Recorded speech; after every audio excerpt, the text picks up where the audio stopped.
In 2020, Racing Club International was founded, and one of the more interesting goals that this club had in mind was to go esports racing. 3 years later, or thereabout, we've done just that.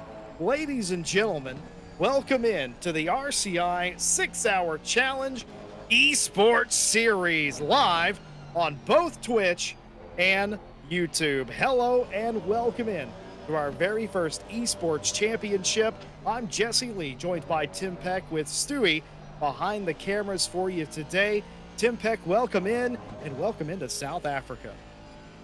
Thank you, Jesse. I am so excited to be here. It's the start of our new esports series. We've got so many teams and so many well-known drivers here that are all going to be competing at the top of the ACC level. So I can't wait to see how it unfolds today, and I'm willing to bet we're in for some perfect racing on the track. Well, it's just about picture perfect. 49 teams qualified into the event. We might be one less than that here today, but nevertheless, 40 plus race teams, all esports pros at the very top of their game.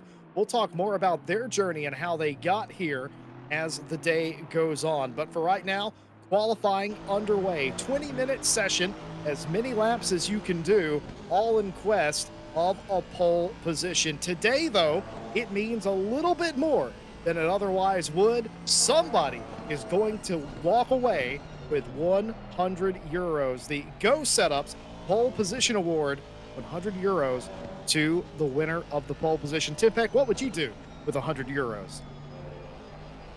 Oh, I have no idea what I'd do with 100 euros. I think probably in terms of getting it from this, might even invest it in a new bit of racing gear to help in the rest of the series. But I do have to say, having a award for pole position, that is just really adding to the stakes, because we usually talk about, Jesse, how pole position in qualifying is what you want to go for, but you don't necessarily have that pressure of getting exactly pole. You can get second or third, and that's still a good start. But to have an extra award added on top, that just makes it that little bit more attractive to go for that top spot in qualifying. It sure does. And a big thank you to Go Setups for sponsoring the Pole Position Award for not only this event, but the entire series. It's interesting to consider that somebody, before a single lap is turned in a race, will already be, one team that is, will be 100 euros richer. They're going to be in the black before the race even starts, Tim.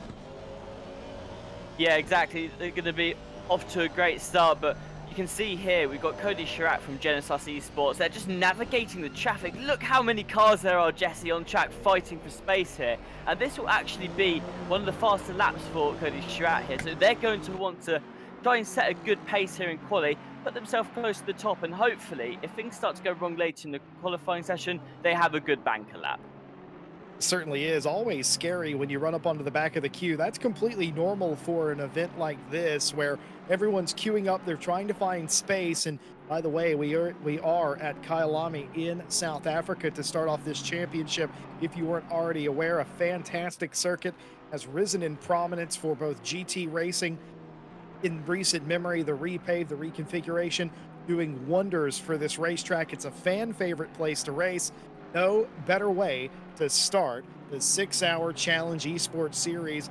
These teams and drivers will be intimately familiar with this racing circuit. The only problem, Tim, is that there's so much traffic out there, you get those long queues like you saw.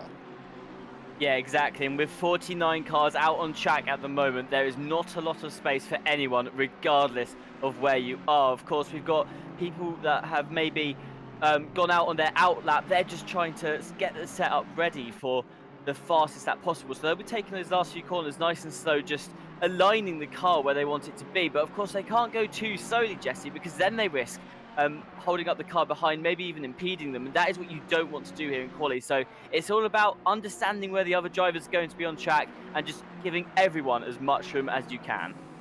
Certainly is. George Boothby, this man pictured here in the 992 Ferrari, the Veloce team.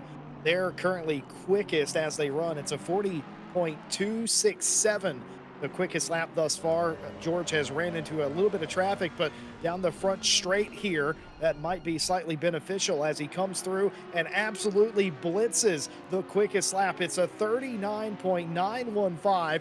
Boothby goes into the pit lane.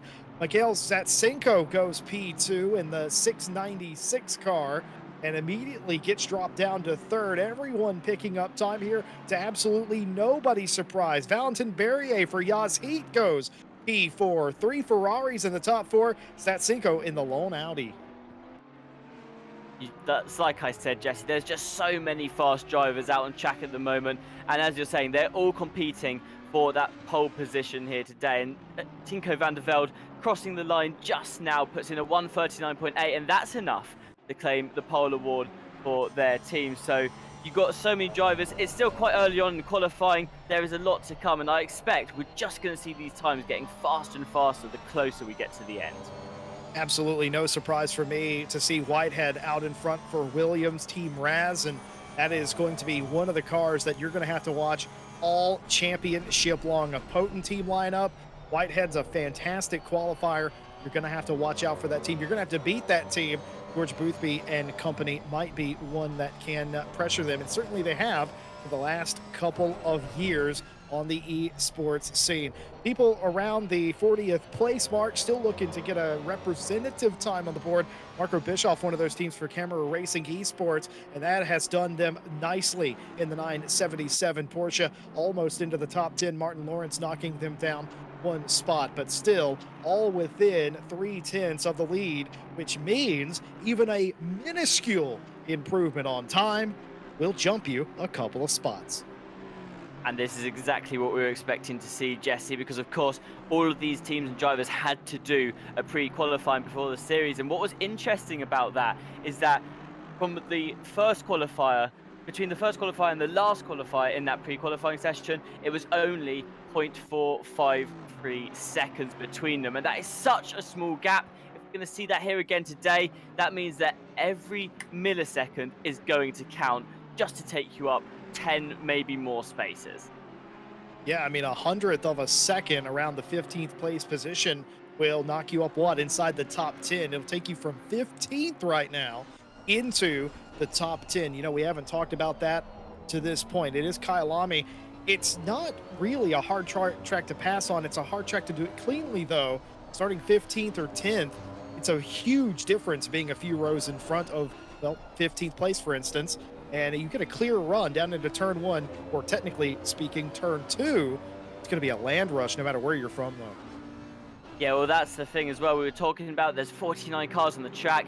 No matter where you start, if you're in the mid-pack, you need to be careful. Going down to that first corner, you're going to have so many cars around you, and it'll get to the point where actually it's almost out of your own hands to a certain extent in the way, and you're almost relying on the other drivers around you so that you can all get through that first corner safely. So with so many cars on track, everyone's going to be on full alert going down to that first corner. Well, the final thing we have to do this morning is welcome all of you at home in, no matter what platform you're viewing on. Welcome in to the Esports Series Challenge, and we thank you for spending your Sunday with us. An odd day to be live here on the RCI TV network, but here we are in one of the, I think we could argue, biggest events we've ever hosted. We're reading chat all day long, as we often do. Nothing changes except the stakes today. Quite interesting. Pedro Marquez from chat says he wants to make a bet. Do all cars finish within a second? I think that's a safe bet to say yes. Tim, your thoughts? Yeah, I think it's a safe bet as well, to be honest. There's a lot of potential. I keep saying it, Jesse, and I'm going to keep echoing it all day. I think there's a lot of potential for all of these drivers today, and everyone is going to want to be fighting that top spot. I think we're going to have such a competitive day that I don't doubt that the racing we're going to see is going to be the top level that we've seen on this channel in the past. Quite interesting to say that most of the field is within half a second, not even a full second. More on how pre-qualifying, how all these teams got to this point at the conclusion of qualifying today. Half the time left, 10 minutes of quali left, and a lot of time still left on the table for some of these teams. Hugo Merrill's the John Lacey Esports 29 out there trying to get a little bit further up the field. We see Hugo Merrill's race in RCI quite a lot, not used to being this far down the list.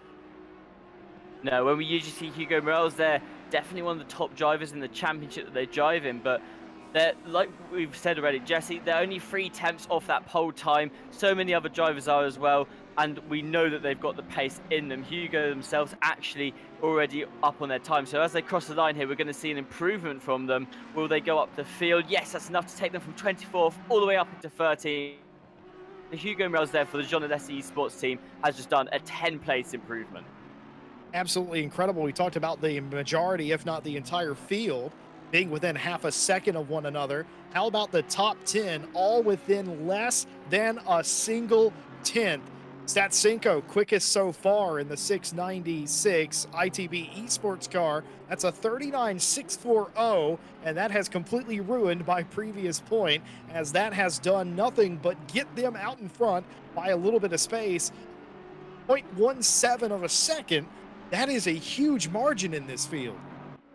That is a huge margin. It's the biggest one I think we've seen so far between pole position and second place, Jesse. But we've still got 8.5 minutes of qualifying left. All of these drivers will have either come into the pits to get their fresh set of tyres or maybe about to do that just to blast out a couple of really quick laps. And well, there's still time to say a good lap. I imagine going into the final minutes of qualifying, these gaps are going to keep getting smaller and smaller yet again. I don't doubt that 1:39.64, it's a great time, but it will probably get beaten even by Statsenko. Probably will do, because all they're doing is tuning in, fine-tuning the setup. You can practice as much as you want for an event, and certainly they do that. They come with a plan, but when you get to the racetrack, you get on the real conditions, especially it's just after 4 a.m. in sim time. It's a low light situation here. The tires may be a little bit more grippy than they were expecting, and the temperatures are maybe, because it is slightly warmer, maybe it's a little less grippy than they expected. You've got to be able to fine tune that, and you will be doing that. Several drivers, as you see right here, ducking down the pit lane. Still time to do that, by the way. Plenty of time to go in, make adjustments, and come out.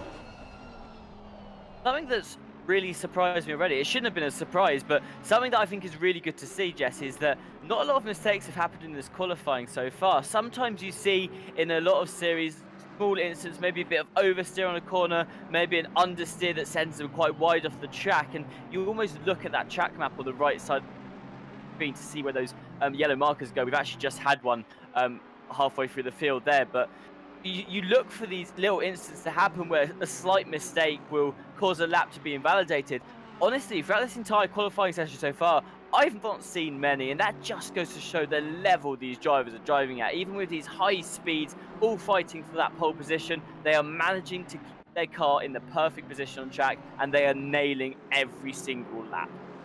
Well, Statsenko had a nice little lead to play with, but it has been a waste.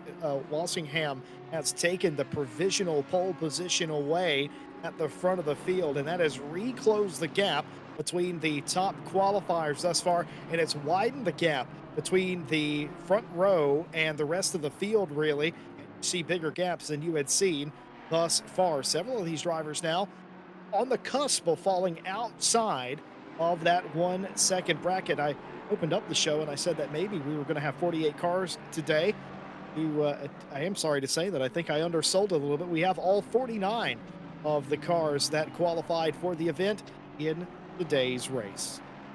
And it's just an amazing thing to say. We have 49 cars on track, all within 1 second of each other. Currently, that is just such a competitive field, and personally, I can't wait to see how this turns out in the racing, because it's one thing for qualifying, but Jesse, these drivers, all of them have potential to put out laps, lap after lap at these times. The racing today is going to be super close, and anyone could take positions in any places today. I reckon we're going to have a huge fight for the lead. We're absolutely going to have a huge fight. Of course, just to clear up some things, there is custom BOP on display. Not something RCI does very often at all, but here's the kicker about the custom BOP as we enter the final 5 minutes of qualifying of round number 1, is that the BOP was influenced by all the drivers and teams they were asked for their input on what cars need a little extra BOP, what would make the racing better. Some would argue that putting the power in the driver's hands is the opposite of what a sanctioning body should be doing. But you know what? I like the bold take that RCI has had with the BOP, and I'll be darned if it hasn't worked to an absolute T. Super Seb, Sebastian Brunier in chat has posted the custom BOP. It's no secret to anybody. A bit of BOP for everyone. And again, it has absolutely worked wonders, Tim. It has, and the car selection across the field because of it is certainly something different than what we're used to. It's nice to see the Ferrari getting so much love after a couple of seasons where you've had one or two on the field, despite it being a solid all-rounder type of car. I've not seen a lot of it in the last couple of seasons of RCI racing, but to see it, I think it's possibly the second most picked car on the field right now, just after the Aston Martin. I love to see it in action again, and you know I'm a big fan of Ferraris, Jesse. I can't wait to see what their performance is like across the championship. Curious right now how many fans of the Bentley we have in the chat, because Smoliar is absolutely the engine on that train up into sixth place. The lone Bentley inside the top 20-some positions right now, and within a quarter of a second of the current quickest qualifier. That's Walshingham, a 39.567 for them. George Boothby goes P2 in the Veloce 992 Ferrari. 63 100ths off of pole there, just barely out qualifying Statsinka, who's 68 100ths, who just barely out qualified Fiala, who is 78 100ths off in one of the Williams Esports cars. That one, an Audi. Two Ferraris and followed by two Audis in the top four. So it's looking like the Ferrari is possibly the car to have picked today for Kyalami, having those top two spots. But at this point, Jesse, it's hard to tell, because if you've noticed throughout qualifying, sometimes in these series you see the same sort of drivers and teams at the top of each qualifying session, and even throughout one quali you see them fighting again and again for those top spots. So far, I think I've seen about 10 to 15 different names taking that provisional pole position. Again, it's just showing that all of these drivers are so similar in pace, and anyone could take it. Even with 2 minutes left, quali's wide open. Anything can happen, Jesse. It absolutely is. The biggest lead of qualifying that we've seen in the final 10 minutes was just over a tenth of a second. It's been less than that here. It is absolutely right for the taking if anyone can extract a little bit extra power. Now, we talk about the difference between qualifying and a racing setup. They're going absolutely full out here.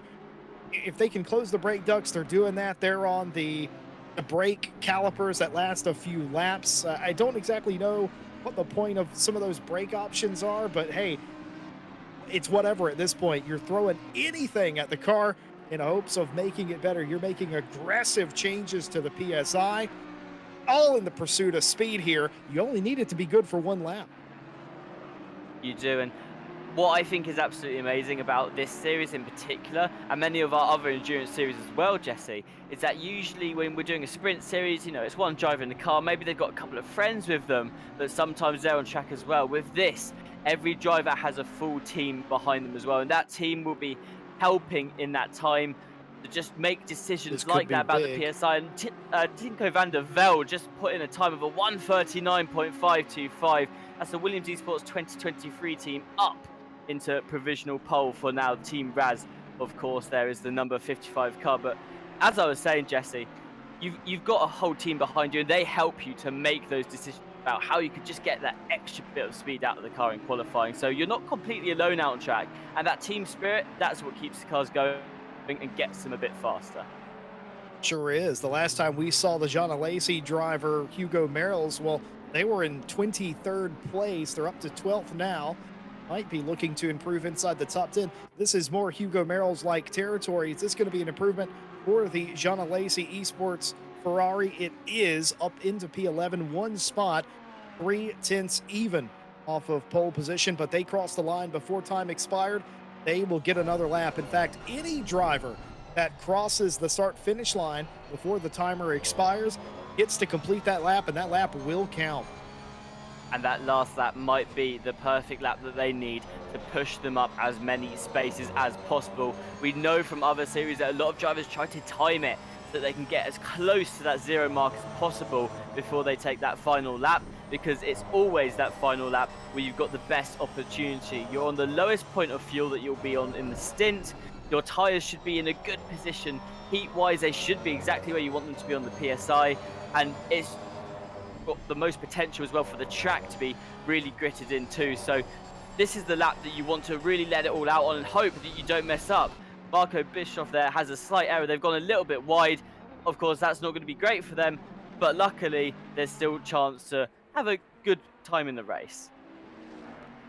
All hanging out here qualifying. The checkered flag has fallen for the first time this season. All flying laps will count. Tinko Vandervelde, they're chasing him. A 39.525. 42 100ths off is Walshingham. George Boothby came across the line in third. Statsenko, Fiala, and Mulana all in the pit lane. Precious few cars out there still trying to get a lap in. Lewis is one of those for Team 1FF. The 52 Ferrari, they're seventh place right now. And that back down to eighth as another car comes through. Will this be a pickup for Team 1FF? I think it might be, and it is. That bumps them up a couple of rows. They'll start in fourth place unless they get bumped by Cody Sherritt in the Genesis Esports car. Sherritt picks up, but will start in 22nd place. Qualifying concluded and confirmed.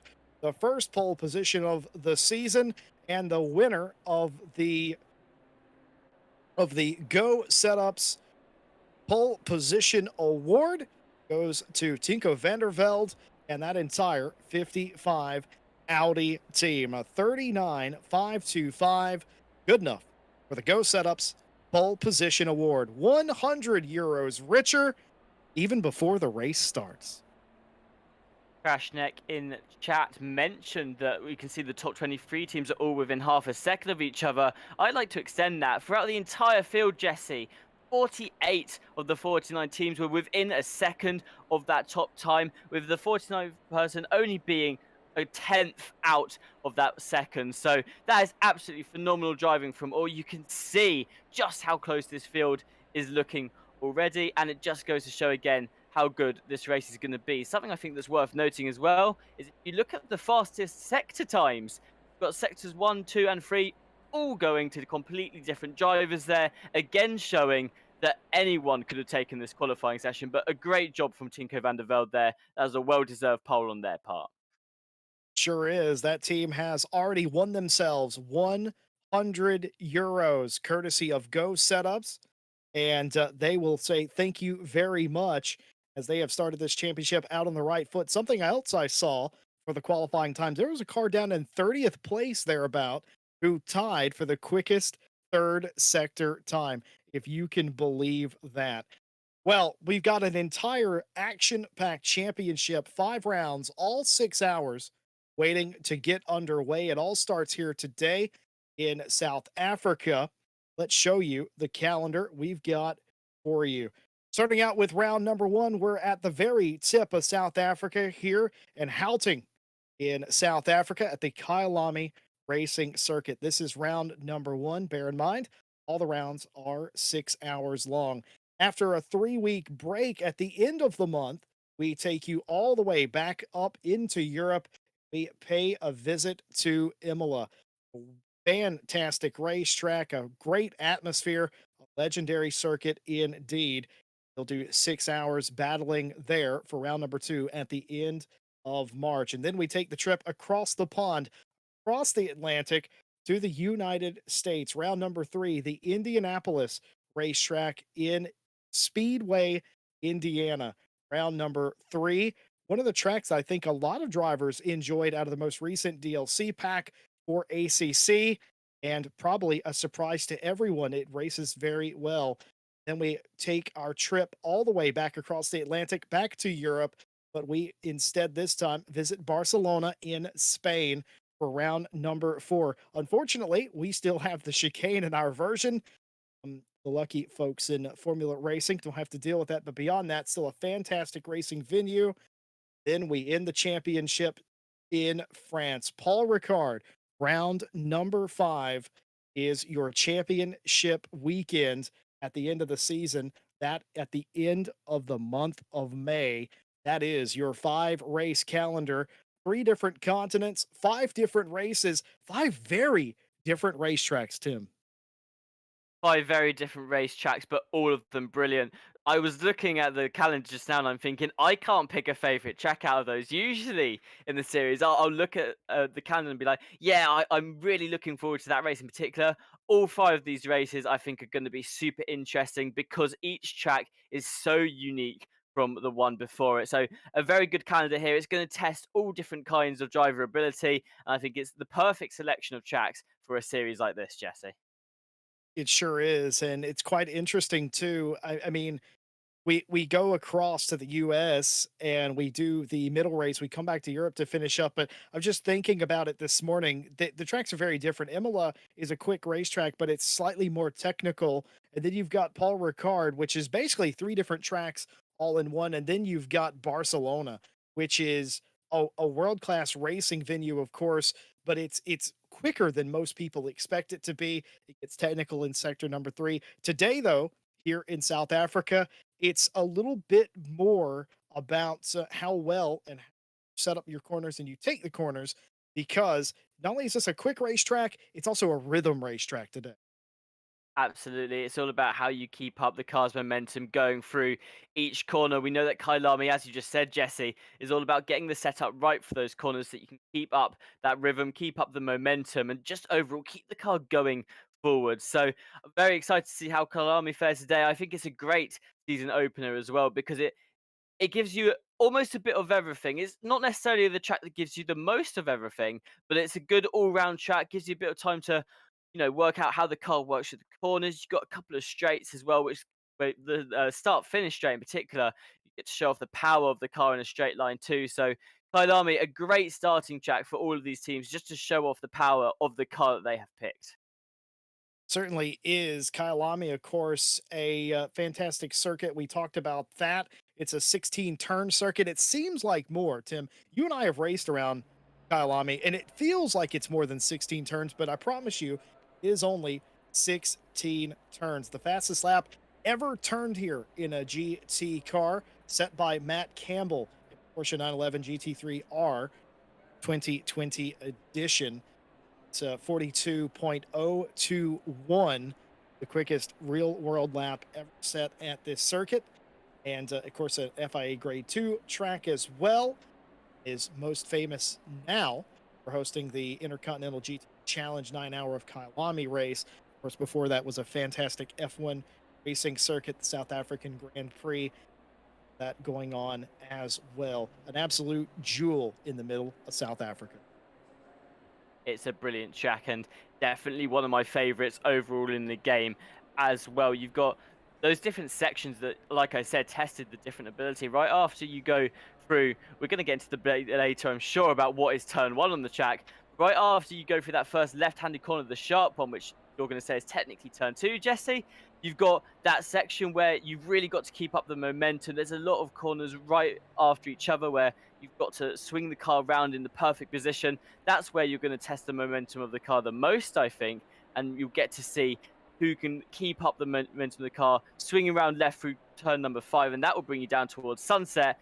And in that time, that's where I think the most gaps will probably form, and we'll see drivers just navigating through with each other. Because again, 49 cars on the field, that's going to make it harder to keep up momentum in itself. Very true indeed. Well, let's get you set up with some of the facts you will need to know to help you better follow the series. This is RCI's very first esports series that we've ever done. The RCI 6 hour challenge esports series is what we call it. There is an 11,000 euro prize pool on hand, and that will be divvied up amongst the 30 best finishing teams. 49 teams are taking part in the series. They qualified in pre-queue. Pre-quali is just a time trial to pick the quickest teams who will take part.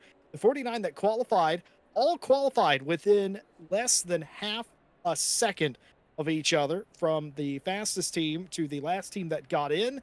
It was 0.453. of a second, less than half a second. Incredible stuff. We told you it's 5 rounds. The drivers that are on offer, you can have 2 to 3 drivers per team per race. And on top of all of that, we have drivers from 6 different continents in today's race.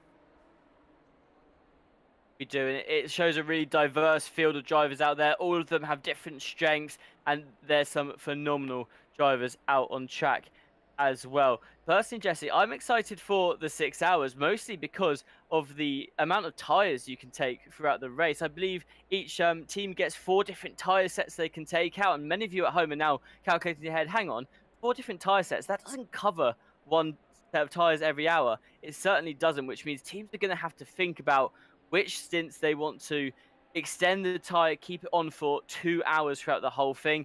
That's going to cause some problems, I imagine, for some teams, but will also be a good way for teams to shake up because we'll see some teams may take those stints early, some may take them later, and you'll see the performance of the cars start to dwindle a little bit as the tire wear gets really high. Yeah, no matter how it sorts out, you're double stinting twice in a 6 hour race if you have 4 tire sets. Of course, there's always the threat of weather, the potential of weather. Your forecast today, it should be quite lovely, but there is a low 13% chance of rain. That means that it is possible that we could see weather here, though somewhat unlikely. The start, though, should look fantastic. Just a clarification from something I said moments ago, the top 30 cars in each race get championship points. The top 20 teams at the end of the championship get a share of that €11,000 prize pool. And of course, we've got a couple of other things going on. We already told you about the Go Setups Pole Winner Award, €100 to that. And of course, we another way the teams can take on a little extra cash in the race. We'll bring that up just a little later on. No points, no bonus points, by the way, Tim, for being on the pole position or setting the fastest lap in the race. And that's unusual for what we normally do, but that will keep the field really close together. Yeah, it's different from all of our other series where we give away those points for pole position and, as you said, the fastest lap of the race. But I don't hate that change. I think it's a nice way to keep the field all close together, as you just said, and also I think it takes off some pressure slightly. I think in the sports series where all of these teams are looking to finish in the best position possible, maybe that will change some of their decision making across the race as well, and it will help the teams to have those debates on, what do we want to push for here, depending on how they find themselves faring throughout the race. Because you always have those moments, Jesse, where you're wondering, okay, do I need to push as much as possible here? Should I sort of duck out a little bit, maybe go for a really fast lap? Should I do this? Should I do that? I think it just helps to sort of promote that decision making and make it a little bit easier for all of these teams, not having to worry about where those extra points could mess up a championship fight. Yeah, of course. I don't mind that change to be fair as well, because so often the quickest team is the team that wins the race. So they're just accumulating more and more bonus points, and especially if that team was also on pole. That takes that aspect away. So you need to be quick to get a good spot, but winning the race doesn't automatically net you 5, 10 extra points that are unattainable from anybody else. It should keep everyone nice close. Well, we are gridding up here, waiting for the start of the race. We're going to have to reset one of the cars on the racetrack, so that gives us a little bit more time to talk to you at home in the chat as well. This is, of course, an esports series. Well, we're RCI, we're Racing Club International, Tim.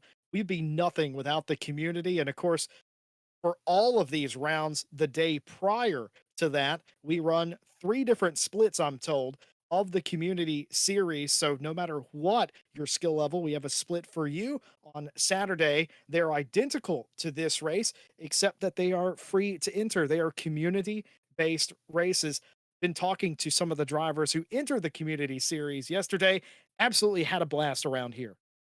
Oh, absolutely. And it's been interesting to see in the chat so far. Many of you at home have mentioned your experience in this race already. And that's going to be something that we keep up through the series as well, where you'll get to do the race the day before. And then as you're watching this esports series one, you can always compare it to how your own experience of the race was as well. So I've seen in chat a couple of people mentioning Crashneck, who's our very own Kevin Boss commentator. They'll be on later. But they mentioned that when they were racing yesterday, they found the double stints to be quite tricky, and one that was I was talking to him earlier. He said it was very hard just to keep up that momentum, especially as the tyres starts to wear off. And it will be interesting to see today how the esports drivers deal with that as well, because they're going to have the same sort of problems that you guys have. They have to deal with all this stuff as well. And in a way, Jesse, it's nice because you'll get to watch them deal with things that you might have dealt with slightly differently the day before. Yeah, it's very true, isn't it? It's certainly one of those things where if you watch the race prior, you can gain extra info potentially. Of course, I don't think there's a rule, by the way. If a team would have qualified for this race, I don't know if there's a rule, and I'm pretty sure there isn't one that says that they still couldn't enter the community event. I don't know if any teams have done that, but I love it. Our chats lighten up with people that were in the community races yesterday. I love reading the stories and hearing your experience with that series. Of course, as always, RCI wouldn't be anything without our fantastic community with us, and we appreciate you taking part. 3 splits, that is a lot of racing here that took place just less than 24 hours ago. That is a lot of racing. Each split would have been completely different as well into how their race unfolded. So, personally, I'm a huge fan of just going back and watching the replays that some people share of those races, because you can also share your replays in our Discord channel, in the community as well, to show us parts of the race that you might have enjoyed. And it's always fun, Jesse, just going into the channel, watching them back, seeing how different races had different events that unfolded in them.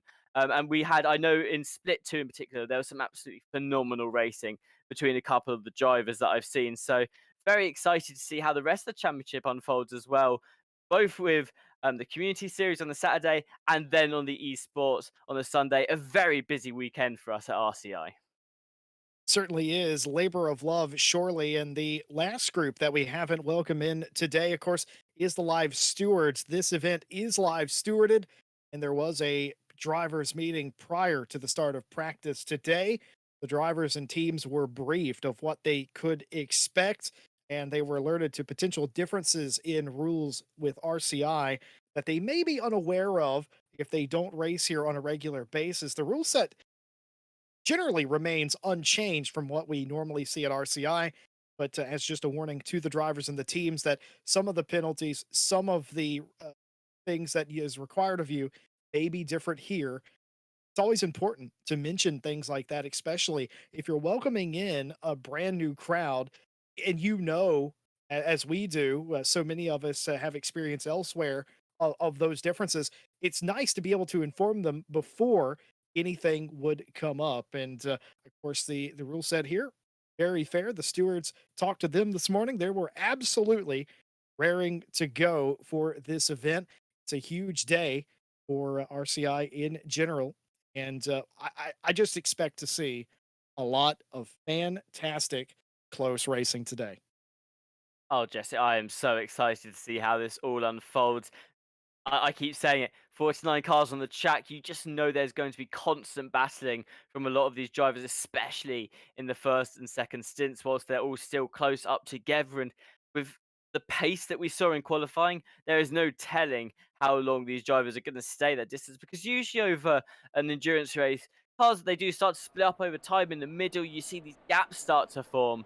But there's no telling that's guaranteed to happen. We could be seeing constant racing throughout the entire 6 hours today. Of course, we can only hope that is the case. And just take a look, Jesse, at some of these liveries. A lot of teams have put in a lot of work to make their cars look this good. And I've got to say, it has paid off. I love some of these liveries. Which is your favorite so far, Jesse? Oh, I don't know if I can pick a favorite right now. I'm getting a really good look at them here. Some of these are familiar, some of these are brand new, maybe for 2023 or maybe just for this series alone. Some of the big teams will have a bespoke livery for whatever series they're in that suits maybe their needs, their drivers, standout look. Others have a standardized livery that they would use, and it's quite interesting. Some of these teams are in different colors that I'm unused to. And, luckily, we have 5 rounds to get used to them, but I couldn't agree more. Fantastic and brilliantly painted race cars, all custom liveries, barring a few that have a tradition of using the in game livery editor. and that's fine as well. Again, very distinct looks. Tim Peck, my question to you is the first war of the series won by Williams Esports Team Razor. Of course, Tico Vandervelde behind the wheel took the Go Setups pole award. Will this give them the best shot to win this race? I know that sounds like a loaded question, but is it the best place to start here? Pole position. Um, Oh, that is a very interesting question, Jesse. Personally, if I'm right in saying that they will start on the right-hand side of the track, I'd personally say no. I don't believe that that is the best position. If I'm starting at Kyalami, I want to be on the inside. It gives you a bit more fighting potential into that second corner, the really sharp one to the left that leads you into the next section of corners. If you're on the inside for that, that's going to give you the most potential to pace your car somewhere where it's difficult to block it going into the corner. You'll get a really good exit out of it. So pole position, whilst it's the front of the pack, you've still got that extra bit of work, because what Tinko van der Velde needs to do now is they just need to make sure they get that really good start. They need to make sure they're on that throttle as soon as possible to keep that car ahead, and that gives them a good amount of power because they can decide where they want to be on the track then going into that sharp corner. So yeah, I'd say starting on pole, it's brilliant, and it's definitely one of the best places to start. Whether it's the perfect place to start, I think depends on which side of the track you really want to be on going into that corner. Well, turn one, of course, the dog leg in the front straightaway. That pole position is on the left here. So odd number qualifiers on the left, even on the right. But so often, the reason I even pose that question, folks at home, you may be interested to know, so many times the pole sitter gets a huge challenge down into turn number one. They're on the inside, means they have to brake earlier. It is a wide turn number two here. And so often do they end up going side by side through the juice key sweep and beyond. Hopefully that doesn't happen to T. Williams today. They just want to get out in front and set the pace of this race. And you will see that here. It's not about going 100% or maybe even 99% for the entire race. You have to manage the pace. And if you're the car out front, you get to set and determine what that pace is. Yeah, absolutely. Ignore everything I just said. Now that you've mentioned, Jesse, that the pole star starts on the pole car starts on the left-hand side of the track.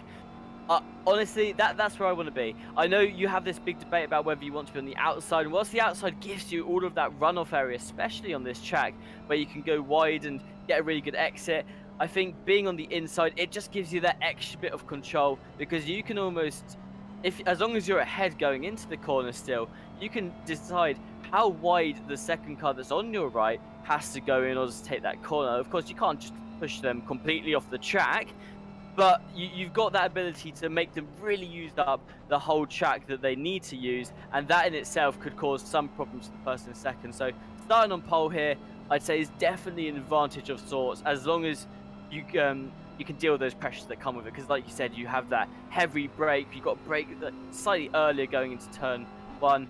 There's just a lot of things I think you've got to weigh up, but I'm saying pole position in this track, definitely one of the best tracks to be pole position.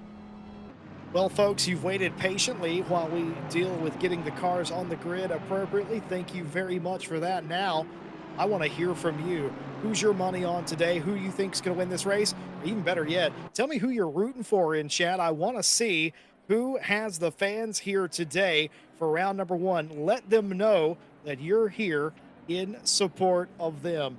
49 cars, 2 by 2, as literally far as the eye can see, as we get ready to do battle here for 6 hours in Kyalami in South Africa. It's just after 4 a.m.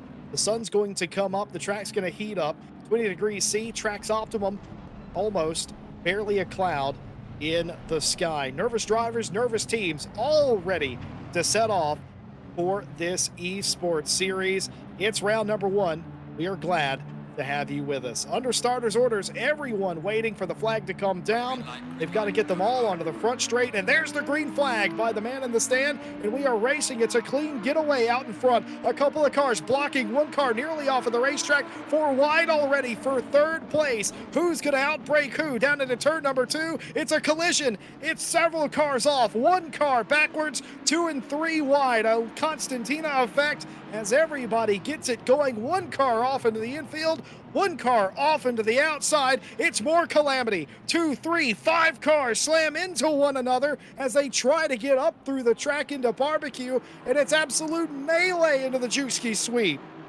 And this is why we said at the beginning, you need to be careful if you're in that middle of the field, because there is a lot of potential there for those slight incidents to happen. We've got a couple of other cars off the side of the track on the screen now. You can see had an incident going into that corner as well. But Tinko van der Velde, what a brilliant start they had. They were just out straight away out front, had full control over where they wanted to be in the corner, and just got that really safe start off as well. You can see the 889 Ferrari, the Legion of Racers team, they are up into P2 as well, and they've got a really nice gap forming that's going to help them later on in this race. So you can see the group of cars still navigating around that sharp hairpin there. Some anxious drivers and a couple of spins there that happened. More cars involved. Contact that will lead to damage, of course, that looked to me to be quite significant. That's not the inauspicious start that they were looking for to this championship. But meanwhile, van der Velde leads the field and is driving away just a little bit. That was an absolutely perfect start by the 55 Audi and the Williams team. That was exactly what they were looking for. They were never challenged down into turn number 2, the almost near hairpin, and everybody else fighting behind them stacked up, and when they were going 4 and 5 wide down into turn number 2, Crowthorne, you could almost assume something like that was going to happen behind them. Yeah, there's so many cars just trying to get through one corner, and we've already mentioned, Jesse, very wide corner can hold that many cars, but of course every corner has its limits, and when you're 5 wide, it is very hard to keep all of those cars going firmly in the direction that they want to be going. Some racing still going on down the field right now as drivers are trying to just slot into a gap where they can comfortably set a pace right now. We're seeing the Gator Chain Bellis Esports team, driven currently by Dario Emulo. They're just trying to find a place in that middle of the field. They're currently in 12th, but the cars behind them, they're all grouping up, and another slight incident there caused by, I'm not sure who caused it actually, but Valentin Barrier there, a little bit off-settled in the car, manages to pick it up and keep the momentum going. That's what you need to do, Jesse. You need those, you have a slight incident, but you have to keep that momentum going. Just fix it as quickly as possible and keep the car going in one direction forwards. I will tell you this, something that is different about this series than maybe what they're used to. Most of these esports teams are used to racing maybe 20, 25 cars in a single class. They're racing 49 of them. Track space is at a premium here today, and you can't, just, a little bit of a contact there behind between the 777, and I believe that's the 474 of Klachnikov, and they're still side by side as they come down the hill. Incredible stuff with a little bit of contact, and this is dangerous here. 2 wide through Cheetah, and they've all just about made it, and I don't know how. Close racing, good stuff, but 49 cars all racing each other. I can't report. George Boothby in the 992 was one of the cars that I think got spun, and of course they have disappeared outside the top 10, as that is not the start that team would have wanted, but luckily for them, they're quick enough. I reckon they can make up some of the time. Close here, the 2, and a little contact again. Yeah, we've got these little fights happening across the field still. Again, drivers trying to find a position on the track, even trying to climb still in these early stages. We've currently got the Racing Point team driver, Amido Castorino. They're trying to find a way through Fleischer ahead in that number 52 Ferrari. We're watching now from the front bumper perspective. See the rear of that Ferrari. It's so hard. You can already see this is not quite the perspective the driver has. Of course, they'll be seated a lot higher up in the car. You can just see it's hard to see where you can take them on the track, and you just got to wait for that right striking moment, Jesse. You've got to keep doing the car ahead of you, keep putting the pressure on, and then when that gap opens, you have to take it instantly before it gets closed again. I think what you've seen is a little bit of desperation, as we're going to take you back to the start of the race, the replay of the chaos. That was essentially 5 into 1 doesn't go, and this is the aftermath. People trying to rejoin on the racetrack, and in the Juski sweep, it was just basically they were going bowling there. Most of the cars, innocent bystanders, absolutely nothing that they could have possibly have done to escape that. The track basically goes down into 1 lane for the Juski sweep, 2 if you're lucky, but they were trying to fit way more cars than that. A couple of more angles for you there. as it all kicked off. There were even more spins in the background that were semi unrelated to the initial spin. And that was, again, not what most of these teams had in mind. I just think they were a bit anxious to get going. On top of that, trying to gain at the best part of the race. Of course, the start is the best time to gain spots. Yeah, the start's the best time to gain spots, Jesse. And you also have to remember as well, it's like with so many, there's a big fight happening on the field here. Two cars neck and neck with each other going down into the left-hander here. Will they still be neck and neck coming out? They are, and that's going to give a huge advantage to the car on the right-hand side as we head down towards the next right-handed corner. Neck and neck still, Jesse. It's going to go either way. The thing is with Kyalami is because each track is followed by a corner going the other direction, you get these fights where two cars are neck and neck like they are now, and they could just keep fighting for basically the whole time because it's different advantage all the time, and that'll spell the end of that battle there. There's one car around, and that'll be one of them out of that fight for now, but not too bad of an accident there. They can definitely recover, and there's still 5 hours and 53 minutes to do so. Well, that is going to do nothing but frustrate teams and drivers with stuff like that. That was a little bit reckless. I think we could all agree. A couple of cars go spinning, and rather unfortunately for the lovely stewards here at RCI today, it's more work for them, Tim. That is going to be a lot of work for them. They'll have a lot to review here, but I think it goes back to what we were saying, Jesse. There's a lot of cars on the field right now. These accidents, they are bound to happen, and at the end of the day, that's what they are. They're just accidents. No one was doing that with any intent, so it's always hard to navigate a field with so many cars on track and corners that can get quite thin in places, especially after a wide one too. So all these cars right now, what it's about is damage control. You've had that first incident, your car may be a bit further back in the field than you wanted it to be, but you've got to spend the next 5 hours and 52 minutes making those decisions that will get you back into the fight you want to be in towards the end of this race. Yeah, I was trying to figure out where the 992 Yas Heat car is, their 31st place. Clearly, they didn't qualify there, but that car will not be there for long. George Boothby and that team with the 992, watch for them to climb through the field all race long. It's going to be an adventure, surely, but it's going to be fun to watch. You never would wish that on a competitor, would you, Tim? But whenever it does happen, you know a team like that is not going to stay down. They're going to continue to try and climb back up. So you never wish anything like that on your competitors, but if they are your direct competitor and they get into an instant, that's a slight motivational boost for you. You can't lie about it because it just means you've got that extra bit of breathing room before you have to worry too much about what's going to happen with them again. But again, like you said, George Boothby in this Veloce 2023 RCI car, you can't discount them, Jesse. They're one of those drivers that will just climb back up through the field as quickly as you can, and I think you can easily say that about a lot of the drivers on the field today. They will just climb back up the field if they need to get to those top spots again. Well, what the majority of these drivers are doing at this point is they're feeling out their car because they spent 20 minutes or so in race trim. They're feeling out the car. They're trying not to lose spots, and what they're trying to do is get a feel for the competition here. One of the biggest things you do in any race, regardless of how much you practice, is you kind of assess and summarize what your car is capable of and what everyone else is doing, where they're beating you, where you're beating them, and you make judgments, and so you can make minor adjustments in the pit lane as well.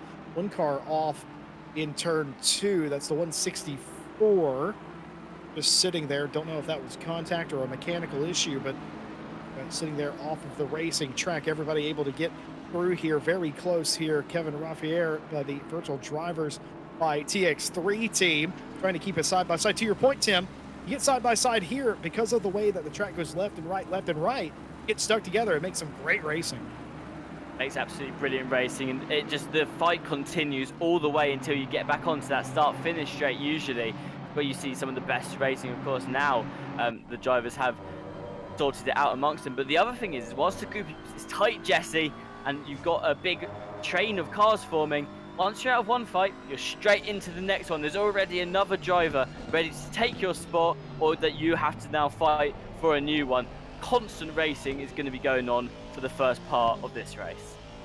Yeah, that 164 has removed themselves. They were sitting off the racetrack. That was the Auto Chain Wallace Esports team, one of the two Wallace Esports teams in the race, and rather unfortunately, something definitely appeared mechanical going wrong with that car. Unknown beyond that, but that's not it for them. If they're able to reconnect, they can rejoin the race. Of course, they'll be many laps down, but that's rather besides the point. It's the principle of the thing. Remember, top 30 finishers in the race get championship points. And at the end of the season in May, the top 20 in the championship standings can make a little bit of prize money. Of course, the champion of the series taking the lion's share of the 11,000 euro prize pool. It's been a fraught 11 minutes to start this championship in this race. Those that have survived, and I use that word intently, survived, Tim Peck. Now you start going to work. Yeah, you've got a better feel for your car. You know your potential compared to the people around you on the track right now. Now is the time where you start to decide what you want to do next. Do you continue to push through the field like George Boothby here is continuing to do, just trying to pick up more places? They've climbed a couple since we've last seen them. But you've got to decide, do you want to keep climbing for those positions, or do you want to just try and settle your place where you are now? Maybe look to do something a little bit later on. Of course, the other thing that we've got to mention, Jesse, is that a lot of things will change come that pit time. Most cars will do it around the hour mark in the race, but you've got to remember, so much can change in the pits. Cars will come out in different positions depending on what they do, how much time they spend fixing the car. What you do on track right now, it matters so much, and it matters in terms of what happens when you come to the pits as well. So you've got so much to be thinking about on what you want to do. That's why it's good to have a whole team behind you, helping you decide what's the best course of action as of this very minute. Adam in chat pointing out that the 992, George Boothby currently behind the wheel of that car, they've got 20 seconds of damage. So to your point, Tim, that's going to completely change what they have to do in their pit stop. Of course, be aware, everyone at home, this is a 6-hour race and they only have 4 sets of slick Pirelli tires for this race. So there should be, in theory, at least 2 double stints in the race. When you do that, however, completely up to you. And of course, different teams, different fuel loads, etc., what their car can do. If your car can hold more fuel than you would normally do, you have a decision to make there as well. Do you pack it full of fuel and drive a little extra long, or do you pit every hour on the hour? Both those, of course, will be popular strategies for sure. Yeah, it's interesting because I was reading some of the comments from chat earlier based on what they think they should be doing. Someone mentioned that for the long stints, you want to do a mixture of both. You want to have some long stints which you push to the absolute maximum length that you can possibly allow within those stint times, within what the car will allow you to do with fuel as well, and then take as short a stint as you can possibly get out of it as well, that will fit into that minimum stint time requirement, as well as how much fuel is feasible to get that car to the point you need to do. So the ongoing theory on chat from earlier was push every stint to the absolute limit. Try not to hover in that middle ground mark. However, some drivers, I imagine, will go for that middle ground mark, and that may be the way to go in this particular race. You can never tell until it happens. That is the beauty of racing in an endurance race.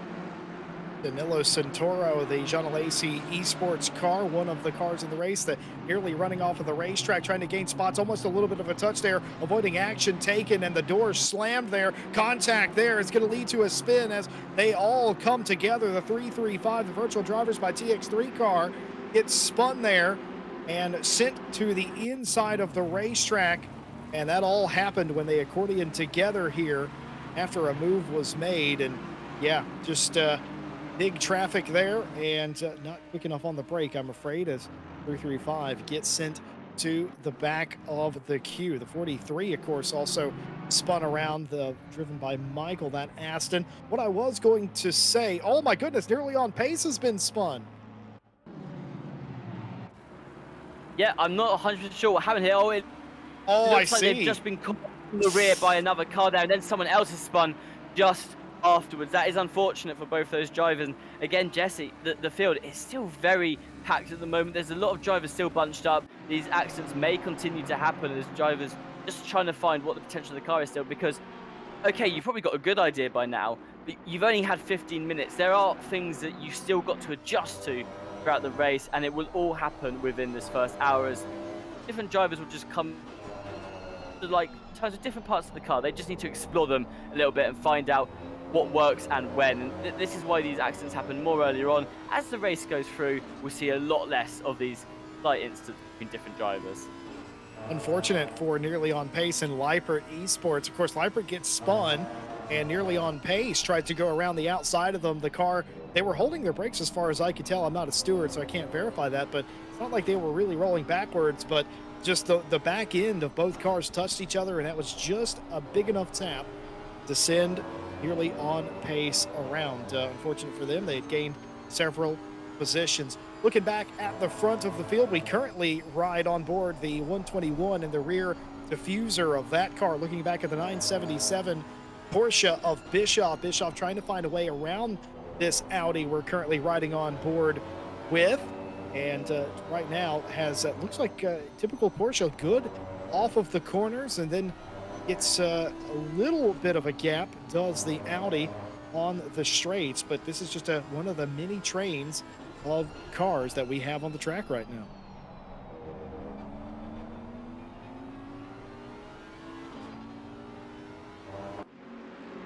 Look at the Porsche, just absolutely at the top of the hill, gains a ton on the car in front, but the entire line there getting a little close for comfort here. Seen a lot of little contacts thus far. You don't want to be another one inside the top 10. They continue to work on it. George Boothby update. Remember, they had their incident on lap 1. They're in 27th place. They've gained, 4 positions since we last spoke, and that was only a few laps ago.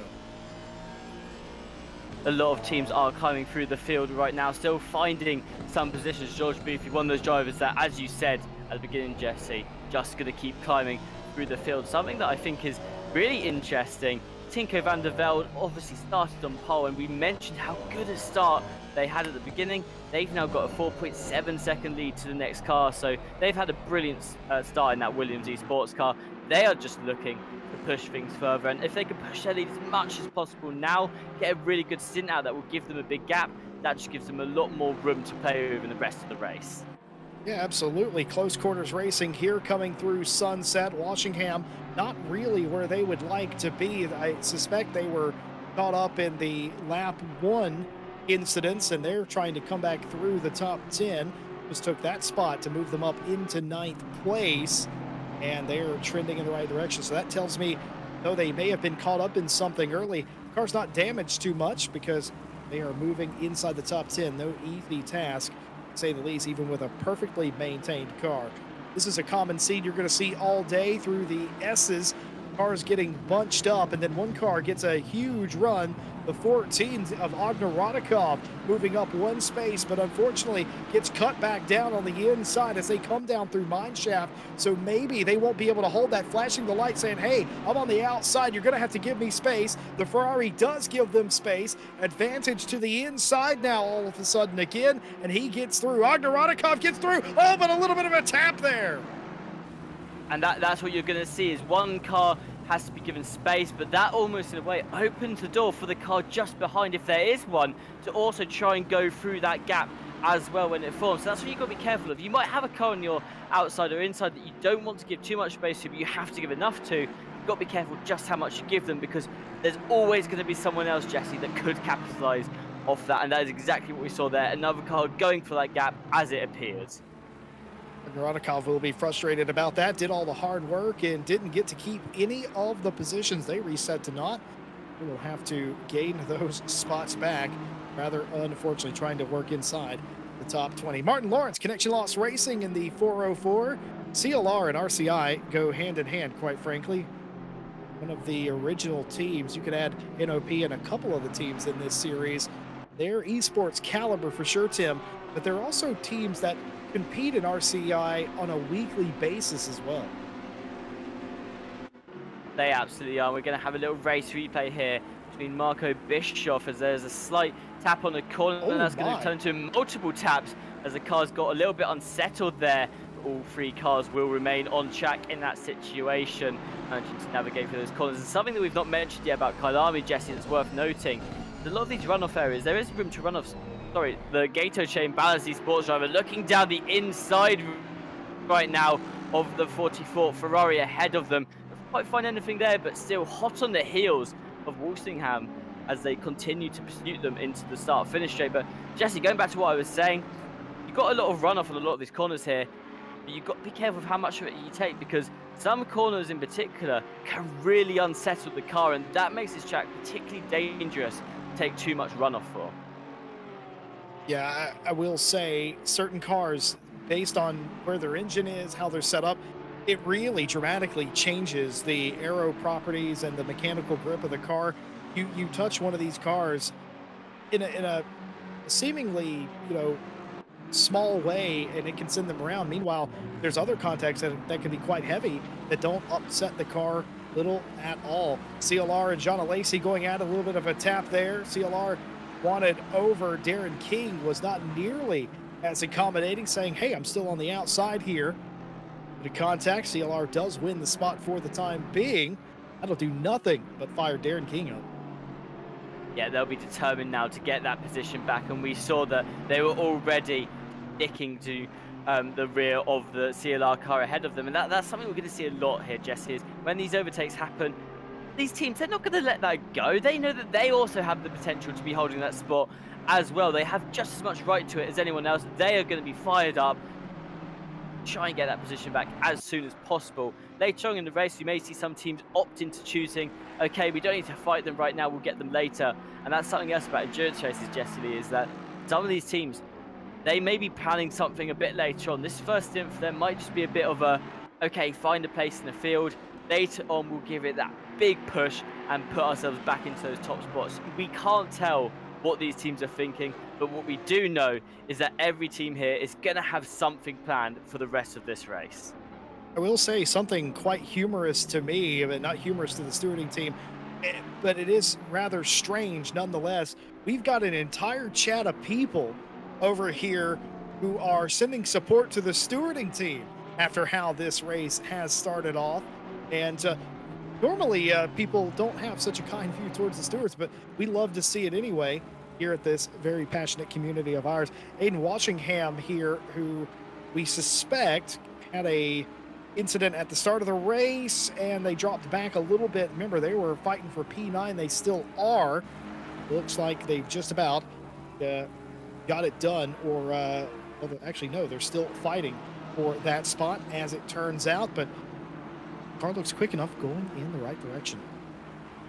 Yeah, and all these teams that fell back at the beginning, their main goal at the moment is just to try and get back up that field as quickly as they possibly can. Now see the Past Sim Racing team, number 832 here. They are looking to try and climb the field themselves, really putting pressure on the Ferrari of Shea ahead in that number 51 car.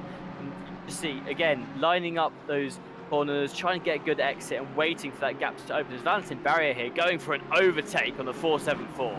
Ooh, it's going to be close stuff. You can squeeze the car down to the inside of mineshaft like that, but you better hope they don't hit the inside curb. A little contact there as they come through the crocodile section of the racetrack as they all fan out. And you're going to see that all day, whether you are a fan of contact or not in motorsport. This place lives and breathes that kind of racing, close quarters stuff. You're going to see a lot of what I would consider, Tim, insignificant contact side by side. Wheel to wheel's fine. It's when you start running into the back, the side of cars, that's when it becomes a bit of a problem for me. Like that, for instance. Yeah, it's always hard though, and it's one of those things about Kyalami that I think is particularly difficult to avoid. Of course, you want to avoid it as much as you possibly can, but with the corners being the way they are, you've got these very twisty, turny corners, especially in the final sections of the track, paired with those inside curbs that are slightly raised, get contact between cars. And whilst it's not ideal, and it's certainly not what you want to see a lot of throughout the race, these things do happen. So I think for me, it's about minimizing how much it happens. When it has to happen, it's fine, it has to happen. As long as both drivers drive away with minimal damage, I see that as a slight win, because there's some tracks, Kyalami in my opinion being one of them, where you can just guarantee something is going to happen at some point. So always try and minimize those incidents and try not to let them bother you too much. Just keep pushing forward, Jesse. Lewis Fleischer very nearly wrecked his number 52 Ferrari for a moment there, but gets it back under control. That's the Team 1 FF team. Absolutely sideways exiting the corner. 95, the Racing Point car driven by Castorino thought that maybe they had a shot, but it was gathered up so quickly by Lewis that he didn't have a run to take there. That was incredibly well held.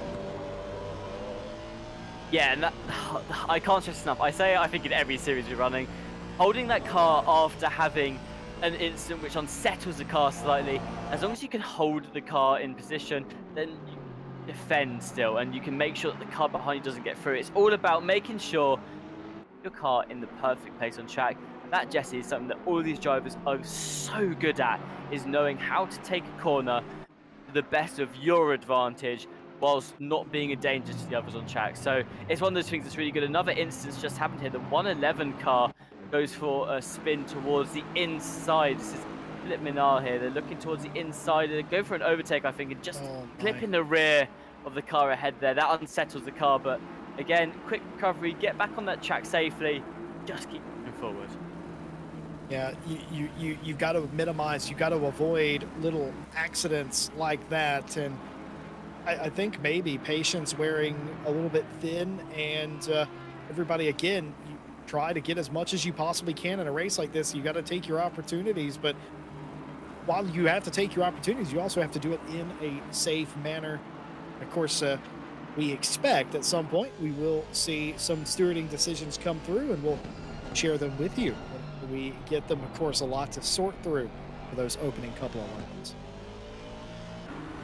Yeah, you've got to pick and choose when is the best time to overtake, and it goes back to what I'm saying constantly, Jess, is that it's all about just putting as much pressure on the car ahead as possible without actually touching them, but just keep close as you can, so that when the opportunity does open up, you've got enough time to take it. Because so many times with drivers at this level of racing, the opportunity opens up, but the gap is very short for how much time you have to take it. It's almost like you've got a second to react, and if you don't react in that exact second, you've missed your opportunity, because you can almost guarantee the driver ahead of you has already fixed the mistake in their head. So it's one of those things, you've got to stay as close as you can to the car ahead, that you're at that perfect striking distance, so when the opportunity opens, you take it instantly. There's no time to be waiting around.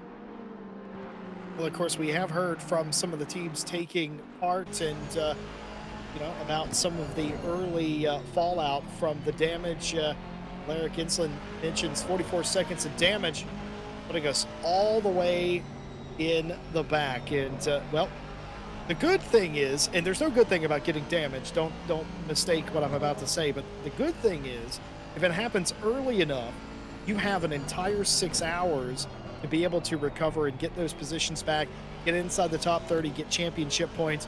And at that point, your race is not all for naught. You get to take something into round number 2, and you can build upon that. Of course, the negative, of course, is that you're in that situation at all. But when you find yourself in a position like that, the best you possibly can do is pick your head up, get something for your hard effort, and move on with the series. I think that's what all the good teams do.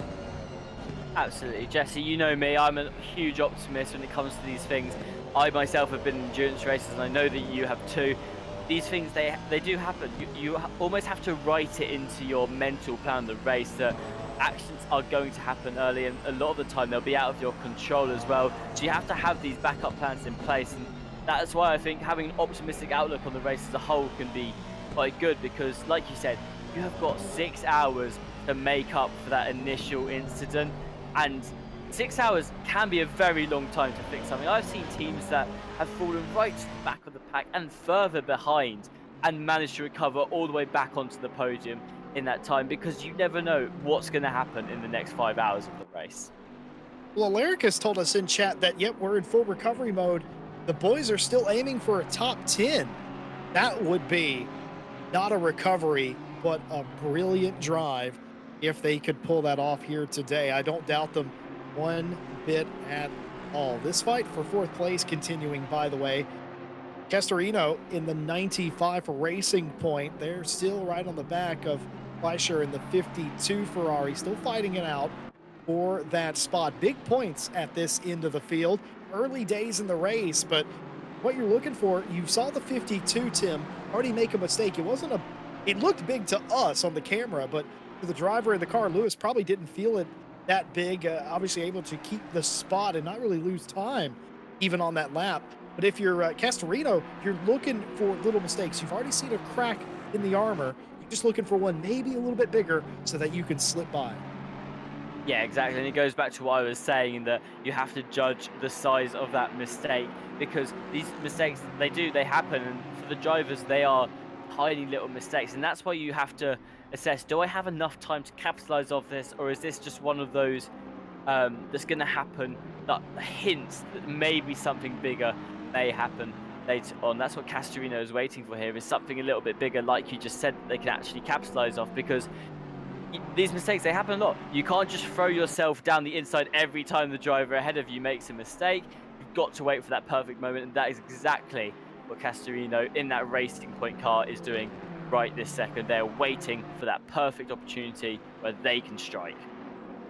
Give credit to second place, the 888 Bentley, a rare choice for this series, sitting in P2, small yard behind the wheel of that car, the SMP Esports team doing everything they possibly can to keep that gap to Williams Esports from growing.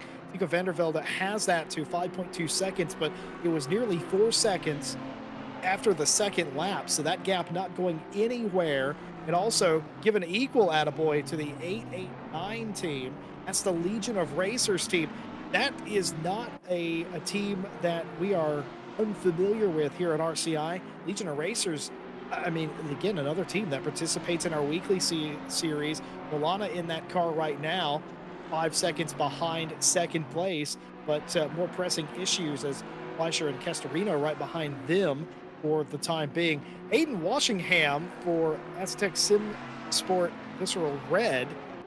Well, they just can't quite complete this pass on the 121. They've been trying for the better part of 20 minutes now. They've been trying, but you've got to give them credit for still being there. There are a lot of situations where the driver would maybe fall off a little bit, give the car ahead distance, whether that's by choice or just by not being able to keep up that pace. But Walsingham here in the 44 car is just stuck the back of the 121 Audi ahead of them, and you've got to give it to both drivers to be driving this close to each other constantly. That's a lot of pressure, Jesse, and all of these guys on field right now are managing just to keep it out of each other's hands. So okay, fine, the Ferrari hasn't made the overtake yet. They've been trying to do it for 20 minutes, but they're still there, and that door is still slightly open ajar. It just needs to be pushed open that little bit more, and then they can go for the overtake. It's all about waiting for that right moment, Jesse. Certainly is. Armamentario, the 121 team, and they're trying to stay in front. They've done a good job of it thus far. Further frustrating Aiden and the entire Visceral Red team for the time being. As look at this is exactly what I'm talking about. You don't necessarily have to be faster than the guy you're racing.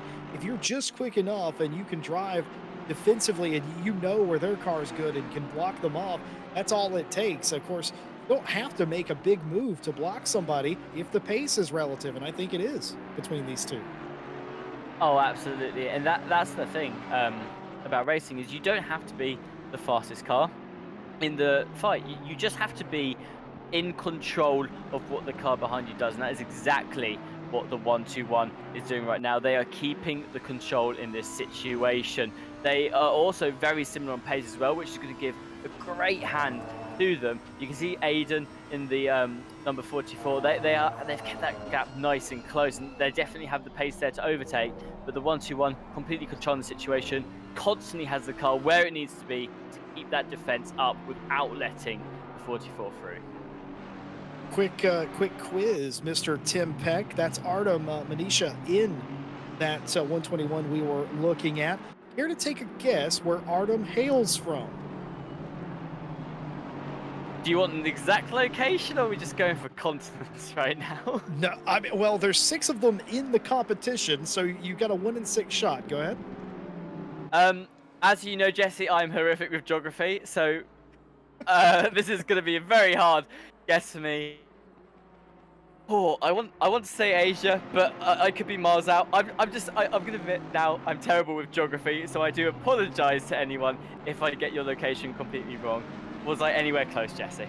Absolutely not. Artem Manisha is from Belarus. Oh, wow, so I was miles out. That is an international team behind the wheel of that car. and doing a good job inside the top 10 thus far. Of course, talked about the 6 different continents involved. We've got drivers from, well, I mean, the 6 inhabited continents. Nobody tuning in from Antarctica, I'm afraid to say. But beyond that, we've got fantastic representation. I should have cut my losses there and guessed Antarctica. I think it would have just been perfect, and it would have completely been.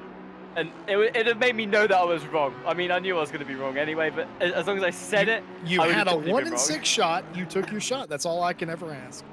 Yeah, I went for it, and we continue to watch this fight between Aiden Walsingham right now as they continue the pursuit, but they've got a new problem arising as the 912 Porsche, driven by Caracas behind them, they've caught up and they have entered the fight, Jesse. So now Aiden doesn't have to just worry about what's ahead of them. They've got to worry about what is happening behind them as well. We've seen it a lot of times already in this race. You go for a move and it doesn't work out, you may be losing a position to the car behind if they can sneak something in. Certainly is. If you're in a train of cars like this group is, and you step out of line, even though you may be quicker than the car in front of you, that's not a guarantee you're going to get a pass. It's actually more likely if you can't make that pass consistently, well, you're probably going to lose a spot. And that's something that Bischoff is looking at in the 977. If Fleischer in front of him makes a mistake, gets out of line, that's all it takes. It's not like an American oval race, but sometimes it sure feels like that. You get out of line, you get left behind. Absolutely, and you got to manage these trains and how these cars are fighting each other, because the car at the front, they start by holding up one person, and then because they're having a fight, it just slows you down. All of these groups, they group together, and the more cars you add into the fight, Jesse, the slower they get on pace overall, just because when you're fighting another car, you're going to naturally drop off a couple of tenths a second per lap, and that's why you see these groups form and then almost just stick together for the majority of the race. Occasionally one car or two may break away and form another separate little group, but it's all about navigating these groups. And one of the things that's good about endurance racing, you get several chances at a pit stop that you can use to almost bunny hop over that group. You can take yourself from the back of it if you time your pit correctly, maybe go for an undercut or even an overcut in a lot of these situations. You can jump from the back of that group all the way to the front, and then you're the one that's controlling the pace. And if you do it right, that could just be enough to give yourself a chance to split off from the group and maybe chase the one ahead. Speaking of exactly that, the 27, while we were discussing, we saw the 27 down the pit lane. That's a very early pit stop, but the Jean Alesi Esports number 27 Lamborghini has completed their first stop of the day. Now, was that damage related? Was that strategic in some way? I can't answer the first one, but I can guarantee you, regardless if there's damage or not, that was a strategic pit stop. That was a conversation that team had. They've elected to come quite early indeed, and that will help them gain some spots. Santoro still behind the wheel of the Jean Alesi Lamborghini. They have rejoined the field. The 123, by the way, Killian Ryan Meenan behind the wheel of that Ferrari. They've come down the pit lane as well, also early. That seems to be a strategic stop as well. Yeah, I was wondering how many teams would do this, because I think if I was racing in a series, Jesse, I think I'd be swayed to make that decision to pit this early on as well. You get out of these big groups. It's still within that first stint of the race where this is where you get the most biggest groups, I think. So to pit early, it gives you a chance to get out of that, do laps at your own pace and some nice clean air away from these huge hordes of cars, and then hopefully you find yourself ahead of that group, or just in a gap in general. You have to be slightly careful though, because the one thing that is a problem, I'd say, with pitting early is you've got to think about the repercussions that you may have later on in the race. What is it going to do to you later on that you then have to make up for because you decided to pit early? Well, we talked about pitting. There's one car that's going to have to come down pit lane, and folks, these are the penalties thus far. This is not all of them. This is just the first ones that we have an answer to. These are all lap 1, turn number 2. Drive-through penalty for car 33 for taking out the 27. Position not returned. Standard penalty there. Racing incident for minor contact between the 164 and the 69. Racing incident between the 878 and the 17. deemed that they touched due to avoiding action and contact with other cars. Racing incident, minor contact between the 5 and the 44. And the biggest penalty I've seen in quite some time, a stop and go 10 for car 121, too late on brakes, provokes multiple car takeouts. Tim. Yeah, those are the penalties. Sorry, Jesse. I was just watching this fight as you were reading out the penalties. I wanted to know if anything was going to change in this order. I was really interested to see if anyone would go for a move. No one's gone for a move quite yet, but you've got this train here of 5 cars, and you can almost tell from the body language of the cars on track that every single one of them is waiting for a moment to strike. And that must be so much pressure on the 889 Ferrari that is leading this pack. And this is for the final podium spot here. And you can see now Castorino peeking out from the middle of the field. Actually, there might be Bischoff behind them. They're just peeking out from towards the back of this train here, seeing, can I go for anything yet? Nope, okay, I'm just duck back in for now and continue to keep up this pace. But this is one of those groups where you're going to see they'll probably stick together for the majority of this first stint. And who knows, if one of them goes into pit, that might just be enough to force all of them in early. That's a question I have for you, Jesse. If you're in a fight with another couple of cars around you and one of them pits early, do you change your strategy, or are you sticking to your original plan? Oh man, I will tell you, as a driver, it's easy to make the call of I'm changing strategy because I don't want to be in a line of cars like this that spans nearly 10 of them, maybe more. You don't want to be the caboose on that train because yes, you can pick off a couple of spots, but you're realistically at the mercy of what everyone else does. If you're in the middle of the pack, you're sort of in a same spot, but also you have more upward momentum doing that. And I will tell you, from the driver's seat, you always want to do those knee-jerk reactions of, I'm coming in early, I'm altering the strategy just to get out of traffic. I know I can make it up. Is it right or is it wrong is up to whoever the team engineer is that day. A lot of these teams will have team engineers that are not driving the car. They are just literally there to help call the strategy and help the team in a supportive way. They'll have all the data, they'll have the big picture, and they'll be able to say that. But as a driver, you're in the back of this pack. I guarantee you they're saying, can we come in now just to get out of this? I know I can be faster on my own.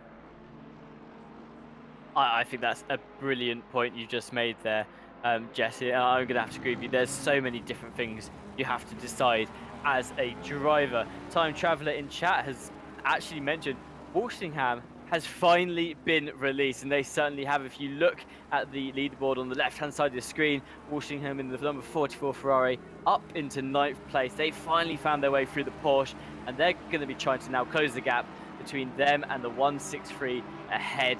I wonder, Jesse, will they be able to do it in this stint, or will it be something they pass on to maybe a teammate to do in the next hour of the race or so? Could very well be. Of course, it's interesting, the strategy. You may construed that some of the cars that came in really early, that's an alternate strategy. It's really just the early pit cycle. Some teams run a endurance race backwards, so instead of doing the short stop last, which is what you commonly see, they run the race backwards, meaning they do the short stop first, and that way they have long runs to the end, and they know roughly where they are throughout the entire event. More chaos from lap 1, turn 2, drive-through penalty for car 501, overcorrecting, taking out car 911. Lap 1, turn 3, this is in the Jukeski sweep at this point. A blanket statement issued by the stewards. This has been reviewed by the stewards. Initial contact deemed racing incident. Unavoidable contact due to congestion, and successive incidents deemed racing incident due to lack of sight at the and unavoidable contact. No penalty will be applied for this incident. So all the incidents that occurred in turn 3 deemed racing incident due to unavoidable contact and lack of sight. Turn 4, lap 1, no further action between the 888 and the 121, unavoidable contact. Racing incident, minor contact on turn 5, lap 1, between the 29, the 164, and the 696. Drive-through penalty for car 163, taking the inside curb, unsettling the car, making contact, resulting in a takeout of car 29. Racing incident, minor contact on the overtake between the 99 and the 969. That on turn 13 of lap 1. Also in turn 13 of lap 1, racing incident between the 42 and the 878. And turn 15 on lap 1, racing incident between the 474 and the 777. Tim, stewards have said and adjudicated the initial incident to and given a penalty for that, but all of the subsequent contact that occurred as the accident piled up into turn 3, they have decided that is a racing incident that's no in particular car's fault because it was impossible to avoid. Your thoughts? I've got to hand it to the stewards, honestly. That is such a difficult decision to make. But obviously, they're the ones that get to review that footage over and over again. They've been watching that from the moment it happened. And I've got to say, I think that's a really good call to say that it's unavoidable incident, therefore, no one's going to get penalised for it. I think it's probably the best situation from that. Of course, we only have so much information. They've got so much more down in that steward's booth of what actually happened there. But from what I witnessed in that first lap, as well as you, Jesse, I've got to say that initial incident, it's usually the case that it just causes a chain of accidents after it. And I think that's probably a difficult call from the stewards to make, but in my opinion, it's the right one as well. Funnily enough, folks at home, I have seen I wouldn't call it a penalty because it's not one, it's a racing incident, that's not a penalty, but I have seen a steward's decision in an esports event like that before, where there was so much congestion and there was absolutely nothing anyone could do after an incident had occurred that they made a blanket statement like that. Like, look, we're not going to assign a penalty for teams that were just trying to survive on the racetrack. My hat's off to them. Absolutely. It's just a hard call to make, but it is one of those things. If you think about it from the driver's perspective as well, probably exactly what they were feeling in the moment. You know, the incidents happen, they make contact with another car. As you were saying earlier, they'd have probably felt really bad for it too, because it would never been their intention to make contact with another car, and in their eyes, their thought process would have been, well, actually, I was just trying to survive myself because I was aware of everything happening around me. And when you've got cars facing the wrong direction around you, you know that there's groups forming just ahead of you because of cars that are the wrong way on the track. There's a lot on your mind in that moment, so these accidents do sort of pick up and keep happening on repeat. I think from a steward's perspective, it was really good there to look into how a driver would see it as well. Yeah, of course, and that's something they do take into account. As you mentioned, they have all of the angles, more angles than we have. Of course, they can see what the drivers can see. Surely they checked in on that and said that, well, obviously, when the track's blocked, there's not a whole lot you can do. And by virtue of that, that has been adjudicated to be just one of those racing incidents, an unfortunate event for all those involved in the secondary accident, but a heavy penalty, a stop and go for the initial contact that set the majority of that into motion. That is not an uncommon penalty in RCI racing. First lap penalties, especially multi-car takeouts, are often viewed very dimmer than a normal racing accident would be, based on the fact that, well, it's in the stewarding rules, you're supposed to take extra care on the opening lap.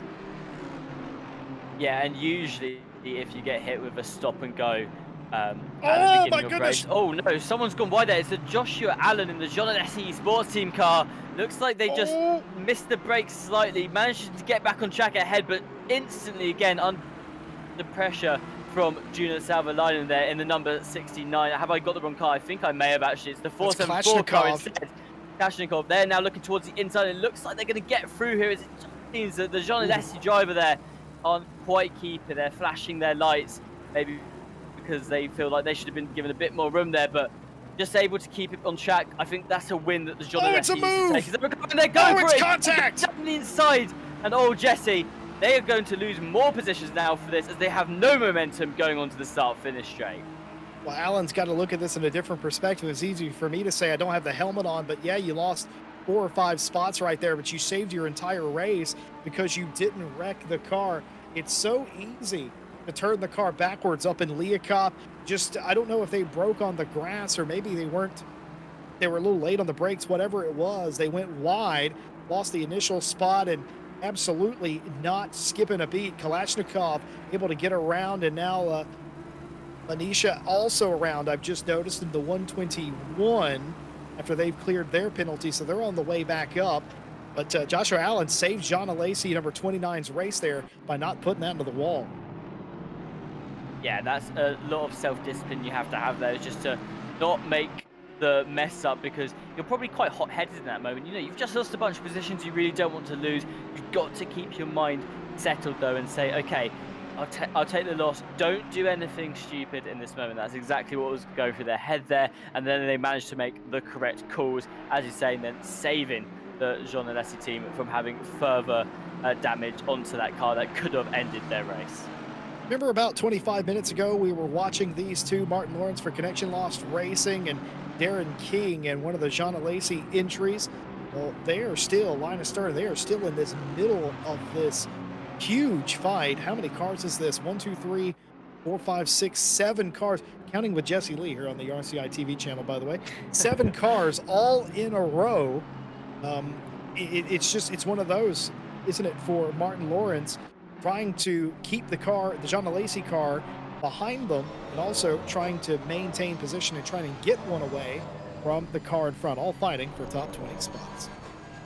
But look who is also at the back of that pack that has formed. It's George Boothby, who we saw drop down a lot of positions early on in the race due to the incident that we saw at the beginning. They've been climbing their way through the field. They've managed to make it up to 20th, and now Jesse, I'm wondering if it's one of the drivers that's thinking about maybe altering their strategy here slightly. Personally, if I was in this position, I'd be considering pitting early, just because you're at the back of a huge pack of cars.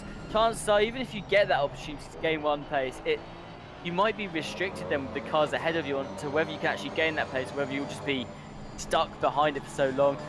I imagine a lot of the drivers in that big pack of 10 now are considering, what do I do here? Should I pit early or should I just stick to the strategy? And I think if it was me, Jesse, I'd be looking to pit early and just break the cycle. Don't stay at the back of that group for too long. Get in some clean air and just blast out some laps. I'm going to play devil's advocate here, I think, with this one, because you are fighting for what is essentially the final spot on the podium. I don't think anybody is going to be changing their strategy, because these teams will surely, in all likelihood, have a team engineer or a driver, as I explained earlier, and they're saying, what, are you kidding me? You're quicker than this guy. Just go pass him. We all know racing isn't that simple, but when you're not in the car, you're always saying, third place is right there. Why don't you pass him? Yeah, and that's the perspective of the drivers. The driver doesn't want to hear that, Tim, just so you know. The driver never wants to hear, what do you mean? We're all running the same lap times, which they are. But that is what happens. Your engineer will tell you, just go pass him. It's easier to do it on the racetrack. I think it depends on the engineer. I know a lot of engineers that would have that mindset, but also I think, in a way, I'd almost give that mindset more to the driver, because to be honest, the driver's sitting there thinking, I'm faster than these guys. I'm the one being restricted on the pace here. I know I can do better than this pace. I just so find myself at the bottom of this pack, but I could definitely just pass them and do it. Whereas I think some engineers would take the approach of, look, we know you're faster, but just get some clean air and then do those fast laps, and then hopefully when they've pitted as well, you'll be the one at the front of that pack. But then you've also got the decision that adds the way of, if you pit early, again, you have to make up for it later somehow. You've got to extend those final stints a little bit longer than maybe you want to. And obviously you've set up the car for a particular stint at the beginning of the race. A lot of these drivers may still have quite a lot of fuel left in their tank. They don't really want to just pit now and waste all of that extra potential they have in the car late on. So the engineer does have to think about all of those things in that situation. I'd say for the driver, I can definitely see why they'd want to stick in the fight if they believe to be faster.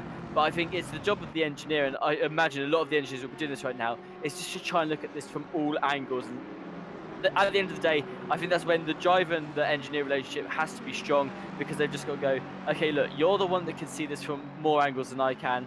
Tell me what's best to do here. And I'll tell you something, Yaz Heat agree with you. Valentin Berrier pits in the 939 Ferrari. I would say one of the first cars to do that, but we've had several pitters already. But certainly one of the cars that will look to be placing quite highly here today. They've come down just a tad bit early. They were in the middle of a pack and they've done that. And by the way, Tim, you've converted me. I totally agree. And you just reminded me of something. My favorite races in history all pertain around some crazy strategy that worked. Hitting early, doing something contrarian to what most teams are going to do. And on a good day, strategies like that work and it makes some amazing finishes. And even when it doesn't work, if you're quick enough, you don't really lose a whole lot by doing it, especially now that we're 5 minutes till, the end of the hour or the top of the hour, if you prefer. So you don't get hurt too bad if you do it now. Doing it halfway into a stint, maybe a little bit more to worry about. But now, absolutely, you're going to see that more cars are likely going to file down the pit lane. Yeah, absolutely. And it's like you say, now is definitely the time to be looking to do those slight changes to your pitch strategy because, like you said, if you do it earlier on, you've got to then make up for it in the rest of the race. You have to extend those stints where maybe you weren't planning to. If you do it now, it's basically on the hour. You've got that little bit more time to play with too. And at the end of the day, I think the best strategies are the ones that are very fluid. They're open to change. They've got those different paths that you can take depending on what happens in the race. But also, sometimes the best strategy is just the crazy one, which when you first hear it, everyone goes, no, there's no way that's going to work. Sometimes, though, it's that crazy strategy that just absolutely wins the race and puts you in those top spots. I'll tell you something else about that too. When you're the only one who sees that strategy, when you're the only one that knows that that's going to work and everybody else is doing the normal mundane strat and it works, you feel like an absolute genius. Well, the stewards are hard at work as always, continuing cleaning up some of the early lap incidents. These are all on lap 4. 5-second penalty for the 501, forcing the 27 off track. 5-second penalty for car 29, excessive dive bomb, leading to subsequent incident. Drive-through penalty for car 85, taking out car 69. That's not very nice. 5-second penalty for car 29, overtake with excessive contact. Drive-through for car 164, that on lap 5, missing braking point, taking out the 696. Drive-through penalty for car 911 on lap 9 for taking out car 43, position not given back. Drive-through for car 43 for taking out car 335. I remember seeing this now. That was the compound accident where several cars went off, if you recall, earlier on in the race. So both those cars receiving a drive-through. 5-second penalty for car 71 for an overtake with avoidable contact on car 14, that on lap 11. 5-second penalty for car 977 for forcing the 121 off track on lap 12. A racing incident between car 501 and 27 on lap 12. Stewart still hard at work, Tim. Stewart's still hard at work and just putting out those penalties. It's got to be very tough in the steward's booth right now. You've got so much to be watching. You've got to come to those decisions quite quickly as well, because if you delay them too much and you give the penalty a lot later on than the team was expecting, you can almost unsettle the team's momentum, because from a team perspective, if you're getting a penalty, you want it as soon as possible, really. You want to know how you're going to deal with it. So the stewards coming to these decisions very quickly, that is a really good thing for a lot of the teams as well, because it means they know where they stand in this race. A couple of things I've noticed as you're reading out the penalties there is George Boothby managing to climb up into that 19th place position, and actually made me think of an alternative strategy that some of these teams are probably trying to do here. We mentioned how pitting early can get you out of these groups. I think that something that a lot of these teams might be doing is just trying to wait out the group, honestly, because if everyone else in the group pits early and you're the last one left on the track, that in itself will give you some time to just put out some good laps before you have to pit. The only problem with that is, Jesse, you're relying on other teams to do something you have no idea if they're going to do or not, and if every single team is on that strategy of let's wait out the other teams, you're all just sitting in the queue yet again waiting for the other team to move. So that's where, again, you've got to be fluid with your strategy. When is the cutoff point of, okay, no one else around us is pitting, we might have to be the first one to instigate this pitting chain? I am slightly surprised nobody inside. I mean, there have been a few cars, don't get me wrong, inside the top 15 that have come in. The majority have stayed out. Even to this point, that tells me one thing: they're all going as long as possible, knowing that they're going to have to double stint the tires at some point. there's no use coming in and changing tires or what have you. You're going to keep the same tires on the car, even more so. Just run the car out of fuel, come in and pit, and maybe have a shorter stop later on in the race. That seems to be the strat that a lot of the top teams are going for. More information from the stewards. Nothing big going on here. Lap 15 and on, a racing incident between the 111 and the 474. No further action between the 14 and the 404. A warning for car 99, missing the braking point, causing avoidable contact with the 899. No further action between the 14 and the 45.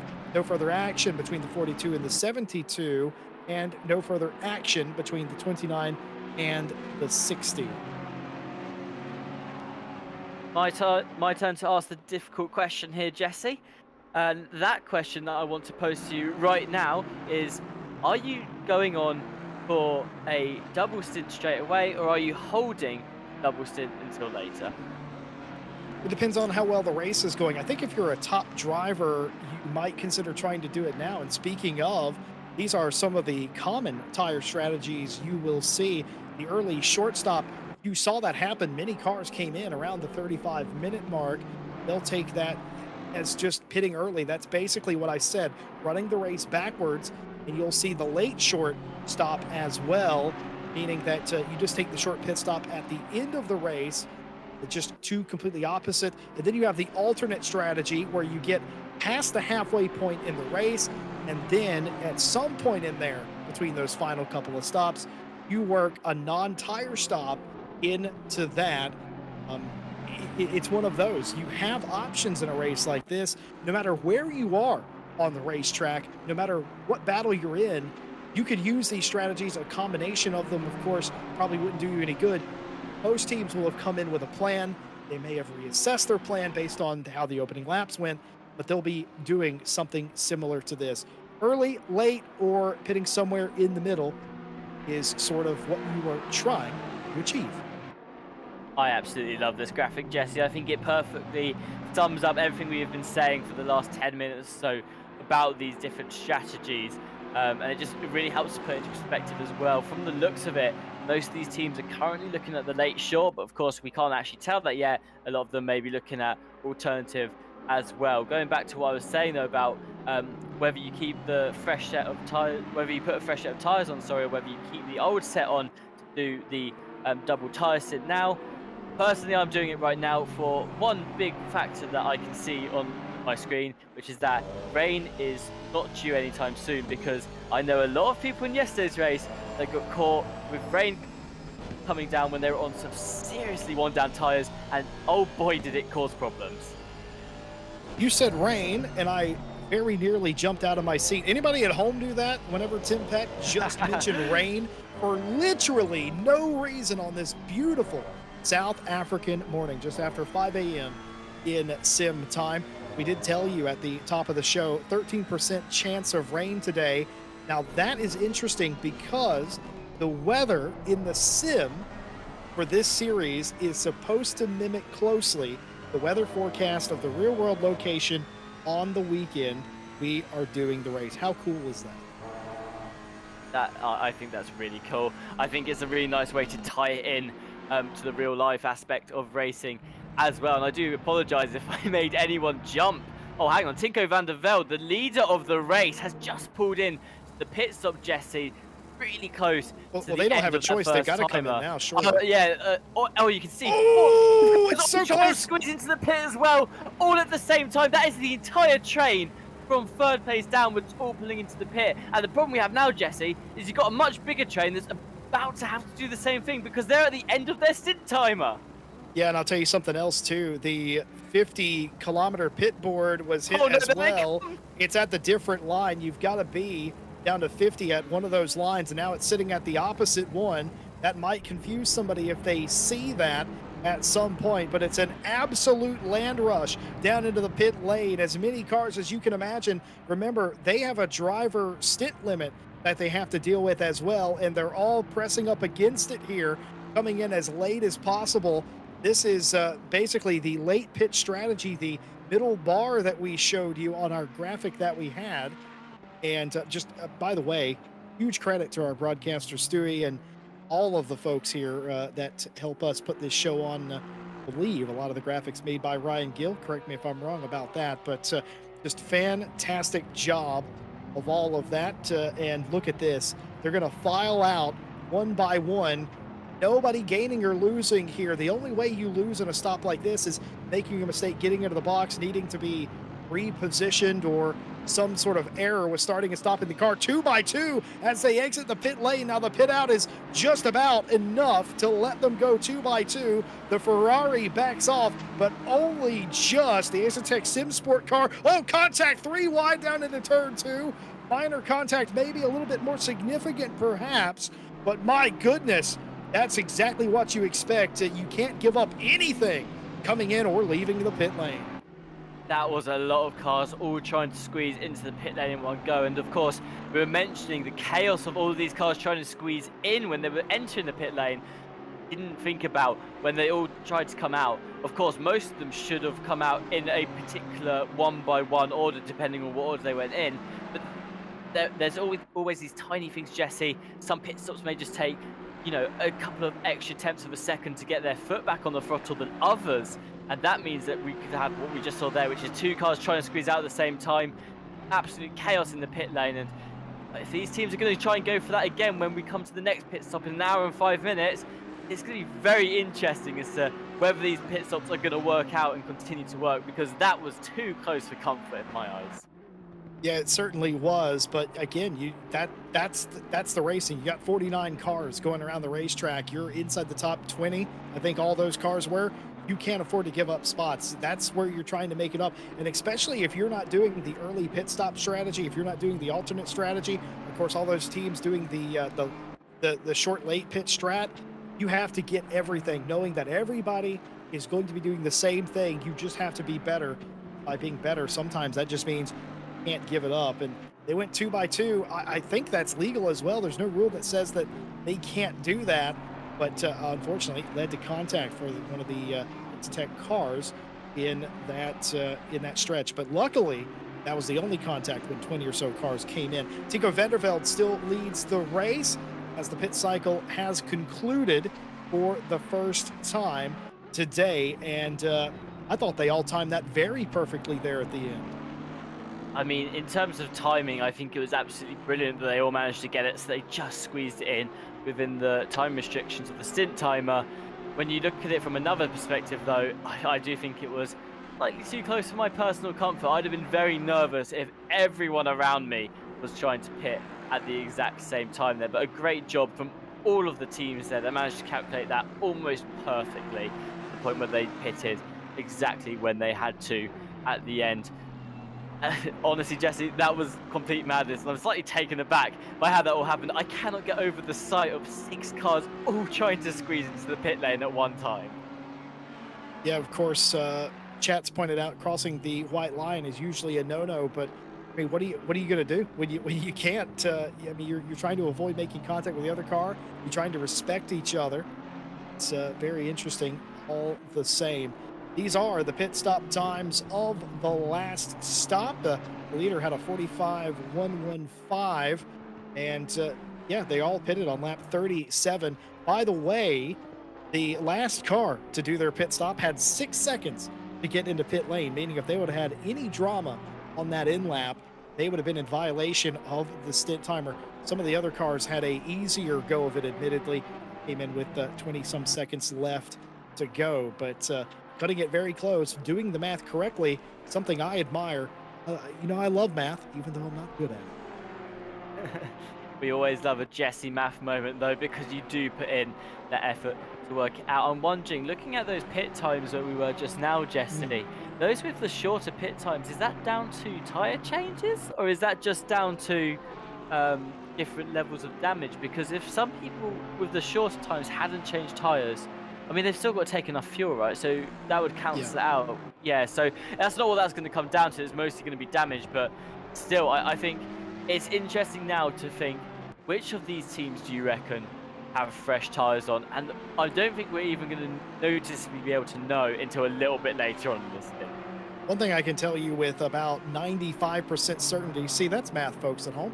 is Tico Vandervelde and Williams did not take tires. I don't think 47-ish seconds is enough for tires. A couple of the teams that are in the 1 minute bracket thereabout, that could have been either damage that they were repairing or tires. The closer up to the front you were, the more likely of a 1 minute plus stop being a tire stop is more likely. There were a couple of cars at the back end of the top 10, somewhere in the top 15, that had a minute 25 stop somewhere in there. That's likely a combination of damaged tires. Could have been both, could have been just one. And if you had damage and you were initially going to take tires, you might elect to not take tires and fix the damage to minimize time spent on pit road and maybe preserve a battle you were in. So they might have changed up their strategy, but almost certainly the Williams out front with Tico Vandervelde behind the wheel, who stayed behind the wheel, mind you, they did not take tires. Walshingham continues to try and work his way up inside the top 10, and what a pass that was, an over-under move. That was very satisfying to watch. It was the perfect sort of switchback style. You go for the inside, you end up on the outside, but you just keep the momentum going. That was beautiful from Walshingham there. Great to see. And here's Martin Lawrence for the Connection Lost Racing team. We're watching from the rear of them right now, the 39 BMW behind, and you can see that massive group that entered the pits together. Still a massive group, even when they came out of the pits, although the order of those teams has significantly changed.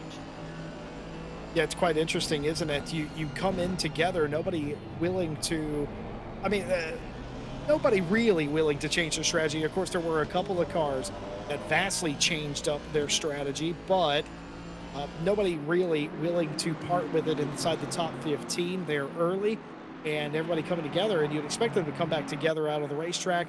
Nothing gained or lost. That's exactly what's happened. Trying to gain here is Luke Southall, the STR Esports 39. That BMW, the highest running BMW, starting to come alive now. Cars batting out on the field as one car goes towards the inside there on the final corner. Manages to pull it through as well. I believe that was I can't actually see the number on that car, Jesse, but that was the blue car with the black and red stripe along the top there that ended up losing out to the one that is now just ahead. I believe Martin Lawrence there for Connection Lost Racing, just dropping back a couple of positions, not able to hold on to it. But again, still in that pack, as long as they keep up the pace, it's not too bad. Something I think you'll find interesting though, Jesse, in terms of maths and around the pit stop time is Claudius_Lou in chat has just mentioned that Smolia, who is currently in second place for their team, missed the pit box, losing them 5 seconds. And oh no, what has happened there? Well, it's a big one. Out of barbecue, isn't it? One car spun completely around another slow, and that has completely blown apart this train of cars that we had. What was 4 or 5 is now down to 2. 2 survivors, I think I'm right in saying here. Dimitrov and Nuttall in the 46 and 45 respectively. Yeah, they'll be happy that they're the survivors there, although it's going to be a bit sad for the ones at the back. I say a bit sad, it'll be very sad for the ones at the back. All part of the fight. You can see in the race replay here what happens. Hold on a minute. One car caught the inside. Are they teammates? I was going to say, Tim, was that teammate on teammate there accidentally? I don't know if it was or it wasn't, but either way, that was very unfortunate. I do know those are 2 Asetec Visceral cars that survived that out in front, those 2 Ferraris. Don't know if those 2 Astons are teammates as well. They may do, they may not be, but either way, unfortunate. That has dropped them out of their fight now, as they will have to recover as well. I said earlier in the broadcast that if you're going to have an accident, you might as well do it early, especially on lap 1, get it out of the way. This is the part of the race, Tim, we're getting into now, with less than 5 hours to go, where you really start in this group of esports professionals. You know, you can't afford an accident at this point. There's just not going to be enough time left to do anything really to bolster your finishing position from this point on. After the first pit stop, have to keep it clean. Yeah, you need to make sure that, because like we were saying, we've got race replay here. And look at this. Look at this. 2 Aston Martins. Philip Minar. To be able to navigate that though, brilliant. Well, that was George Boothby actually who did that. Boothby, I don't know if he's a religious man, but he definitely parted the seas right there. That was incredible stuff. In UCOG we trust, I guess. Yeah, to be in that situation, 2 cars colliding in front of you, and you just have to let off the throttle slightly and have full faith that they will be parted enough by the time you go through. Brilliant calculation there from George Boothby to navigate their way through. You've got the 977 Porsche here fighting to get past the 912 Porsche. Gamble makes the move. They've got up a position there for the Kramer Racing Esports team. A brilliant overtake, just squeezing the 912 and making sure that gap stayed wide enough that they could get through there. Getting confirmed in chat, those two Astons that collided were not teammates. They, of course, are running the black car livery today for this race. No livery submitted for those cars, in case you're wondering why they're all carbon fiber like that. But beyond that, not teammates in any way. Here's Dom Healy, Wild Things Racing. People on the internet know him as Dom GTR. I know him as a guy who had a non-functioning Skyline in his garage for quite some time, but nice to see him out here still racing on the pro circuit. Dom Healy doing a good job as well, up in 29th position, fairly solid place in the middle of the field, keeping it quite close with the car head as well. We can see now from the rear of the crazy team, actually we've just swapped to Junior Salvalainen here, who's in a bit of a battle with the driver around them, which is just a bit further down from where Dom Healy was. They're trying to, I think they're the car that's holding off the 474 from behind. They are here, they're just trying to hold off the 474, and Junior Salvalainen, they're gaining some position. No, never mind, Jesse, ignore what I just said. They just gained on Dom Healy. That's what we've just seen, is Salvalainen overtaking Dom Healy there. Ignore everything I said before that. For the record, I have it on good authority, Dom's GTR does work now. So good for him. Congrats on that. And beyond all of that, I told you, everyone, that we had some extra special things in store for this championship. Of course, we already gave away 100 euros to the pole sitter of the race, the Go Setup's pole award. Well, we're ready to give away another 100 euros to a team, and this time it's up to all of you in chat. It is, of course, the AK Esports team of the race. Duke Novicius driving off of the racetrack there, rejoins without further incident. From now, by scanning the QR code or following the link in chat, you can vote for the team of the race, and whoever wins that vote, has voted on you, the community will win 100 euros, and that team will be eternally grateful indeed. Well, while we take this moment to step away, we invite you to vote in the AK Esports team of the race by scanning the code or visiting the link. We'll be right back.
And not missing a single beat of the action as we stepped aside for a moment. We would like to thank all of you for voting for the AK Esports team of the race.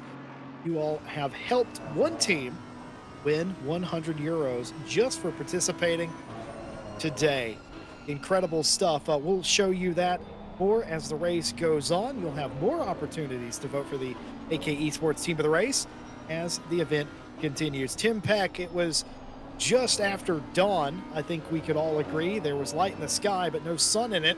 Now the sun starting to become an issue and certainly will do at the end of Sector 2 and Sector 3.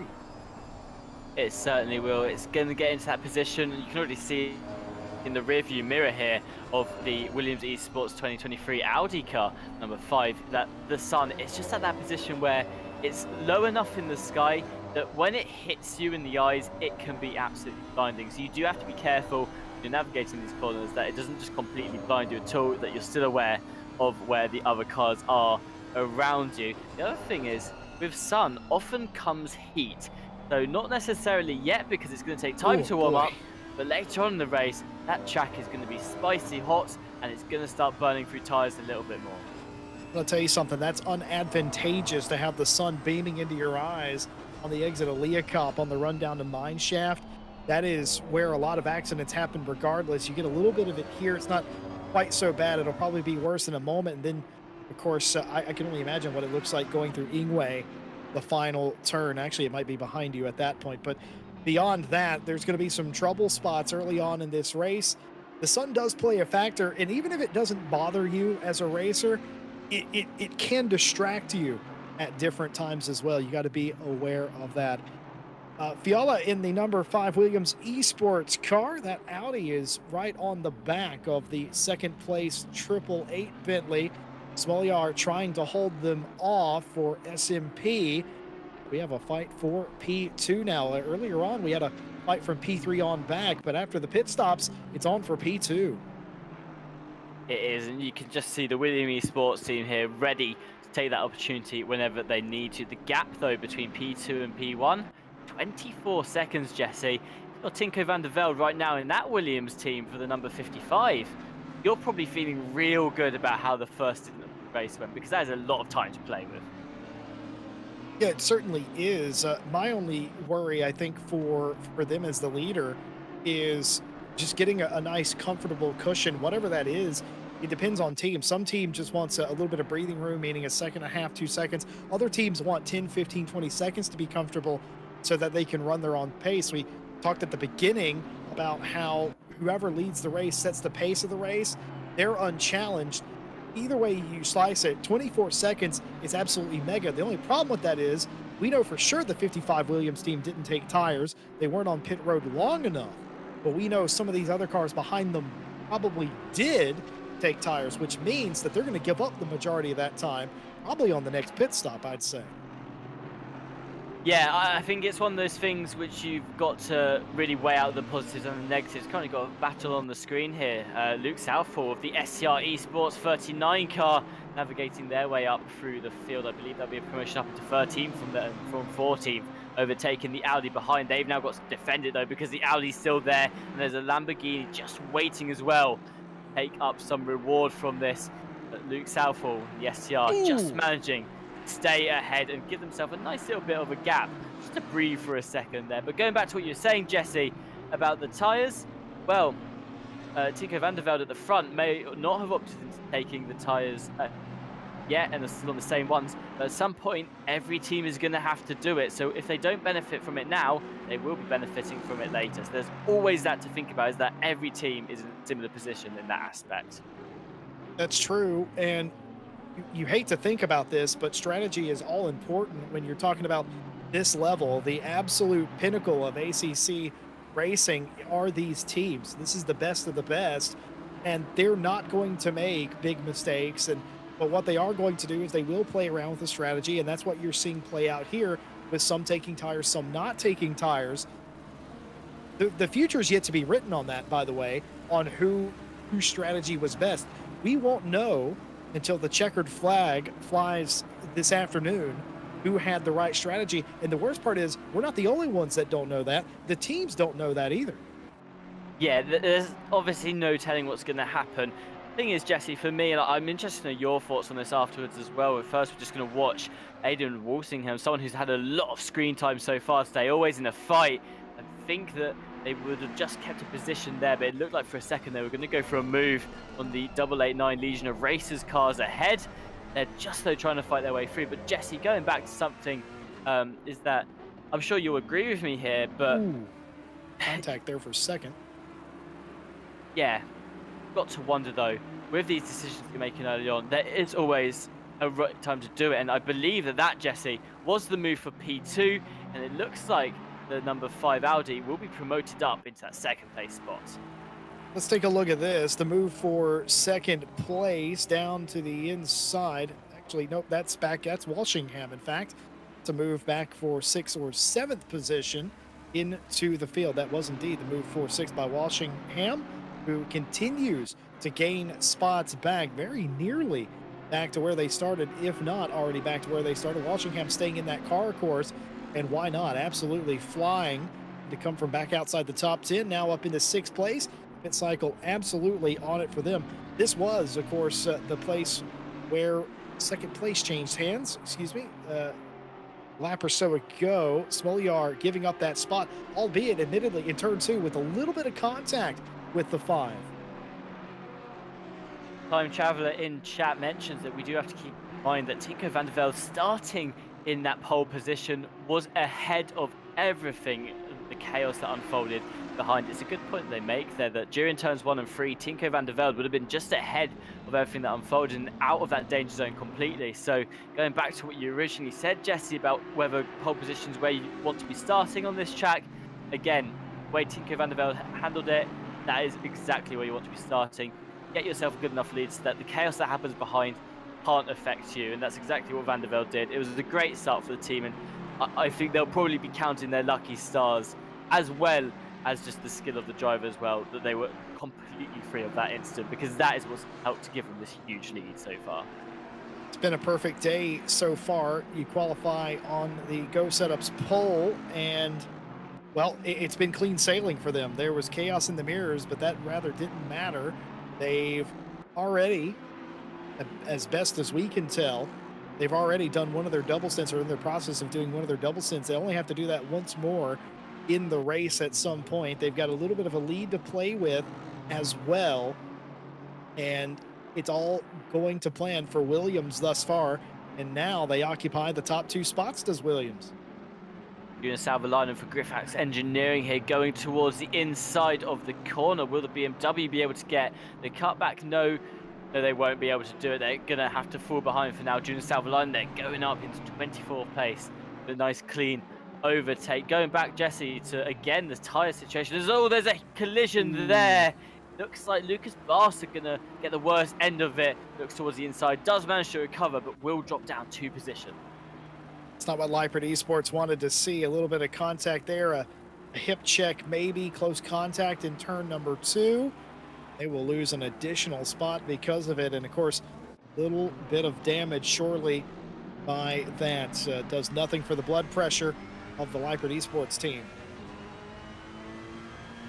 Yeah, it's that moment where you're just, again, you're still quite early on in the race, so, and maybe even some newer drivers in the cars, in terms of it will be the second driver of the team now that's in the cars, that again have to readjust to driving the car. They need to know what it's feeling like on track at the moment. So there is in that opportunity, that window where these accidents, these incidents can still happen. We're going to have a race replay now. The position 5 driver, Nicholas Arnk, who's I think has gone for a move down the inside, and yeah, the yellow car just really wide there, not able to get the switchback to happen, because again, on that corner, Jesse, we talked about it, very good opportunity to defend if you do get that switchback right, because you're so wide. There is a certain point where you're just too wide to make it happen quick enough, and like we saw there, able to capitalize off it was, oh, I can't even remember. Oh, Arnk, it was Arnk there, just able to capitalize off the other car being that slight bit too wide. Yeah, that was so far out of the way, that almost looked intentional to me, Tim.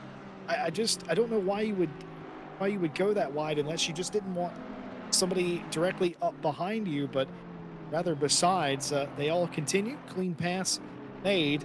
I if that was the intention, executed to a T. CLR continuing to be on the attack as well, on the upward trend after the first cycle of pit stops, absolutely glued to the back of the car in front, looking to maybe get a move on the Ferrari, but nothing doing there, holding very well indeed.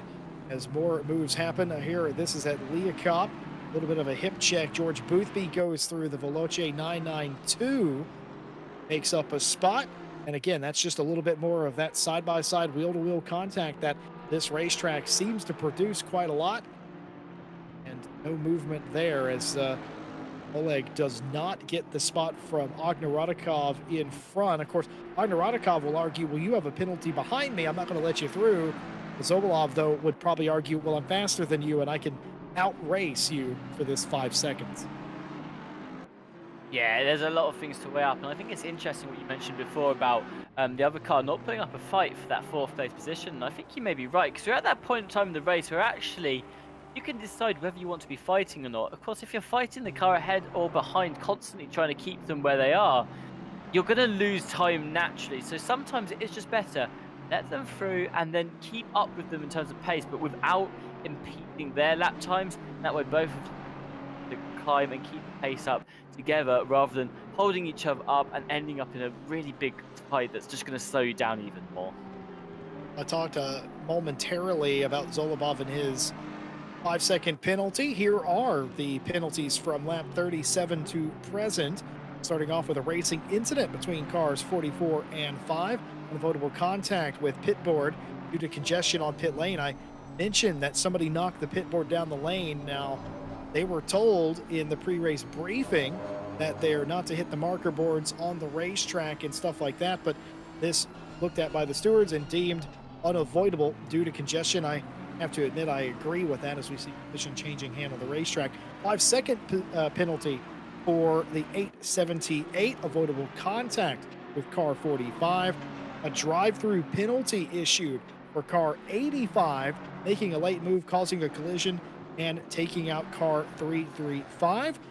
And just in, a drive-through penalty for car 777 for a takeout on the 696. I'm going to tell you, that 696 has been on the receiving end of a couple today, rather unfortunately. Yeah, and that will hurt the team later on in the race as well, because you take these penalties, and whilst it is recoverable, definitely over a 6-hour period, the more you pick up, the more you have to recover from, as we see Zolobov there, just trying to keep the car on the track as they find their way through. Now going towards the inside of the corner, real late on the brakes there, and just able to squeeze their way through. That was a nice clean overtake. That'll put them ahead of the number 14, and now they can hope to try and push that distance a bit, maybe make that 5-second penalty not hurt them so much later on. Yeah, the S&P teams look quite quick today. I would hazard the guess that they would be able to race 5 seconds out in front, especially with the pace they had, because relative pace to somebody does not make an overtake happen. You have to be significantly quicker than another car to pull off an overtake, or as I mentioned earlier, wait for a mistake, which is even rarer with this crowd. So to be able to pull off a move like that tells me that the pace of that S&P car, even with a 5-second penalty, it's still going to be a contender as we go through. By the way, the 696 car, that's the Into the Breach team. That and the reason I brought them up was they've been the unfortunate victim of a couple of rather large incidents today. So shout out to them. They are keeping going. We have had a couple of cars fall off the back and into the garage, including most recently the 99 car. I've been told that they have taken that car back to the garage, but they were able to get it going again, and the Race Anywhere Sim Sport car is back out on the track. At this point, we have not lost a single car that we're aware of.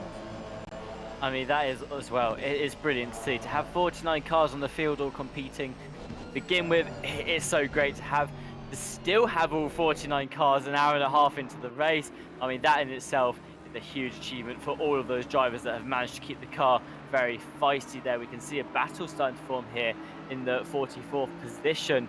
They're trying to climb up into a new place, ended up not being able to make it, and now fallen to threat to the number 17 that was 45th. And you can just see the cars now all trying to find a position that they can get out on track. Because again, Jess, it goes back to what I was saying. If you go for a move and it doesn't pan out, you have to be worried about what's happening behind you. Because if you have a driver sitting there waiting to overtake you, you've just opened the door for them. And that's why you have to make sure that when you go for a move, it has to pan out. Certainly is the case. And eagle-eyed viewers among you may have noticed there is only 48 cars in the race. Was just informed as I was saying that the 99 had it disconnected again. Clearly, some sort of issue for them today. Rather unfortunate, but surely Race Anywhere SimSport will be back for round 2 in 3 weeks' time. We'd love for you to join us as well. This is a 5-race series after all. This only race number 1, and somebody is going to walk away with the lion's share of 11,000 euros. Tim, it doesn't matter who you are, that is a lot of cash. That is a lot of cash, and everyone's going to be wanting to win. A huge incident there between Apau and I believe that was the 334 Audi Congresso there, both colliding with each other side by side. Took both cars off the track as well, but Jesse, you've got to give it to them. Incidents happened. Everything else aside about what happened there, at least both cars still going forward and didn't look to pick up too much damage. Goodness. Samir Foch muscling his way through. There's no way he would have saw it all. A big punt there on the Porsche sends them out into the dirt. Was that Jutnavicius who got into the back of the Porsche? Samir Foch made initial contact, a couple of bumps there, and here comes the Porsche through. I don't think that was Jutnavicius, but just, not realizing where the car was going to turn in. That was a compounded accident there coming through Cheetah, and here they are all together again. Almost 3 wide into the first corner here. Who's going to come out on top? It looks like they're going to be 2 going wider there than they want to be. And again, already contact on the rear. That's going to force one of the cars back into a huge train there. As multiple cars now coming into the fight. This is a 7-car fight here, Jesse, for position. I think someone has just had a huge loss there. I believe it was actually the car we're watching, the Vides Junior Esports team with Klashnikov. They started at the front of this train, now find themselves towards the back after a series of unavoidable accidents where just getting pushed around really by the other cars on the track going through the first set of corners. Well, that was borderline bumper cars going through there, but all the cars continue to go around the correct way. A huge move down here into turn number 2. Hendrik Gamble in the 977 Kramer Esports or Racing Esports car. And they've just about made that work. The Porsche, one of the best cars on the brakes, and showing it there down into turn 2. Yeah, it goes back to what we were saying about the different cars on the field today. We've got another fight forming here, actually, as Southall tries to defend between both. Oh, no, never mind. Southall's the one trying to fight through. Darren King, though, trying to get back that position that I believe that they have just got back there. Sitting there, you can see back of that pack of 3 wanting to fight their way to the front.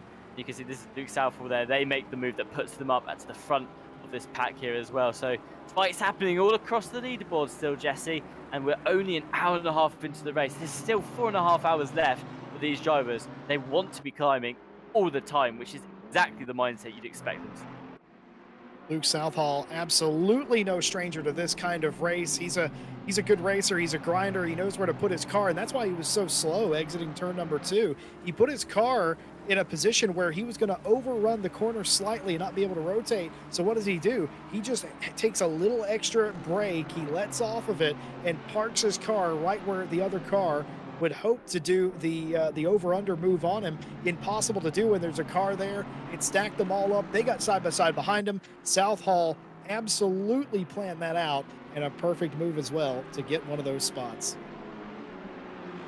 Another train forming on the track that we can see, and Jesse, it's the same sort of look that we had an hour ago, but again, completely different cars involved, everyone fighting for different positions across the board. And it goes back to what you're saying at the beginning of the race, of you just have to keep the momentum of your car up. Someone going wide there has opened the door for Darren King to maybe go for a move and try and climb up a position, but just able to recover it in time, be able to hold off the second car from coming through there. Darren King, though, released to the front. Luke Southall will fall back behind the number 28 driver. Very active pockets of racing. That's what you expect in a series like this. You're going to see this all race long. This isn't going to calm down. Normally, in a traditional league race, you You have the initial chaos and then it calms down, everyone settles in. That's not how it works in esports. All these drivers, like we said many times, they're so close on pace and their machinery is so different. They're better at different aspects of the racetrack than other cars. That doesn't do anything but keep them together. The BOP also helps a lot in that as well. And it's sort of restricted some of the power some of the cars have while bringing out some of the more cornering talents of others. And it's what's caused this. You get these long trains of cars where you're basically playing, 260-kilometer Oh Jenga. no. Oh my goodness! And somebody made the tower fall there.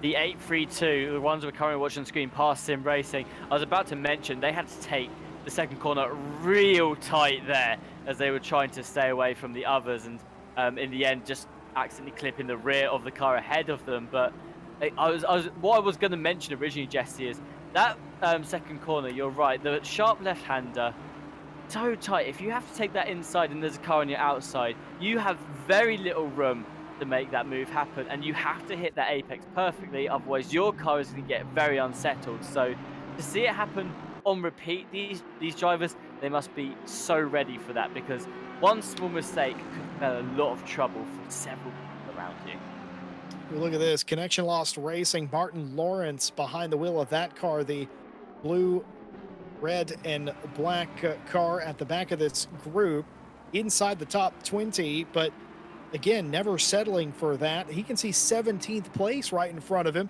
Just got to navigate these cars who are currently going side by side in front. That's Savalainen and Van Omen going side by side. Here comes Martin Lawrence trying to capitalize on that, trying to get by Van Omen, and he's done it. Look, he slots in before they get to Sunset. Position made, 19th place for the 404, and now sets his sights on the Aston of Savalainen. Those two have a lot of history together, Savalainen and Martin Lawrence. They've raced together a lot over the last couple of years. Kirill Kalashnikov trying to do their best here to try and make a pass work. He's already got a small penalty thus far. Doesn't want to further exacerbate that. As look at this bump drafting here in South Africa. Oh, and it's gone wrong. It's a huge crash before they get to Sunset. Bump drafting did not work in that instance. A couple of cars in the wall. An unsettled car there was a very dangerous position to be in, and unfortunately for Kalashnikov in the VDES Junior Esports, that is going to be quite a hefty pit stop, I think, that they'll have to take there, because to hit the wall at that speed, Jesse, that's going to pick up a lot of damage. And again, though, it's one of those things that you have to take into account. It's going to happen. Now you've got 4 hours to try and repair that, not literally repair the car, but repair the accident as a whole and make it back to the position you were originally in. They've got 4 hours left of the race. There's still time to fix everything. I've seen a lot of crashes in that alley between Barbecue and Sunset. I don't think I've ever seen one like that. More often than not, you see cars trying to maneuver and they get turned. You don't normally see a bump draft that sees two cars into the Armco, but that is exactly what happened there. I will say, damage aside, that was an incredible amount of recovery by both of them. They lost minimal time, albeit with significant damage. Now that's interesting. Williams Team Razor in the pit lane, and this is early, Tim. I think I know what happened, and this is the theory that I wanted to share earlier, but there was just too much batting to happen. So, going back to the theory that Team Van der Velde and Williams Racing didn't take a fresh set of tyres, which we are 97% sure they didn't, do they opt into the alternative strategy and take a shorter stint straight away, that you're on that old set of tyres for as little time as possible? It means that now, Tinker Van der Velde, they can pit early. They'll still, hopefully, if they've calculated it right, be in some nice fresh open air, but they don't have to spend as much time on a really old set of tyres, and they can maximise the potential of all of the tyre sets rather than worrying about one being very dead. Because if you push one set of tyres for 2 hours and 10 minutes, Jesse, they are going to be very difficult to drive on. Listen, you know what you're talking about. I believe you, Tim, that you know what you're talking about. It's all lost on me, I'm afraid. I think I get it, though. This is a modified version of the taking the short stop early. They just, instead of doing it at the first stint, they've done it in the second stint. That way they get off the tires. And if that's in case what they've done, They must know that they have a decent enough lead that it's not going to matter and that they can change their strategy. I think I'm right in saying that this probably wasn't the strat they came in with, but it's probably the one they're afforded now based on their position. Yeah, I imagine it's not the exact shot they came in with. I would think, though, that as a team, they discussed the possibility of, okay, if we have a gap early and we've got time to, get this done without too much trouble being caused around us, we do it like this. I imagine what most teams have gone in here with, Jesse, is several strategies for different situations, and it would not surprise me if the Williams Esports team there sat down and said, okay, we're starting on pole now. If we get that early lead, we do the short stint on the second stint, get those double tires out the way, and then hopefully it won't affect us so much later on. And I think that's the perfect use of a strategy there. I think they've done really well. And if that is what they've done, in my opinion, that is the correct call. Certainly could be, and we'll see if it's a winning move. They're playing with house money at this point, quite literally. Already won 100 euros, could go on to win some more, and we'll see if this strategy pays off for them. Leading the race, they had a 20+ second lead, and we know that they were one of the teams that didn't take tires initially, and now they certainly have done exactly that. As Tim Peck explained, that might be a winning combination. We'll see in a little over 4 hours time. Track temp has risen a little bit with the rising sun, 21 degrees C. We started at 20 degrees C. That's both ambient and track. The weather has done nothing but improve. It was partly cloudy when the race started. It is mostly sunny now. A stray cloud in the sky, no threat of rain, but a 13% chance of rain today. Be near 6 a.m. The sun still becoming a problem in sector 2 and 3. And the sun is only going to get more and more of a problem throughout the day, providing it stays sunny. Keep heating that track up more, and I can tell you firsthand, Jesse, hot tyres at Kyalami, you just burn through them quickly. Another reason why I think it's good to do that double tyre stint as early as possible, because you're on a very hot track and you're trying to push those tyres for 2 whole hours, it's really going to hurt. Slight incident here for the Aztec Sim Sports Viscera White team. That's going to send them to the back of their pack. They have managed to recover, but something originally set them slightly off track, which means they're now going to have to look at the rear of the train they were in. Let's see what happens here on the outside here. And is there a touch? There is. That sends them a bit wide. That'll lose them a couple of spots here. But other than that, that was a good save by Nuttall, considering they didn't expect to be that far out on the racetrack. But again, things like that, you put that in the memory bank as a racing driver. If you're not given space, if you're tapped like that, you remember the driver, the car number, everything.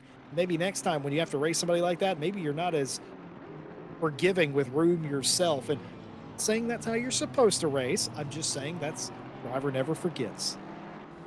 Absolutely. You do have to look at it from the driver's perspective, like you just said, where that is probably what is going through their head at that point in time. And again, I think it just showcases Kyalami as a track on how unforgiving the track can be. All that happened there was they got tapped, they went slightly wide because of it, picked up some dirt, and you just saw that compared to everyone else on the track around them, they had no momentum, not enough acceleration to keep up, and that is why they then lost 2 spots after the initial spot that was lost there. So that's why with Kyalami as a track and many other tracks like it, got to keep it on the hard stuff, because otherwise you lose all of that momentum, which, as you mentioned, Jesse, is important for keeping the pace up on a track like this.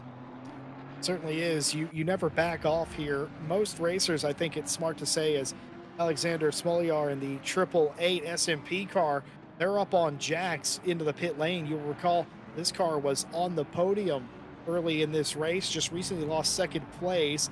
They're all the way down to 46th position now. Something massively has gone wrong with that team, and being told that there has been a software issue with that car that has led them into that spot. And I'm going to tell you something, of all the forgiving that I'm willing to do in a race like this and get on with it, I'm going to tell you straight up, that is devastating, Tim. That is devastating. Something like that where it's almost out of your control, and it's something that you have to, you've got to consider it could happen You don't want to be the team it happens to. You never want to be the team that it happens to. And like you say, it's absolutely devastating that it does happen. Who knows if they can fix the software issue, they may be able to recover. But again, like you say, long term, that massively damages the race, and there's just no good way around it. So a devastating loss for that team in that sense. But hopefully they can come back next, not next week, sorry, but in 3 weeks' time, and bring out a nice, good race that will help them to recover in the championship. You do everything right, folks, and this is the problem with this, is that you can do everything right on a race weekend. You can qualify well, you can race well, you can have an hour and a half, nearly 2 hours uninterrupted inside the top 3, fighting other cars. You've missed the big incidents thus far, and you come down pit road for a routine pit stop. Sometimes things just happen, and it is it's the bitterest pill to swallow. And again, I'm not going to sugarcoat it. I absolutely hate it. I'm gutted for that SMP team. I'm gutted for any team that happens to. It's something that is completely out of anyone's control. It's a random thing, and it is the worst way to have a race taken out of your hands. Yeah, it's a terrible feeling. But again, we were mentioning earlier, when you have instance at the beginning of the race, you've got to have that optimistic outlook still of, okay, it's a 6-hour race, we've got time to fix this. When you have an incident that devastating, it's hard to say, and it's easy to say for us. It'll be hard to look at in the driver's perspective. You've then got to be optimistic and look towards the next race and say, okay, we can recover from this in the championship, but we've just got to be this much more ready in the next few races to get those good results. So again, race 1, Jesse, not everyone's going to be a winner. You just have to keep up that momentum. You just got to keep up that optimism and say, there's still time in this championship for us to have a great result. I will say this about the SMP Racing Esports team. There's not a whole lot you can do about this race. You're just going to have to gut it out and finish it, right? Hopefully get back inside the top 30. I think that's a possibility. Get some points, do something with this race. If nothing else, turn it into a test session. But I will say this.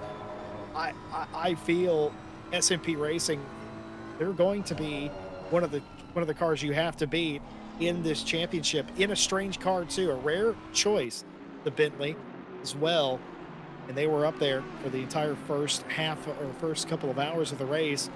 They're going to show up next week, or in 3 weeks' time anyway, for round number 2. They're going to be just as fast, I would argue, and they're going to be at the team. They're going to be a team you have to compete against to win races, and it's just unfortunate what happened today.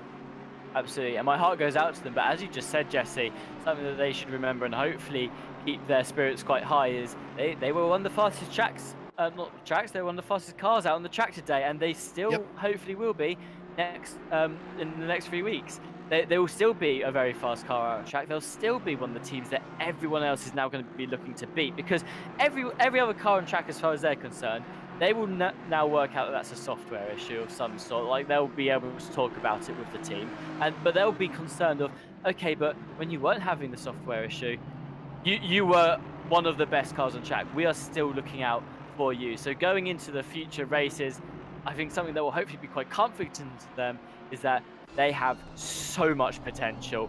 They are definitely still one of the best teams that was on this track within the first hours of this race. Talking about optimism, I love Alaric Insland's optimism and everything. Remember, they had the very early issue. They had a lot of repair time they had to do. They have driven that car in 2 hours back into the championship points. Top 30 get points in the championship. Their car back in a position that pays points. That is a huge victory for that team that had the early drama.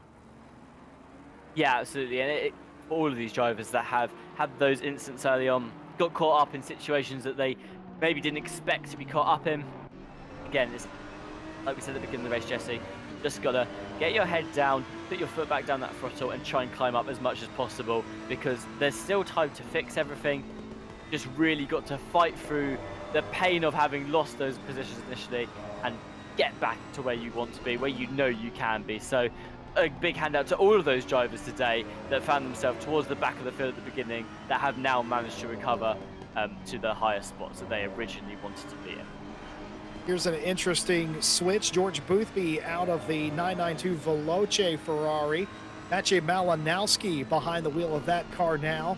If you don't know who Maciej Malinowski is, well, he's known for doing incredible things in a Porsche, but that doesn't mean that whenever he gets behind the wheel of a Ferrari, he's any less quick. He is certainly, I would argue, one of the quickest in ACC. A little bit of argy bargy there. That will not go over well with anybody involved. Of course, not what you want to see in the Juski sweep. Yeah, it's one of those sets of corners though where it's very easy to accidentally make contact with the car. You were talking about earlier how cars often will tap each other slightly on repeat, and how it can be frustrating for both drivers involved. Unfortunately, what we're seeing a lot of today, due to the nature of the track and the shape of it, is when you have those taps, it's fine if you're connected with each other, Jesse. If one car is slightly ahead, then they're going to get really suffered, because the rear will be thrown out of control, and as we saw there, be facing the wrong way on the track, and it loses you a good couple of positions as well. Again, the thing to keep in mind though is you just have to recover as quickly as possible. It's happened, recover quickly, get back into the race.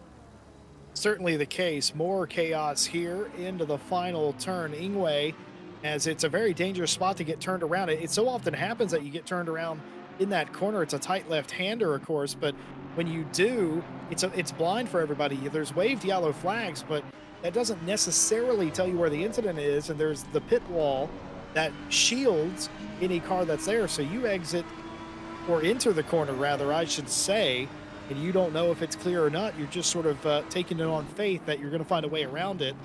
The best thing to do, of course, hold the brakes and be predictable. Done well by the 3-3, I think that was the 5, in fact, with Rochelle behind the wheel. Just a place where a lot of incidents happen, but done the right way, holding the brakes, waiting for it to be clear, and getting back into the room. Malinowski is just climbing their way through the field with speed. They've gone up now into 22nd position after taking the Audi 899 there, and they're now turning their attention to the West competition ahead of them, who have just pitted anyway, which will make the overtake easier. Remember, Malinowski is in the car that was originally driven by George Boothby in the second stint, so they've got basically an hour in this car now to really push that stint to the limit. And it looks like, Jesse, their main intent for that car right now, get it as high as possible for the next set of pit stops.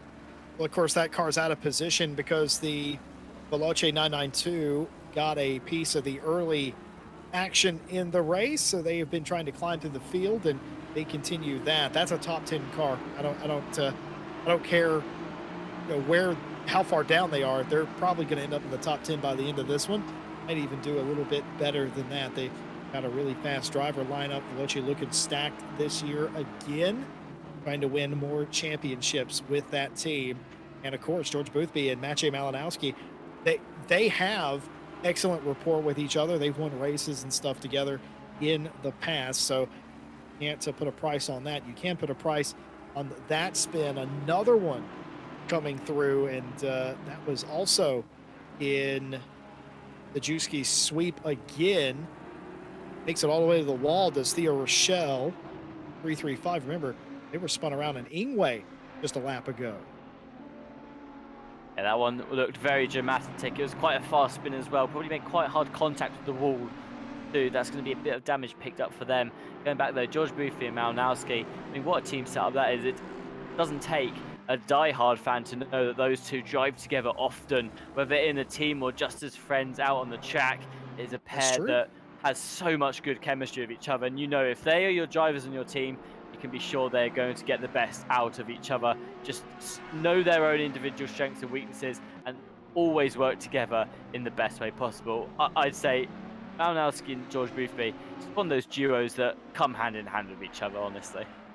I didn't even consider that. I knew that to be true, Tim, but that's an excellent insight.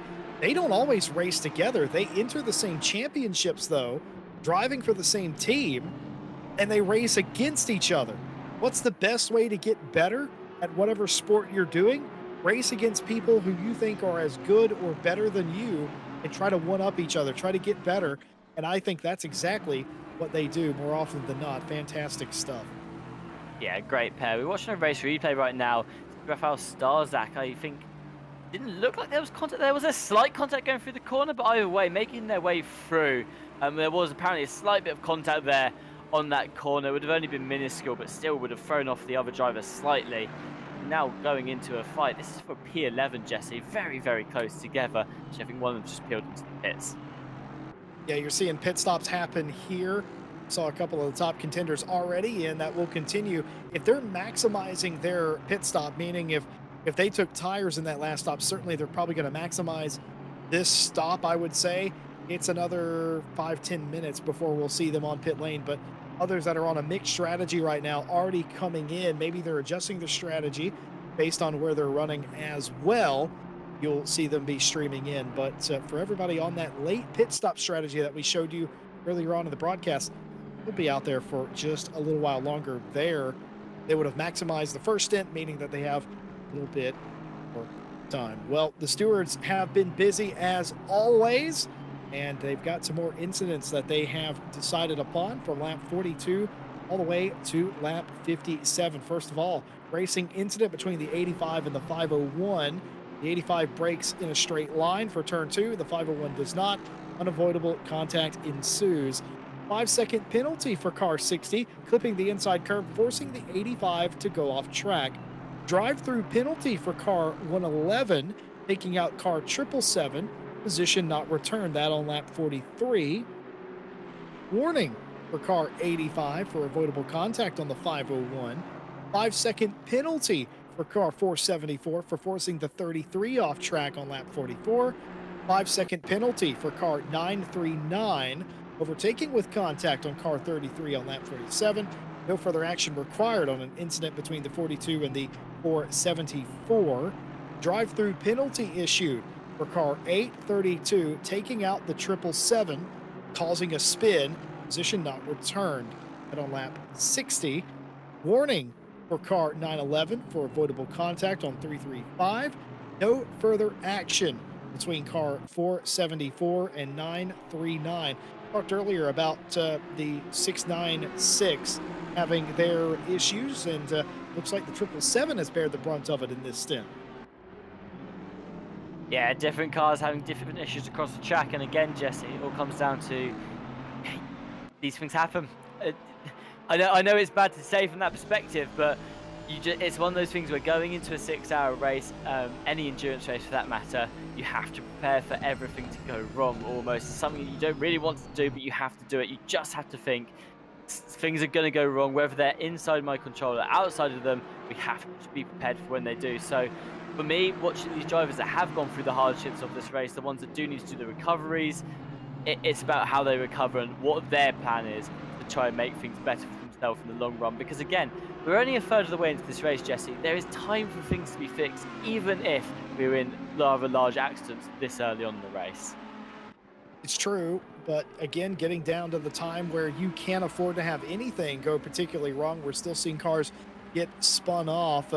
Meanwhile, we brought you the outcome of the first incident between the 335 and the 85. You'll remember that, where they made contact, but here is some more of it. Apparently, this has been ongoing for quite some time. Drive-through penalty issued to car 85, braking late, causing contact with car 355. Position not returned. That on lap 68. And no further action for contact involving the 335 and the 17 on lap 70. The 335 lifts for the corner. 17 does not have enough time to react. So the 355 and the 335, don't get that confused. Both cars heavily involved here. Lots of cars still bunched up on track, trying to navigate their ways around each other as we approach the next pit window. Of course, we've got 4 minutes until that time when we're probably likely to see, Jesse, everyone rush into the pits again. Of course, what you've got to do at this point in time, though, is remember who was originally around you when pit stop started, because for Rafael Starzak here and the Armaturio team, the 121 car, they weren't necessarily fighting the number 17 that's currently behind them. I personally can't remember if that was a fight that was happening or not, but like you can see here, they're now all peeling into the pits at the same time. Starzak there probably wasn't too worried because they were the car that pitted earlier, and now They just know, okay, these people behind, they might overtake me. Let them do it safely because they're not going to hold me up for long. They've still got to pit. So there's all of that to play in mind as well as remembering who originally was around you at the beginning of the stint or who still has to pit. It's quite a lot that you have to remember while still being in the hot seat as a driver. Francisco Fidelibus filling out the car in front. I think that was Barca fighting for a spot inside the top 15. Many cars into the pit lane already, maybe a lap shy. Maybe they just want to come in and make sure they have enough time to get in pit lane. We'll continue to see the pit cycle continue. Zolobov comes in. Remember, they had an extra 5-second penalty earlier. They'll have to serve Darren King into the pit lane of the number 28 Lamborghini as well. The leaders, the leaders are coming to the pit inline now. We'll see if they come in this time, or will they go around again? I think they'll have just enough time if they want to try that. We'll see if, yeah, they certainly will have enough time to do that if they elect to do exactly that. There's fights all up and down the field. It doesn't matter where you look. There's a fight somewhere, or a train as we call it. Here's Sterlinov in the 777. We talked about how they've been spun a couple of times. They're in 38th place. They have the 832 in front of them. This is an all Aston Martin section of the racetrack. Yeah, it is funny. Aston Martin, I believe, correct me if I'm wrong, Jesse, the most picked car of the series. I think we have more Aston Martins on track than any other car. Of course, closely followed by the Ferrari here. So it's Aston Martin. I mean, it's one of those cars which, at the end of the day, you know it's going to perform well. Whether it's got some ballast on it or not, it's a very good all-rounder type car. Lots of drivers are comfortable using it, and you can almost guarantee they are going to be comfortable in that car, everyone who's picked that. So it doesn't surprise me too much to see that the Aston Martin is the most picked car. It does surprise me to see, though, that so far, a lot of them struggling. I mean, they're not in the top 5 of this race. I'd have expected to see at least one Aston Martin up there in that top 5. No need to adjust your television screens. You didn't see anything. That was the light reflecting off of Venus, of course. And we continue racing here. Francesco still trying to get by a couple of cars, now fighting what looks to be Barca again and Rachmat, but Barca ducks down the pit lane. Will take no further part in that battle as Fidelibus continues to try and get by Rachmat for, by my measure, should be about 14th, 13th place. A couple of cars have come in, and the running order is a bit muddled right now. The leader of the race came in. Charlie Crossland installed into that car. It was a double stint for Vander Velde, who is now out. Charlie Crossland will take the car. I'm going to assume they will also do a double stint, but we'll play that by ear and see if that is the case. All good on the leader's stop as everybody else now cycling in. Andrew Gamble in the Kramer Racing Esports car also in. Everyone nearing the end of their stint limiter. Yeah, you've now got 15 seconds to come into the pits if you haven't done already, and you were one of the ones that initially pushed your stint to the limit. So I imagine now every car that should be in the pit, Jesse, is now in the pit lane. So the ones that are yet to come out, they will finally file out. We'll see what the actual sort of positions are looking like so far in the race. And again, you can see Crossland in that number 55 Audi, the Williams Esports Razor team, still leading by quite a margin.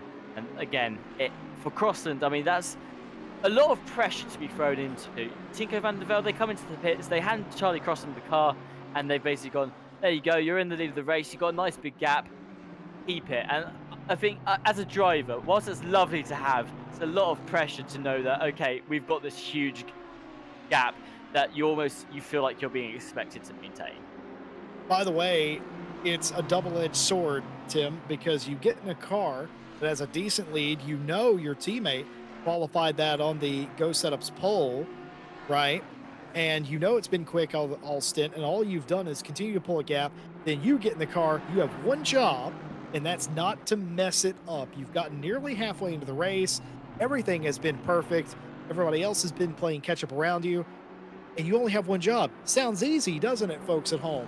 Except that's all you have to do, and it's the one thing you focus on. And if you're the one that messes it up, that is the worst feeling ever, and you're trying to avoid that. It becomes a bit of a mental game. Charlie Crossland, though, absolute expert in his field. He knows how to race under pressure. Don't expect him to crack anytime soon, but it is a big responsibility jumping in to a leading car. Oh, absolutely. And racing as a whole, it's both a physical sport and a very mental one too, because that's the thing. All these drivers, they've got a lot of pressure on them to perform at the top of their game, which of course they always do. They're always performing to the best of their capabilities. But at the end of the day, if things go wrong, even if they're not necessarily in your control, it's things that you do panic about here. I believe that's just them lapping the car. No, it's not. That is a fight for P2, Jesse. Yeah, Nicholas Arnke here in the 52 Team 1 FF car. They're making a move here to try and bolster their position. They've done that expertly well. Oh, no, actually, they've just been passed, actually, by the Williams car, I've just realized, is what's actually happened there. They dropped down to P3, the time being the Team 1 FF car giving way as Williams leads the way here early into this race, the 55 and the 5. The Oliveira Rodriguez now slots into P2, and Nicholas will be in third place. They've got a 5-second gap back to Walshingham, who, give a credit to that team. That 44 Ferrari team has been absolutely electric. They have driven through the entire top 10. I was about to say, just before you mentioned that, I was like, hang on a second, is that Assetto Sim Sports in fourth Wait a minute, place? is Like, this when a did they get triple there? stint? Is this a triple stint as well for Walshingham? Surely not. Well, it must be because they did the starting stint, they did the second stint, and every car now has to be on the third stint at least. This is a triple stint for Walshingham. They've done, first of all, a phenomenal job for a triple stint. That's ambitious anyway, because that's a long time in the car, You're going to 3 get hours. tired, yeah. Yeah, but that is amazing to be doing that so far. But to go from the position they're in all the way back up into fourth place, I mean, well, that is one brilliant drive there from the driver. And I've got to say, Washingham definitely been one of the talking points of the race so far. Can I just say, it's Williams out front of Williams, Charlie Crossland in the lead car, De Oliveira Rodriguez in the Williams Esports Chill Blast number 5 Audi, and behind them 2 Ferraris. And, you know, what better time to break away and re-invite you to vote in the AK Esports Team of the Race. You at home can help a team take home 100 euros. The winner of the AK Esports Team of the Race will receive that 100 euros. You can help them by scanning the QR code on the screen right now, or you can follow the link in the chat to vote. A couple of really big contenders all throughout this field. I'm not going to, and Tim, I am fighting it. I don't want to say anything because I don't want to influence anyone's vote, but I know exactly who I would vote for in this instance. But all you got to do, scan the QR code, follow the link, vote for the AK Esports Team of the Race. That team will receive a 100 euro bonus. Thank you very much, AK Esports, for providing that for us today and throughout this entire championship. On that note, we're going to do the usual 1 hour break. Don't go anywhere. We'll continue to bring you live pictures from Kyalami, the 6-hour esports challenge. Take a little break, though, in the commentary box. We'll be right back in just a moment.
As always, we thank you for voting for the AK Esports team of the race. I asked you earlier, Tim, what you do with €100 for qualifying on pole. AK Esports, of course, giving you 100, giving a team €100 for being the fan voted team of the race.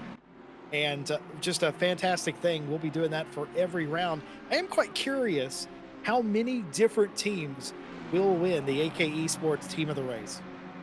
I'm very curious as well. Valentin Barrier for the RCI team there, by the way. They just shot through. Did you see that overtake? We were Mm. riding on board with them at the beginning of the break, and where they did some nice progressive overtakes through that, and then there they got to the front of the train, and then bam, they were through. They're now starting to pull away slightly. What a brilliant drive from Valentin Barrier. Sorry to completely segue from what you were saying, Jesse, but the 939 there, what a phenomenal drive we have just watched over the last 5 minutes. Absolutely not. I couldn't agree more. We saw that while we were taking our break. We were marveling at Valentin just sort of driving through the field. Not uncommon to see Valentin do that. It's just never not incredible to see it happen. Vasily Anufriev trying to come through the field. You want to talk about a driver who races in RCI's weekly series, the M2 competition liveried car. No stranger to us here at RCI. Doesn't doesn't particularly have a favorite day of the week, I don't think. I think Vasily runs most of the time, Monday and Friday champ for sure, I know that they've ran, and certainly Night Owl as well. Quite interesting to see an excellent mix of pro drivers, and it just shows you how many esports caliber drivers we have that race at RCI Weekly Series week in and week out.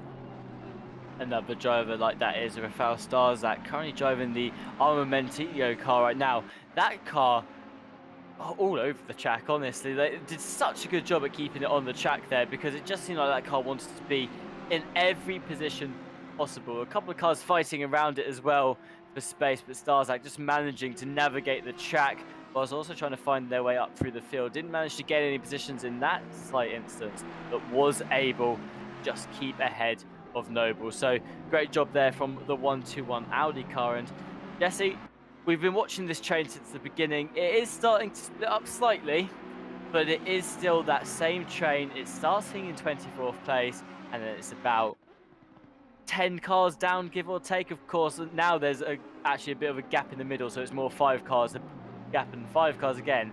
But it seems to be the biggest train right now is in that midfield. Yeah, and it only takes one car out in front slowing up the field, maybe backing them up, being more defensive, which is obviously a slower line than you would normally be taking. That's all it takes, and then the group comes back together. We saw that happen with the top 10. There were cars from 5th on back, and then everybody caught P3, and you had the majority of the top 10 all in a line for a while, and obviously after pit stops, it sort of widened out. You're going to see the same thing here, especially if, like, Bauman for Ragioli Racing, if they're the cork in the bottle here, so to speak, those cars behind here are going to catch up eventually, and it wouldn't take any time for the likes of NOP's Manson to come up here and get involved. It would only take a few laps, and then you see that Alvarado with in the 45 Ferrari flashing the lights up to the car in front, saying, "Will you just let me go? I'm clearly quicker." Bauman probably doesn't care about what Alvarado wants. Yeah, I mean, it's all situational as well, isn't it? The car behind you may be faster. The problem is if you let them through, you've got, as you can see here, 3 other cars also waiting to come right through at the same time as well. So, Bauman, they've got a choice now. They could let through Alvarado behind. Do they really want to? As you said, probably not. And also, the risk very, very high at the moment. So, I have to agree. If I'm in the 1111 Ragioli Racing winter car, I'm not budging on. Well, we've asked you a couple of times, and we'll continue to ask you in the broadcast to vote for your AK Esports team of the race. I just got to say, one that I think could be in the running today, and bear in mind, I don't know the results thus far, but pay attention to that car in 17th place. Biclia in the number 1 West Competition Racing BMW. They're special. They started 49th on the grid today. They're inside the top 20 and 17th. That is remarkable progress in less than half the race. I mean, yeah, that is absolutely phenomenal from them. On the same time, you can give that to so many of the teams here today. They're not to discredit the number one BMW. I mean, that is brilliant. From 49th to 17th, that's a dream drive. A lot of drivers, though, have that drive as well. And that is why, Jesse, I think it's really hard to pick a favourite driver. I was thinking, just before we went into the break, I was thinking to myself, which team would I actually give the team of the race to? Perfectly honest, I can't actually decide myself. There are too many teams today that have just done such brilliant drives that it's even in the vote for the team of the race, it's a close field. Sure is. One thing coming through from the stewards in the last 30 minutes or so, and it's a drive-through for car 14, taking out car 39, that back on lap 80 into turn 1. Assuming that actually means turn 2, because that would have been a wreck on the straight had that been actually turn 1, but neither makes no difference. The drive-through for car 14, that is the Simware.pro by Videz number 14. SMP Racing Esports. Been on our screens a couple of times today, Jesse, in that Bentley car right there. They are currently sitting in a nice 8th place within the top 10 for them, looking to try and make that one position higher. They've been trying to get in 7th for a while now, just following through Fiddly Bus on the 163 Aston Martin. But overall, SMP Racing Esports, very good today in that Bentley, despite not being one of the popular cars. Still a fan favourite for a lot of fans, and they are doing a great job in it today. Absolutely. I couldn't have said it better myself. Keep in mind, this is Mikhail Bykov. This is the teammate of the 888 car that had their connection or sim issue earlier on in the race. So this is not the car that was running inside the top 3 earlier on. They've been fighting. Bykov driving the wheels off the car, trying to get by Fidelibus right now. But this is the sister car, the other SMP entry. There were several teams that had multiple cars. Asetek Sim Sports, Visceral Esports, they had 3 teams, or they have 3 teams in the race. John Lacey has 3 teams in the race. Simware.pro, we just talked about the drive-through penalty for the 14, but they've got a sister team with the 17. SMP has their 2 teams as well. Rin Welton has a couple of teams. I think Veloce have 2 teams in the race as well today. And, you know, Virtual Drivers has 2 teams. I could go on. I won't. I'll spare you. But beyond that, that's amazing. Considering how close the pre-quali was, as a reminder, less than half a second between qualifying first and the last car to get in. And some of these teams managed to field a team strong, or 3 teams strong enough to make it inside that top 39. Speaking of the Veloce cars that are on track today, we're currently watching Luke Whitehead in one of them in the 912 Porsche. They're in 13th place, chasing to get up into 12th. The 992 Veloce team that has Malinowski and George Boothby driving it originally found themselves, I believe, down in 36th place after the first lap of the race. They've managed to make themselves all the way back up into the top 10, Jesse, and now sitting in 9th. How is that for a recovery drive from an unfortunate situation? You know, I don't often get to call it, but I called it. I said they'd probably end up inside the top 10. I didn't expect them to do it this quickly, though. They're already back inside the top 10 where they probably should be, to be fair. They're going to keep climbing. I said maybe a top 5. At this point, I don't see why not, as they have continued to run incredibly well. The pace in that car, the pace out of those drivers, absolutely remarkable. Yeah, they definitely have a lot of potential to get a top 5 result here today. Oh! Collision on track between Hugo Morales and another car there is going to send them both out to the side of the track for that race. That opens the door for the cars behind to come through as well. Maybe another collision there, slightly, not quite as drastic. That just almost caused a further collision up the field coming through the final sector there. But Jesse, we're 2.5 hours into this race and no one's quite safe. There are still these incidents that are happening across the track. So although teams now, they're getting to that point where they're not expecting too much to happen, you do still have to be ready that if something does happen, you still have to be ready to capitalize off it. You need to think, okay, we've got to sort this out quickly and get back out on the track. track. Always got to be alert in sim racing. Yeah, Joshua Allen, by the way, the Jana Lacey driver, he got a piece of that. I don't think he was the culprit of why that happened, but wrong place, wrong time, got some significant damage there. And by the way, I'm not the type of guy, Tim, to throw a colleague under the bus, but I will do on this occasion. Kevin Boss, who you'll hear the voice of later on in the broadcast today, said, "Oh, things have calmed down a little bit," and that immediately happens. That was on Kevin Boss. That was on Kevin Boss, and I said right afterwards, don't jinx it, and that is exactly what happened. Of course, Kevin Boss is actually an old teammate of mine, now a commentator as well, so looking forward to hearing them later. But yeah, good old Kevin Boss, also known as Crashneck, as you'll see if you're in the Twitch chat right now, accidentally jinxing the race there. I mean, we call it, Jesse, we call it in our other endurance series as well. There is a commentator's curse when a car is mentioned, or just a instant is like, if someone says, oh yeah, we've not had any incidents for a while, almost guarantee within the next 5 minutes an incident will happen.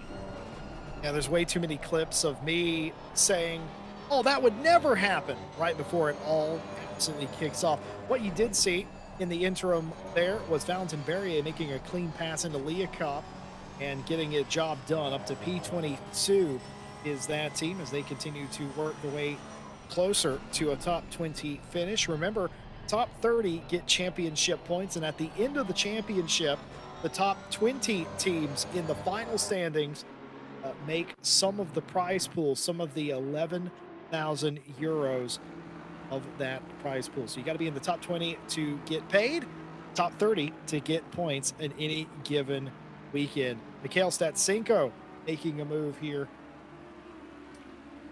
doing their best to make clean passes here. Refreshing wave of them here in the last 5 minutes or so. Don't do it again, Jesse. Don't jinx us for a second time listen, round. I didn't say it like Kevin Voss said it. It's fine. I have learned not to. I didn't say what I wanted to say, but I said it in a nice way. And we didn't upset the racing gods. It's fine. I heard the resistance in your voice. It sounded like you always went to say it a certain way. Stopped yourself and went, no, I can't do this a second time round. Hopefully there will not be any further commentators' curses in this race. Currently going to go and watch the fight for 27th here. It was Statsenko. I believe we're going to have a race replay of something that's just happened. I think this is Statsenko getting back into that position. 696 car, you can see just behind the 899, finding their way through as the 899 went wide on the corner there. Looks like they opened the door for the car behind as well. So Statsenko gains a position and does the...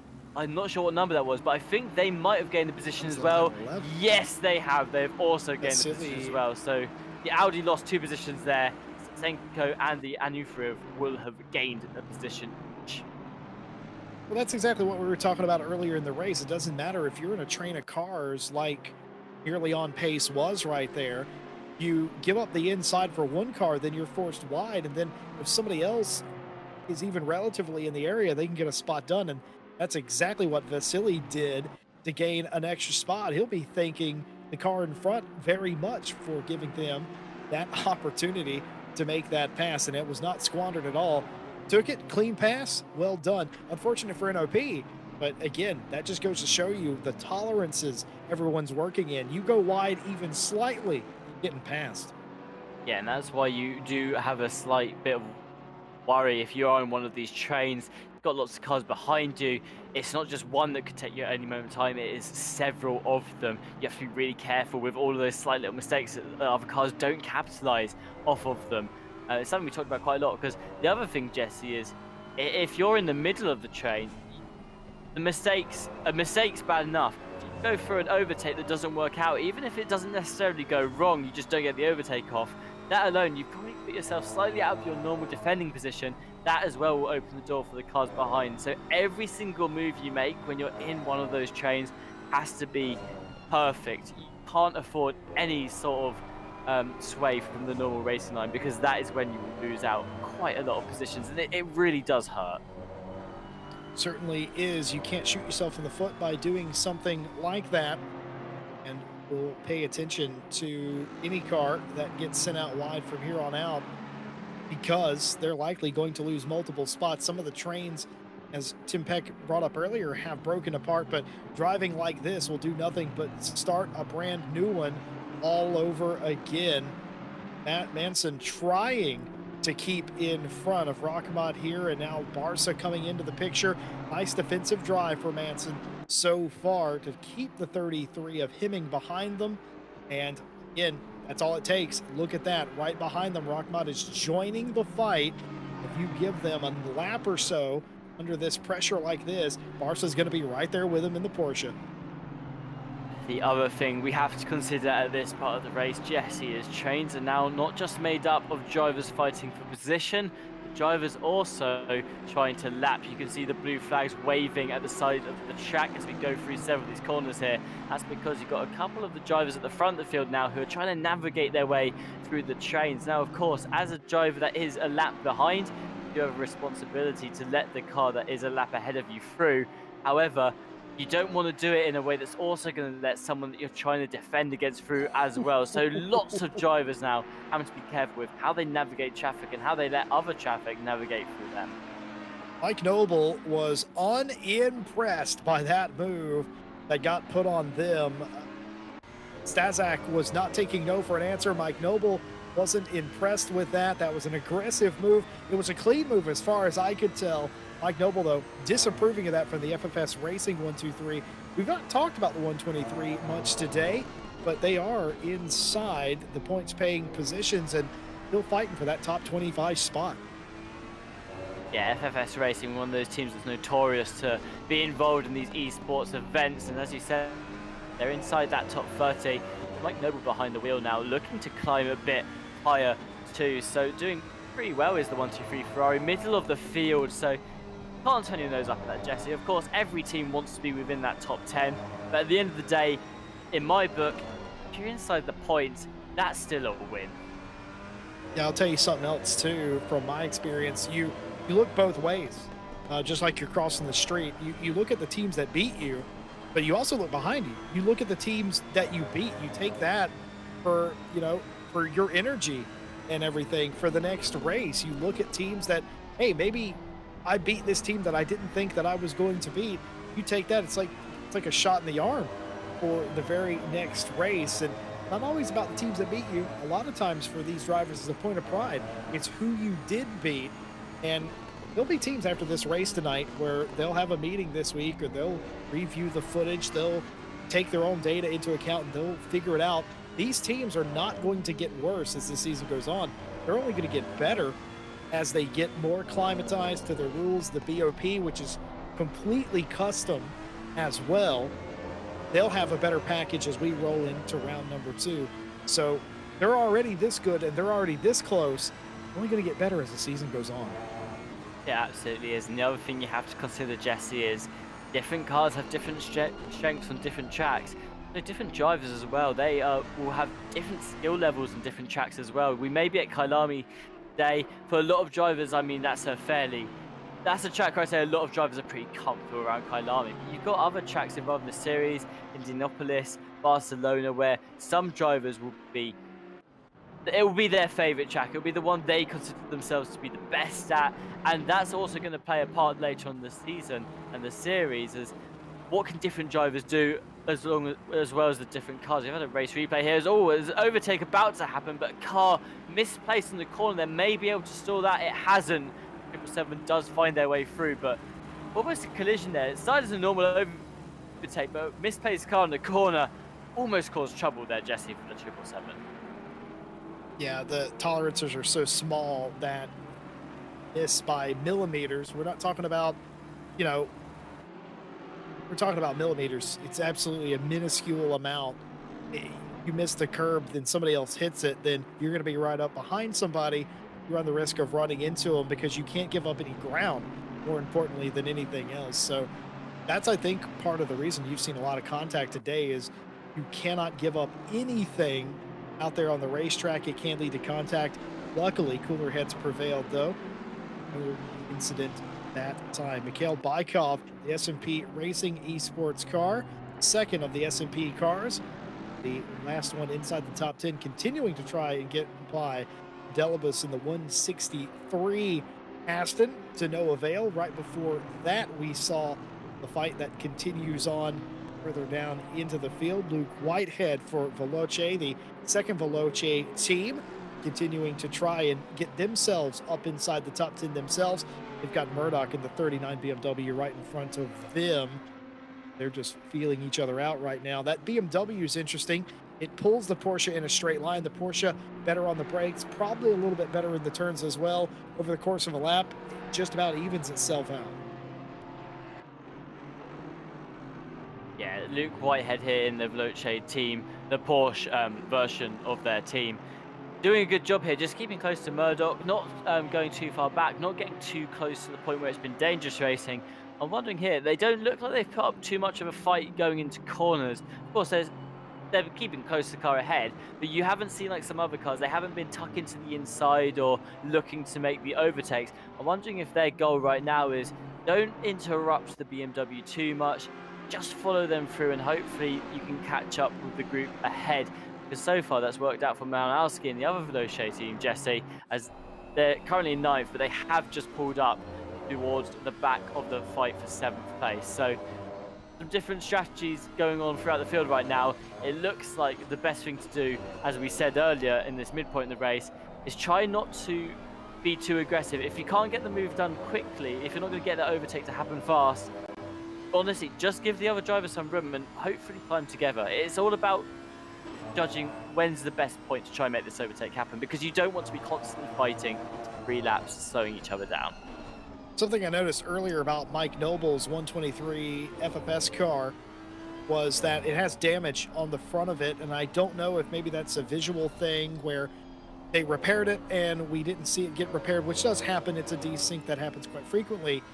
Or if it happened on this stint, which is also very possible, racing as closely as Mike Noble has been doing with several cars. Keep in mind, Rafael Stazak passed them into Cheetah in what can only be construed as an aggressive but clean move. So if he's being raced like that this entire stint, it's very possible that is actual damage on the car. Could be restricting the front of that car. I know the Ferrari is slightly more susceptible to damage on the front than some other cars, rivaling the likes of the McLaren. That matter of fact, I don't know if there's a single McLaren in this series today. There is not, and I was very disappointed to see that, but I'm still coming to terms with it, Jesse. Thank you for opening that wound up yet again. Reading some stuff from chat. SOP Motorsports Esports, hello, by the way. They've mentioned that the STR have gone from P31 to P12.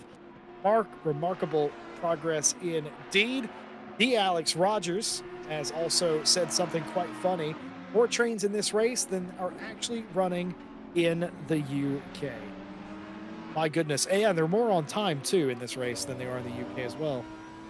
I don't think we've had a train running properly in the UK for a while, Jesse. But we're watching this train happening right now. To, again, the rear of Starzak's car in the Armamentario 121 Audi. We're watching Mike Noble just, again, trying to fight their way through. Mentioned already that you can see the damage on the front of that car. The other thing that we've got to consider, not just damage slowing cars down, is we have absolutely no idea in this commentary booth, Jesse, which cars are on old tyres right now and which are on a fresh set. That is, of course, going to be playing a huge role in a lot of these fights throughout the field. Because in terms of from the commentary booth, we're just doing the guesswork here. We know that the leading car, the number 55 Williams Esports team, we know that they took an old set once, and what's happened here, it looks like instances happened around the corner. Mike Noble, I believe, just made contact there with Starzak. What happened, Jesse? Well, let's take a look here. A couple of cars into one another. You had to feel like it was coming at some point. They'd been following each other. There was a little bit of bad blood between them. You could also argue the lights flashing at Mike Noble when he was passed up. Didn't really appreciate the risky move being done, and then they get together there, and they melded into one car there for a second as well. Don't know what that's about, but beyond that, they both went off the racetrack, and rather unfortunately, they made a bad situation worse. They let a car that they weren't really racing at the time through. They gained 2 for 1. That's a BOGO. Buy one, get one free. Yeah, and as much as it's painful for the two drivers to then lose the position there, I mean, that's a huge win. If you're the car that benefits from that, you're just you're almost hoping it will happen. The cars ahead will have a fight. It will get a bit too aggressive. Maybe they collide. It's not good to admit that you're hoping that will happen, but as a driver, that's probably what's going through your head in that moment is, I hope these do collide, and that gives me the position for free there. So whilst it's not something that you're hoping will happen in terms of a good sportsman perspective, it's always something that you're hoping will happen in terms of a I want to gain that position perspective. In a race like this, as Luke Whitehead goes down to the inside and just about covers off Murdoch for the 12th place position. The Veloce 912 trending in the right direction, as you would expect from Luke Whitehead at the helm. Murdoch not giving it up, pulls all the way up to the back bumper in Ingwe, and that was an incredibly aggressive and precise move by the 39 BMW. And, well, position made for Whitehead as they are now one spot closer to the top 10. Speaking of, we've been following the Veloce cars, been following a bunch of different movers. The 992 with Maciej Malinowski behind the wheel. P9, we talked about them being inside the top 10. They're ninth now, and they're actually not too far behind 8th and 7th place. Their quest for the top 5 well and truly alive here. It absolutely is. And you wonder what Malinowski's plan is now. I think they started their particular stint in 17th place. They've climbed all of those positions to get up into 9th.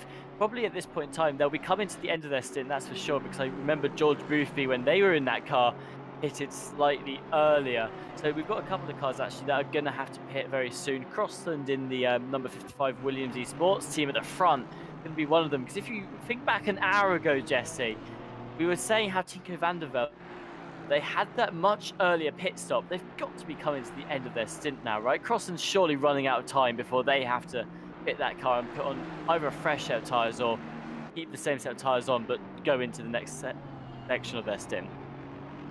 Yeah, of course, whatever strategy you started off with, whether that was altered or not, if you've taken your early stop and you've done your short stop early instead of late in the race, as we showed you on the graph, then yeah, you're kind of stuck with that. You can't short pit again, otherwise you are giving up time. So what does that mean? That means that you're setting a pit stop cycle and you're stuck that way. A lot of the times teams, the reason they do the short pit at the end is in case if something were to go wrong, if something were to happen, you have that extra leeway where you can do your short pit at any point. If you do it early, you are stuck in that and you have to come in when you have to come in to satisfy the driver's stint limit. You could argue, though, those teams that did opt into doing the short stint early, some of them were slightly forced by hand to do that. Not necessarily in a something went wrong way, but like we were saying with the number 55, if the opportunity arises, you absolutely take it. Fine, your hand's not being entirely forced because they didn't have to pit early on in their second stint. But if the stars align, Jesse, you're going to do what's best for the car in that moment. So, okay, now they're playing the catch-up game where they're having to extend all of their stints to the max. But in a way, it's because their hand earlier on, it was just dealt to them that, okay, you have to pit now, spend the rest of the race playing catch-up. But at least when they did have to do the short stint, it was at a good point in time in that moment. Well, the dramas for the 696 Into the Breach team continue. They have had a connection issue. Saw them bouncing around the racetrack, and unfortunately that has led to a disconnection. Of course, as always, they're allowed to rejoin the race and continue. See if that does continue. But man, it was a day that started off poorly, was looking up for the Into the Breach team. Rather unfortunately, has come back crashing down again. Yeah, a lot of ups and downs for a lot of these teams across the board right now. And it's something that we were saying, Jesse, about endurance races is when it's a short race, whether it's half an hour or even an hour, I'm classifying as short in this context here, you've got these errors that you basically almost categorize it as into this was a bad race or this was a good race. The thing you have to remember with endurance races, it's probably going to be very up and down for a lot of these teams throughout. It's about how many times, though, these things go wrong. And as you were saying not that long ago, Jesse, we're getting to that point in the race now where you're going to want to be a little bit more careful, because even the small errors are going to start to have quite a lot of effect. Don't have that much time left in the race. We're already halfway through. A halfway point. I was saying an hour and a half ago that an incident at that point would be incredibly detrimental, and you probably couldn't climb as high as you would probably like to. If you had it in the first 15 minutes, an accident that is, it's probably not the end of the world. You can get your spots back. Just look at the 992 and how well that they've done. If you have an accident now, though, you are absolutely in salvage mode. You're settling for a position, and it's not going to be anywhere near where you want it. The strength of the field is way too high. It's too hard to make passes here. These pro drivers who are not just going to give it up. All the moves are going to be pretty much like that. For instance, they're going to be giant drafting moves and late braking moves to make it happen. Beautiful move, though, done there, and position gained. Not so pretty moves, according to the stewards. Racing incident for minor contact between the 29 and the 121. 5-second penalty for car 121 on the very next lap for causing a collision with the 29. Position not returned. Drive-through penalty on lap 68 for car 111. Takes out car 121. 8 minutes to go until the hour mark. A couple of cars already going to the pits. Number 55 was one of them, and the other Audi, the number 5 we see in 8th place, they also had to pit as well. So they're slightly off the hour mark in terms of when they're expected to pit. But honestly, Jesse, I think most cars are now, whether you've been extending your stint to the limit or whether you've already taken your short stint, most cars will not be pitting now close to that hour mark, which you almost judge it by at the beginning of the race. Well, we're approaching halfway through, and I've got to say, I'm going back to what I was saying earlier, Jesse, a lot of up and downs for a lot of these teams here, but for the most of it, I think a lot of drivers have now found their way back to the sort of area that they started in at the beginning of the race. You get those early dramas, you get the field mixed up, and then eventually it's all about coming back to, or getting Nick as close as you can to where you think you should be running. And I think a lot of teams are exactly doing that. We look at the Veloce 992, Mache bringing that car to the attention of the team. That's one that we talk about. By the way, additional information about De Oliveira Rodriguez's William Chill Blast car. They allegedly took fuel only, according to Les Stevenson, who you will hear later on in the broadcast. Les down in the pit lane, spying on the Williams team today. Cheers, Les, for that information. Looked like fuel only, so they're trying to use their strategy, if I had to guess, to get closer to the 55, their teammate, or maybe just create a bigger buffer to the cars behind. Their strategy there in there somewhere. Very purposeful stop, taking fuel only. Of course, double stinting their tires. As a reminder, this is a 6-hour race, and the teams only have 4 set of Pirelli tires. Which means most cars on the track right now, most of the teams probably still have to do a second double stint. Most of them by now would have used up their first double stint. At this point, if you've not, well, you have to be in it by now. All cars now should have taken at least one pit stop, where they now have to be on the same set of tyres. But we're getting into that point in the race where you've got to consider, do you do it again? Van der Velde now in the number 55 Williams Esports car. We talked about it earlier. They were one of the teams that we were guessing. We had like a 97% estimate that they probably only took fuel, kept the same set of tyres on. They're wondering, when do we next do it again? Of course, it's not likely to rain, Jesse. We did talk about the fact that it's an extremely low percentage, 15% we said is the chance of rain today. It's not likely to rain, but you probably do not want to be caught on an old set of tyres if it does happen to rain. You want to be in the dry when you do the stint on the old tyres. So that's something that's to consider for all these teams. Whilst it's still quite early on the race, the forecast says it's likely to be sun shining now for the next 30 minutes.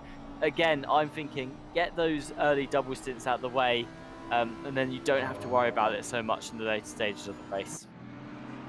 Yeah, these are two teams right here that were in the wars. The 121, of course, and the 777. They've both been on the receiving end today and racing each other now. Perhaps the first time, as They will continue their fight. The 14 trying to work their way up through the field. Here's is Dennis Sterlinikov and the 777, the Graysville Racing team. They're trying to chase down Wilga in front of them for 24th place. Keep in mind, all these positions here are for points, and several cars coming into the pit lane. That's going to be a little bit too quick. Now, was that speeding in the pit lane? I wonder. Out of the number 7 car, and that was very close indeed. Luckily, the second they hit the line, they become invisible, but my goodness, they were on it. Was Marson there? Yeah, that looked like it might have been a little bit too fast. Of course, we'll find out when they exit the pit lane, then we'll find out if they sped in there. So hopefully for them, that is not the case, but that will probably be something playing on the minds of the drivers now. And again, Jesse, we're at that halfway mark. Not when you want that sort of thing to be happening. At this point, you want to be getting to the part of the race where mistakes don't happen. Of course, it's easier for me to say. I'm sitting in the commentary booth talking about those cars, but for a lot of those teams right now, a lot of the drivers out there, they've got that added on pressure of, okay, we can't be making mistakes now. We've got to be having the perfect race. Again, it's a lot easier said than done. Yeah, of course, trying to maximize pit entry is a big spot. Maximizing exit isn't quite a big deal here. It will be at some of the tracks we go to. We'll explain that in different rounds in the championship, but maximizing pit entry here is huge. The only problem is because the way that you race here with 40 plus cars on the racetrack is you're always around somebody. There's very little clean racetrack, really. The cleanest part of the racetrack right now is the front straight. The only cars on it are the ones in the pit lane for the time being, but that's not where the cars are racing. They're all racing in the the other sectors of the track. And when you try to come in and maximize your pit stop, you create those accordion effects where one team may not be on it because they don't want to get a penalty for speeding in the pit lane. Then there'll be another team that's trying to make up time, maybe just has better brakes. It does happen, different cars, different parts, and then it all accordions together like that. Luckily, like I said, whenever they do get to the line, the cars become see-through, so to speak. You're able to pass through them and not cause any harm or damage. The only problem is when you come out the other side of pit out, you can still be inside of each other, and that's a dangerous proposition because the second you decouple, that's a technical term I'm using there, Tim, Yep. you can then start to bump into each other if you're still very close. It's a scary affair. It's not something a team wants to do, but it can happen.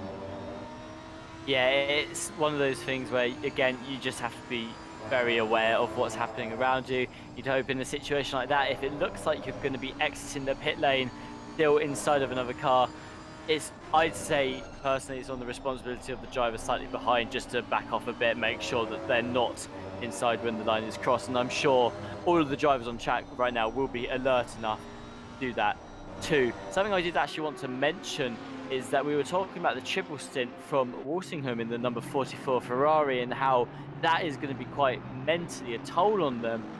It's going to be very tiring. I think that's a good strategy in a way because they'll probably come out of the car now.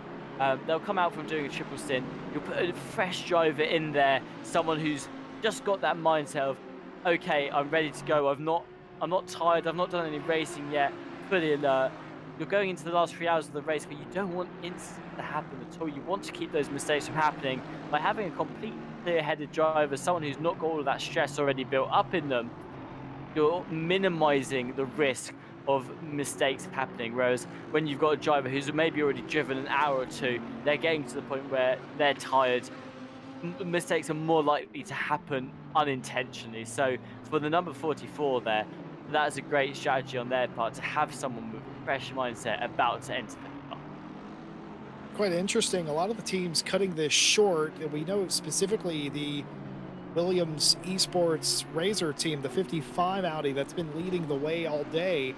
They could have gone another 15 minutes on that stint. They've elected not to.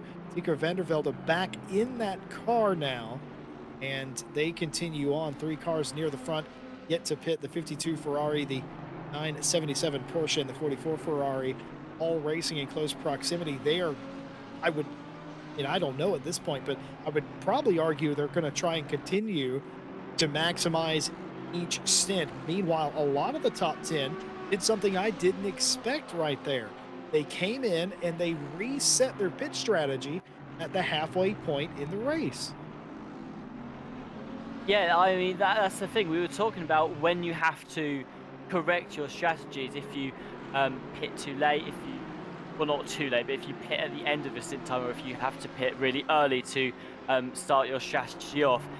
It's all about correcting it, isn't it, Jesse? So to correct it now in the halfway point of the race, that again it resets a lot of your drivers' mindsets of okay, pit strategy is now back on track. We don't have to worry about it being slightly out anymore.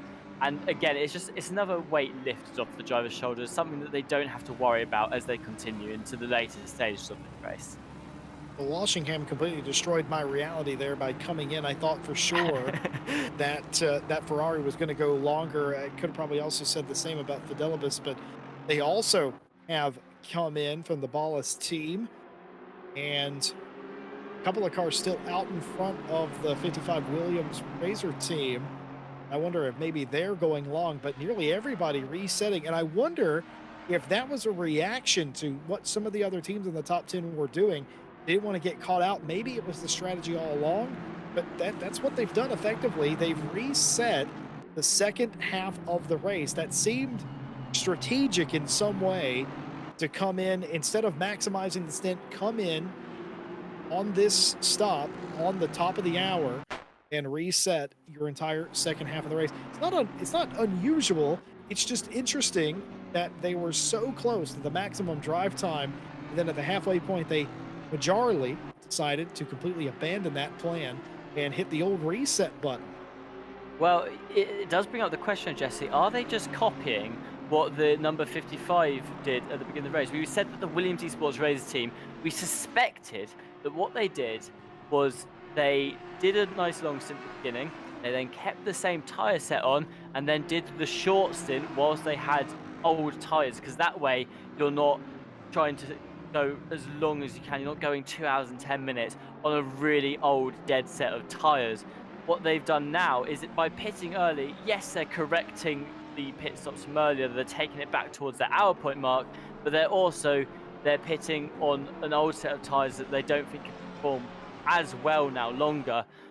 And it just means that, yeah, like I was saying, they being on the old set of tyres, they're not having to do it for so long. I imagine it's similar to what we see at the end of the race now. They'll do one stint that's an hour and 10 minutes. They'll do another stint that's for an hour and 5 minutes. They'll do another stint that's an hour and 5 minutes. And then they'll do a slightly shorter stint with the old tyres on the double stint. And that just means they're not running one tyre set right until it's dead at the risk of having issues with oversteering the car. You know, Tim, I once had a good friend of mine who's not into motorsports at all.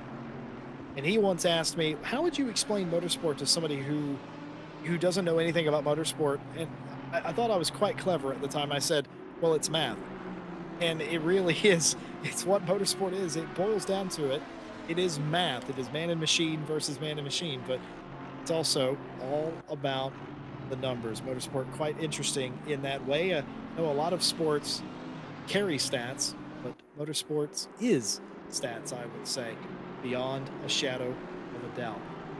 Pit lane, very busy in the past 5 minutes or so. I saw Luke Whitehead come down the pit lane to service their car, meaning that only the 52 Ferrari and the 977 are still out in front of the leader. They do appear to be going the maximum. They are not resetting their strategy to this point, at least that we can tell. Otherwise, it was a clean stop for Tinko van der Velde and the entire Williams Razor Esports team. 55 got out ahead of those that they're fighting. Interesting to mention that the SMP 878 is in second place, or will be inevitably in second place. Here are the last pit stops. You can see Arnke and Stevenrosch both pitting on lap 75. Van der Velde pitting on lap 99. That explains why the SMP car is in second place. It's pitted on lap 73. A couple of drivers in on the 99. Patel in the 95 in on 102. So yeah, still a very mixed strategy there.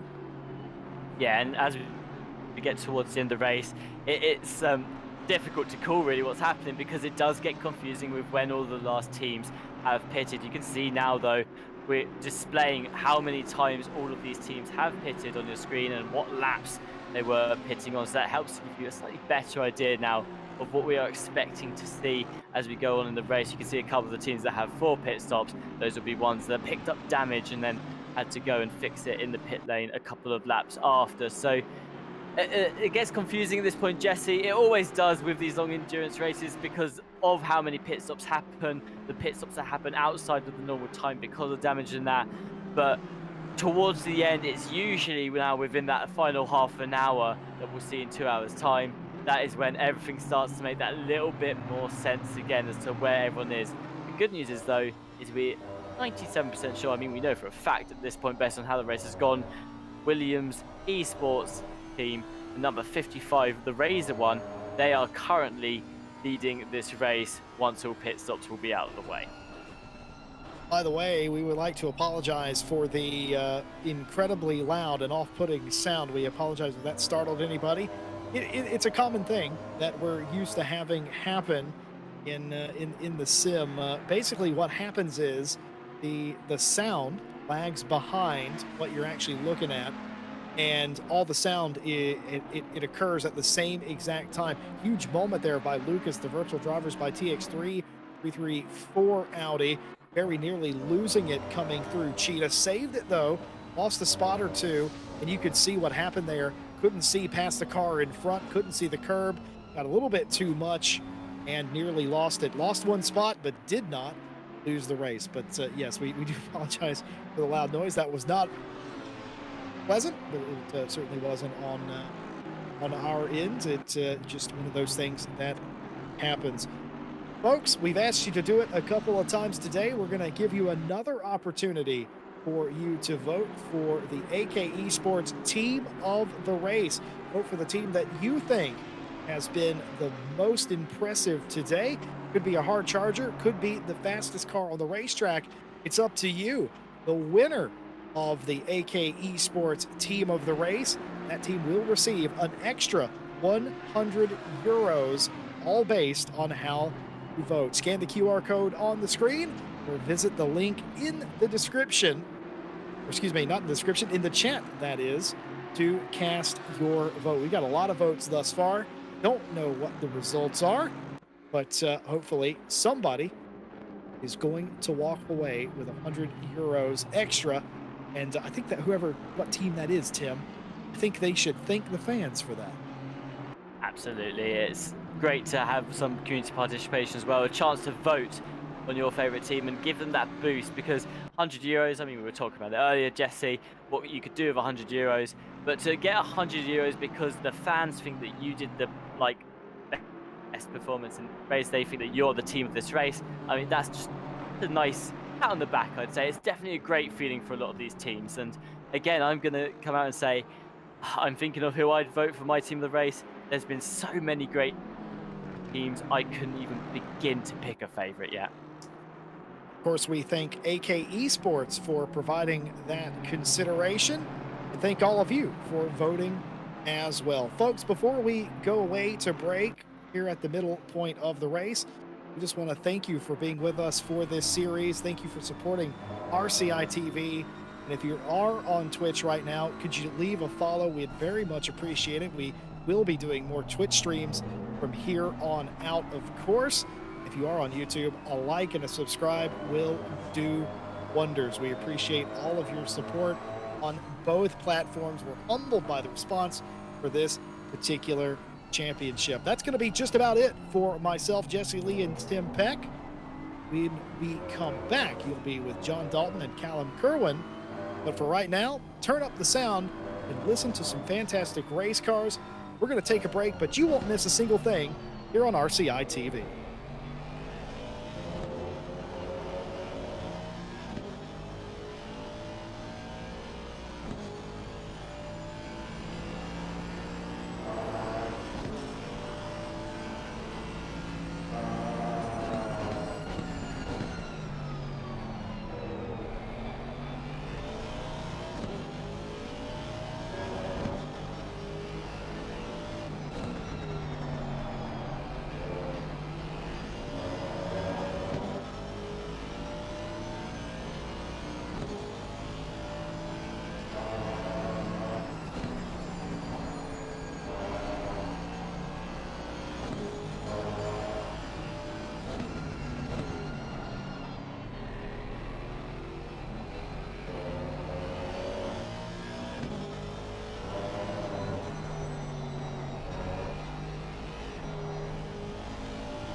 Good afternoon and welcome back to the RCI 6-hour challenge esports series with me, John Dalton, and alongside me, who you might know from Mondays, Callum Kerwin, and of course, Stewie behind the cameras.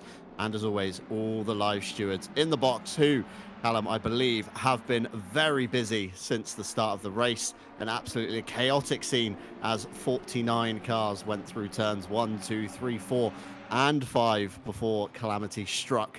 And my oh my, I would not like to be a steward in this one. But we have had a dominant performance so far from Tinko van der Velde, the man you see on your screen now in the Williams Esports 2023 Team Razor car with the green front to it, which is very handy for us up here in the booth because we can now distinguish between the Razor car and the Chill Blast car from Williams with a few new sponsors, some keen-eyed viewers might note on the side of that one. But Callum, welcome along. I'm not sure how much you've seen. I hear you've had a bit of a late night last night and need to rewind and have a little watch back at the beginning, but it is, one of those. Yeah, I've just seen the start after a little rewind. Yeah, very late night doing real life work last night. And yeah, what an instant at the start there. But obviously 3 hours in now, so it's all starting to even out. Some teams are starting to climb their way back up the orders as before. I think the 992 was mentioned as one of those cars that's sort of working its way back up the field as we cut to a race replay of the 115 of Marco Yonkers here coming through Crocodile. Is he going to clip the curb on it? Oh no, sorry, he's ran out wide and just caught the gravel trap there in the Aston Martin. Just lost only one spot due to that, so not too bad there, and still in the fight with the Mercedes and the Lamborghini behind him. But yeah, nice to be here, nice to be able to commentate a 6-hour esports event, obviously one of our first with RCI.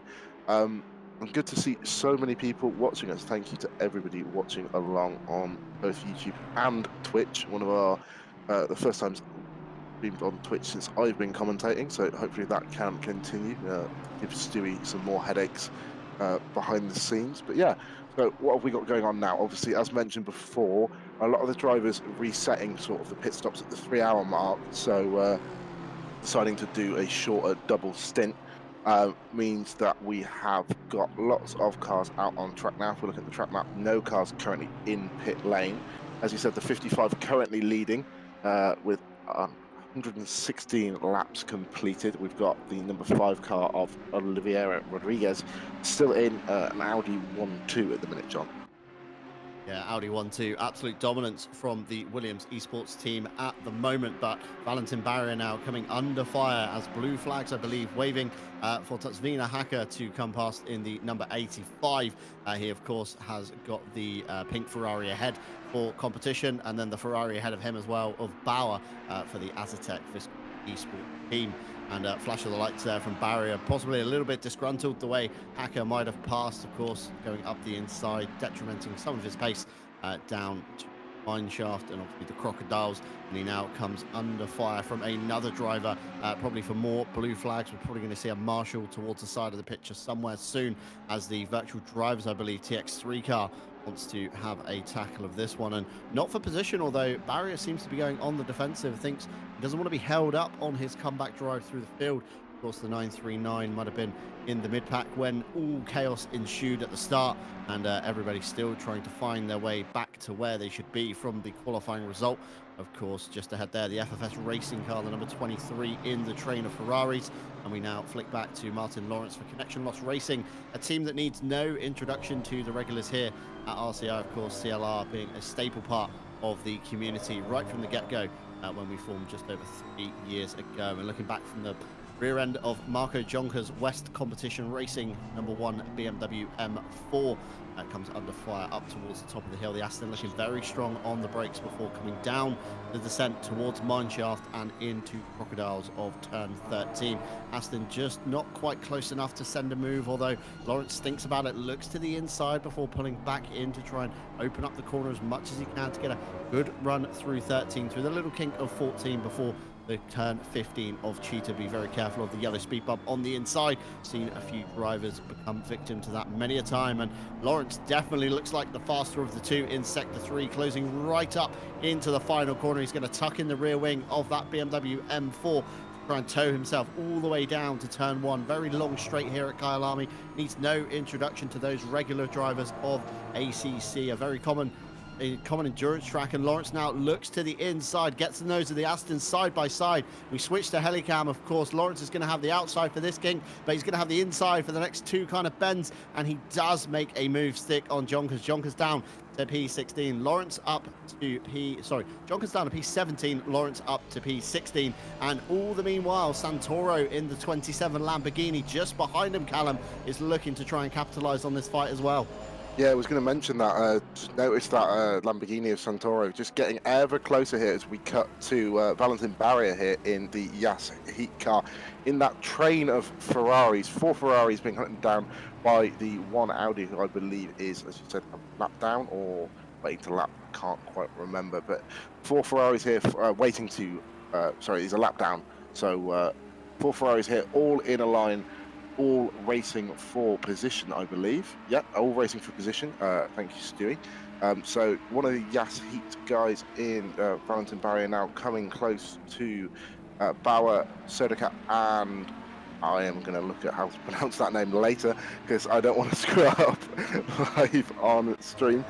But yeah, so the Yas Heat guys down in 20 seconds, which so we're expecting, from what I read in the pre-briefing notes, for those guys to be up there. So I don't know if they were involved in any instance at the start, John, that you saw, but obviously with such a big pile up in those start incidents, quite a lot of these guys are going to be out of position, trying to work their way back up through the field as we come down into the last corner, going up to the line. So is there going to be a good chance for a slipstream and a move down into turn 2 here at Crowthorne? As we cut to the splitter cam, Valentin Barrier here. Is he going to look down the inside, or is he? No, he's going to be shown the outside by the car in front, but dives down the inside anyways. So Barrier through here, as long as he can hold it round down the inside, he's now got the outside corner for the kink of turn 3, but that, as you said, cuts to the inside of turns 4 and 5. Through barbecue they go. And still trying to run it round the outside is the pink Ferrari, but Barrier is now through. Flash for the lights there for the Yas Heat car of Barrier there as we cut to the FFS racing car. Michael here going to try and stick on the back here. Instantly going to try and get back through though. Very difficult to overtake in Kyalami in this middle sector though, John.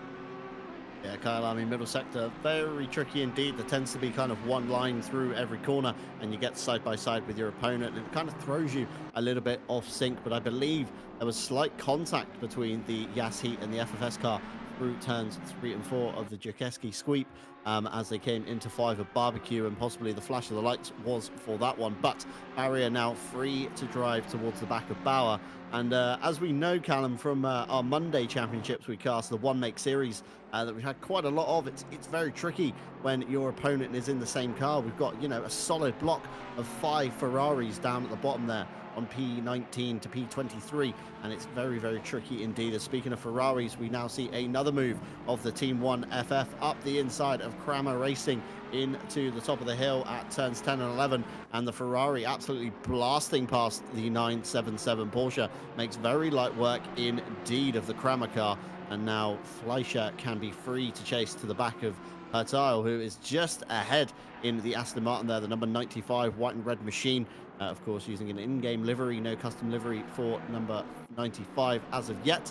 As we now flick back to Joshua Allen, driver we saw a lot of on the Friday championships, another regular racer here at RCI, and is represented for the Jean Alesi esports team down in P28. The board on the left says Hugo Mells, but I believe Joshua Allen is aboard that, as the bottom right denotes, and he is on the back of the 777 Aston Martin as they come out of the last corner. The Ferrari seem to be a little bit struggling here in the BOP. Of course, we do run a custom BOP on this championship, which is developed by the feedback of the drivers as the season continues. So if drivers kind of feel one car might be a little bit too OP, of course, us here at RCI are going to look into that, do our own tests and conduct our own investigation into what needs to be adjusted to where to bring the machinery all back into line. And as Jesse has mentioned previously in the broadcast, of course, all 49 drivers or all 49 teams, should we say, who pre-qualified did so within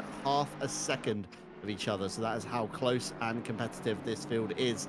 And of course, as soon as you chuck esports in the title of anything, it gets very, very competitive. Fantastic run there from Joshua Allen. Sizes up a move on the inside of the 777, but not to be had there.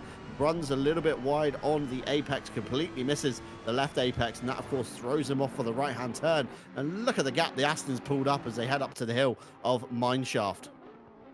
Yeah, the Aston pulled quite a gap there. Obviously, the Ferrari struggling on the exit with that little bit of a twitch in the middle of the corner there as we cut to all three Ferraris here. One of the Yassi racing car and Bauer in front here. So Barrier is catching up on Bauer, trying to just put some pressure on him, get all in the mirrors through barbecue here.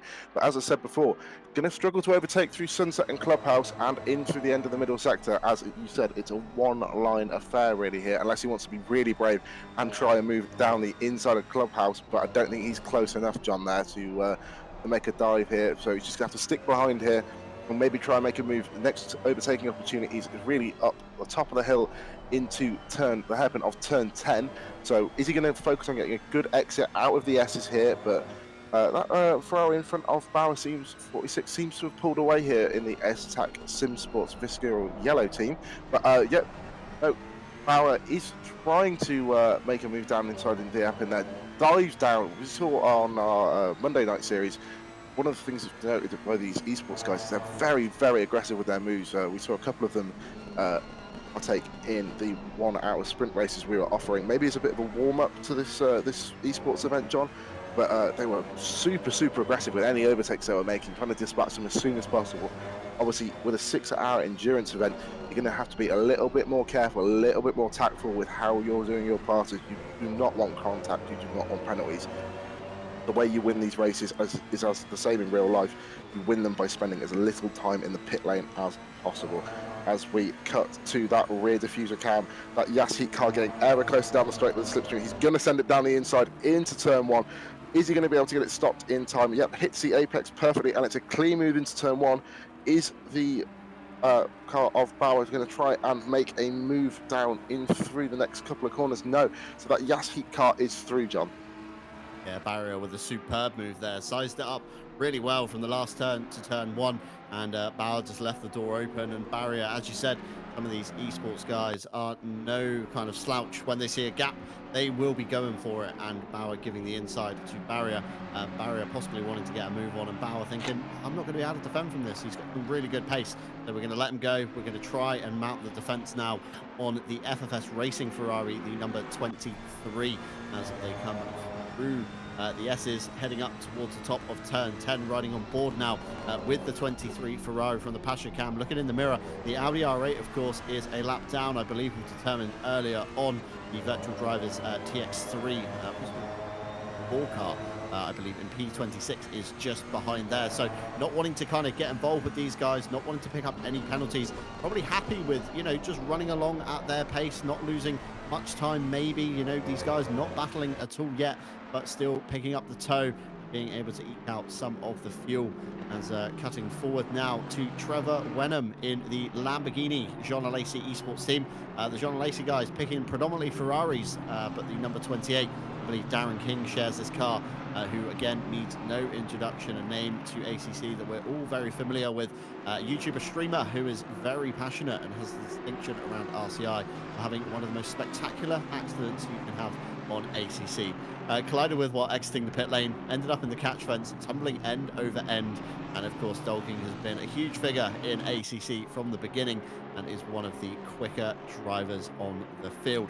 But sat behind the Finnish team, the Team 69 car, the Aston Martin there of Kalpinen, coming down in towards turn 13. Wenham looking very aggressive towards the back of the Aston Martin, wants to try and get that position away as soon as possible. The Aston there heading up the hill towards Cheetah, very clean, a little bit of dust kicking up ahead of the car, possibly running that a little bit too wide, but nothing to affect there. Wenham now wants to try and get as much speed as he can out of the last turn, turn 16, slipstreaming of course all the way down to turn 1. Turn 1 has been a popular passing place so far. We've seen a few moves being had already in the latter half of the race down there, but the Lamborghini just doesn't look like it has it on the straights. But the Aston definitely one to be pulling away there. Even in the slipstream, Wenham could not get close to him, Callum. Yeah, obviously that custom BOP is really playing into effect here. It's nice to see so many different cars. I'm just looking at the gap as we quickly look at a replay here.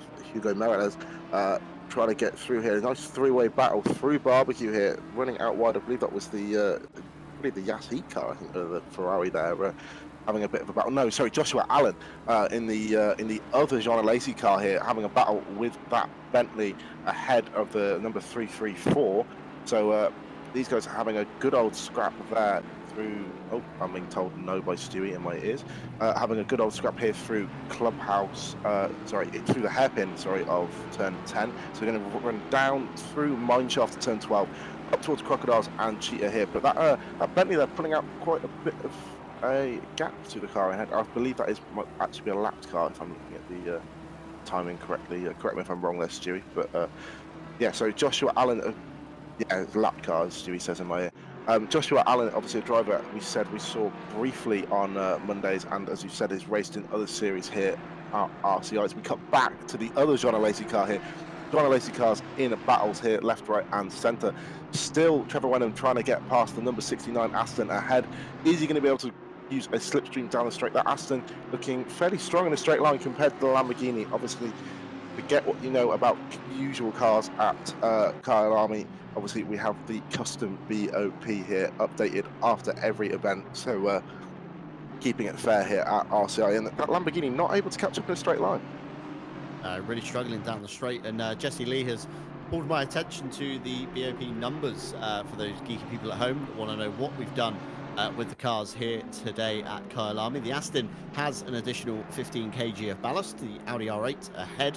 Of course, leading cars 55 and 5 of the Williams Esports team have an additional 15 kilos. The Bentley picking up an extra 10 kilos. So the SMP boys who have chosen them, very unique car choice, let's say. Not too many Bentleys up and down the field, but SMP really making it work in the pre-qualifying stages. As we cut to the Ferrari, the 488 picks up an additional 5 kilos. So one of the smaller ballasts to be added, should we say. The Honda receiving a 15 kilo ballast, and the Huracan receiving an additional 10.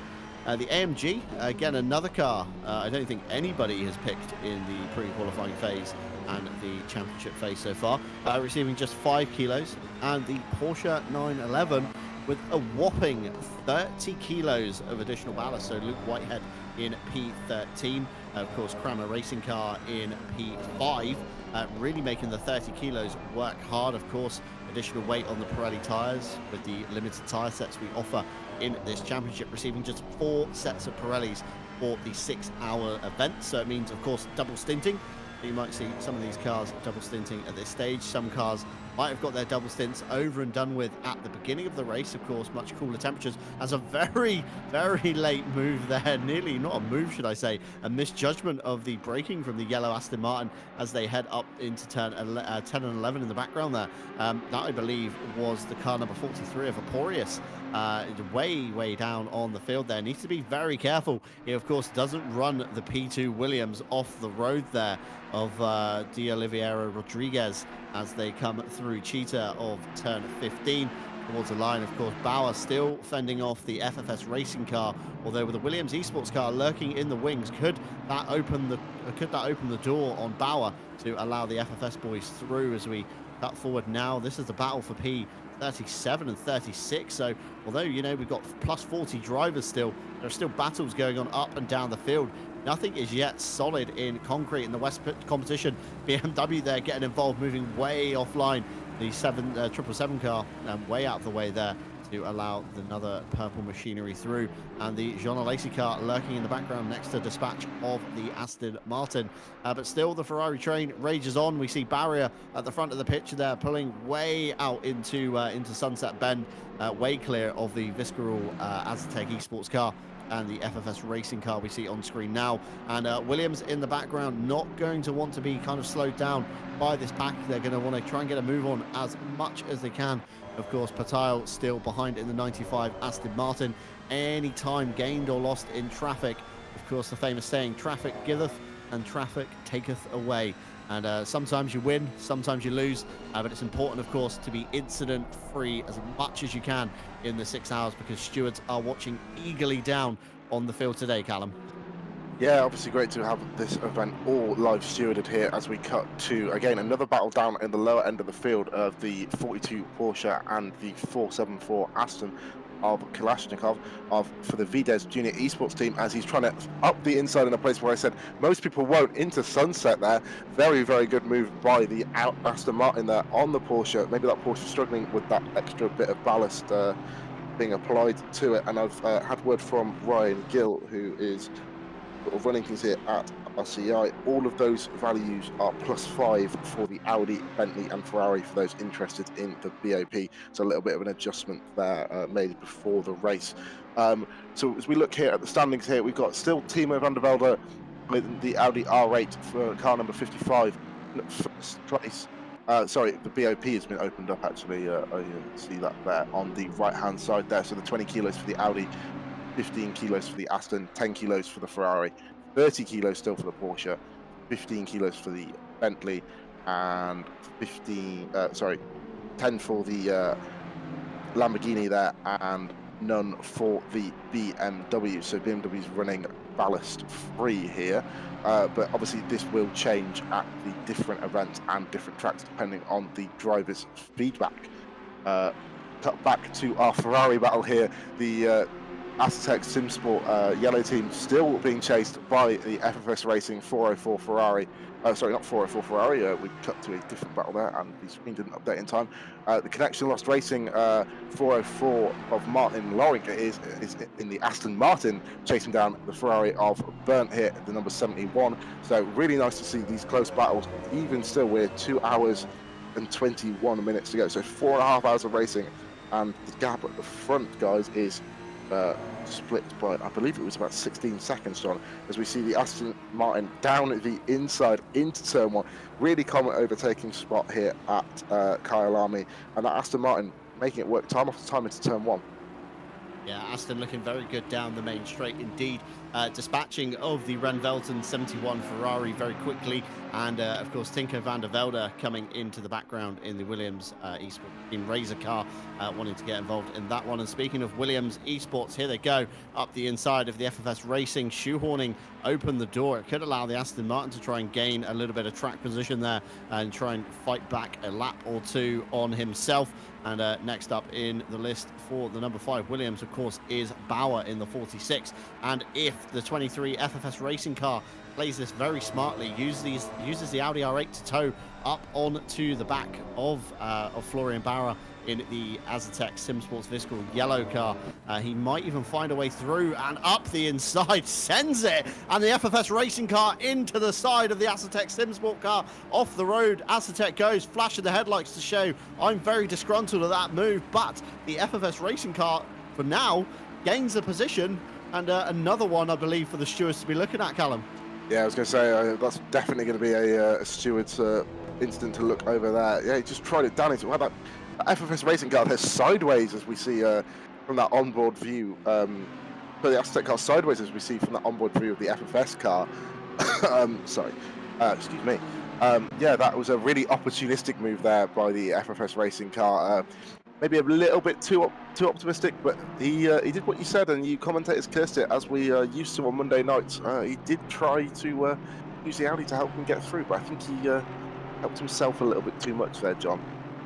Yeah, so we said it earlier, of course, as soon as a gap appears for these esports drives, they tend to go for it. And of course, with the number 5 Williams shoehorning open the door there, it saw a gap for the FFS Racing car. He sent it, and unfortunately might not have worked in his favour, as of course the live stewards will be looking down from the box, analysing many different angles to what obviously we don't have access to here on the broadcast. They look at pedal inputs, steering inputs, you know, who did what to who, and then make a decision based off of that. Has been relatively quiet for the past couple of minutes in the box. Last report coming through at 15:42 UK time, of course now 16:09 on my desktop. So we're due a report anytime soon, and that might even make it into it, as these guys now running very wide up at the turn 15 of Cheetah. the VDES Junior Esports team, the 474 Aston Martin. We've seen it be very strong down the straights, chasing onto the back of the number 42 Porsche ahead. I believe that's Lipa Esports. Correct me if I'm wrong. Very distinctive yellow car on that one. This is 4 position that we're watching here. The 474 white Aston Martin and the 42 Porsche ahead. And the car behind the blue Aston Martin, the 163, is of course coming to lap them. So could the lapped car once again, the faster car, sorry, in the train, shoehorn open a little bit of a door as they run wide out of Barbecue, coming down in towards Sunset. Lights ablaze for the Porsche ahead. No lights on the Aston Martin behind. Through Sunset they go. We've seen the Porsche be very strong through this corner, and the Aston capitalizing on every inch of the track there. Definitely getting a lot closer to the Porsche. Of course, Porsche with the 30 kilos additional makes it maybe not as agile in the corners as we'd like to think. Thomas Radelmeyer here for the Lipa Esports. We're seeing on the rear wing, the gap looks a lot larger from the rear wing than it did from the TV cam. So still a little bit of ground there for Kalashnikov to make up. 0.406 behind last sector as we now cut forward to Tian Eloff for the Ragioli Racing Winter number 111 as they come through Sunset, heading ahead in the 33 car there as we cut to a fantastic splitter cam there. Runs very wide indeed into turn 7 of Clubhouse, and Hemming losing a position there to the 111 of Eloff. And as they come now through the S's 8 and 9 up the hill towards turn 10, that move is signed, sealed and delivered in the bag. And like I said earlier, Callum, as soon as a gap emerges, that's it. You're going to lose a position. Yeah, it's such a different mindset that these guys have, obviously, compared to the usual sort of casual Monday night streams we do. It's so great to see people being so aggressive. As we cut to Tinker van der Velde in the number 55 Williams Esports car, leading the race currently 130 laps in, the fastest lap as well, being chased down by, I believe that's the one of the Collection Lost Racing Aston Martins in the background there, 404, who is obviously going to be at least a lap down there. He's not fighting for the lead. The next closest car is still that number 5 Audi of Olivia Rodriguez, followed by an Aston Martin 95 in 3rd place. It's Lorenk there in the 404 of Connection Lost Racing Aston Martin. Very regular team we see obviously on the Monday nights, John. Connection Lost Racing usually fielding a few cars in our Monday night streams. Yeah, of course, Connection Lost Racing being here with us as RCI as a community since the very beginning, almost 3.5 years, just over 3 years ago, since we formed, and of course with the aim to take it to the esports stage.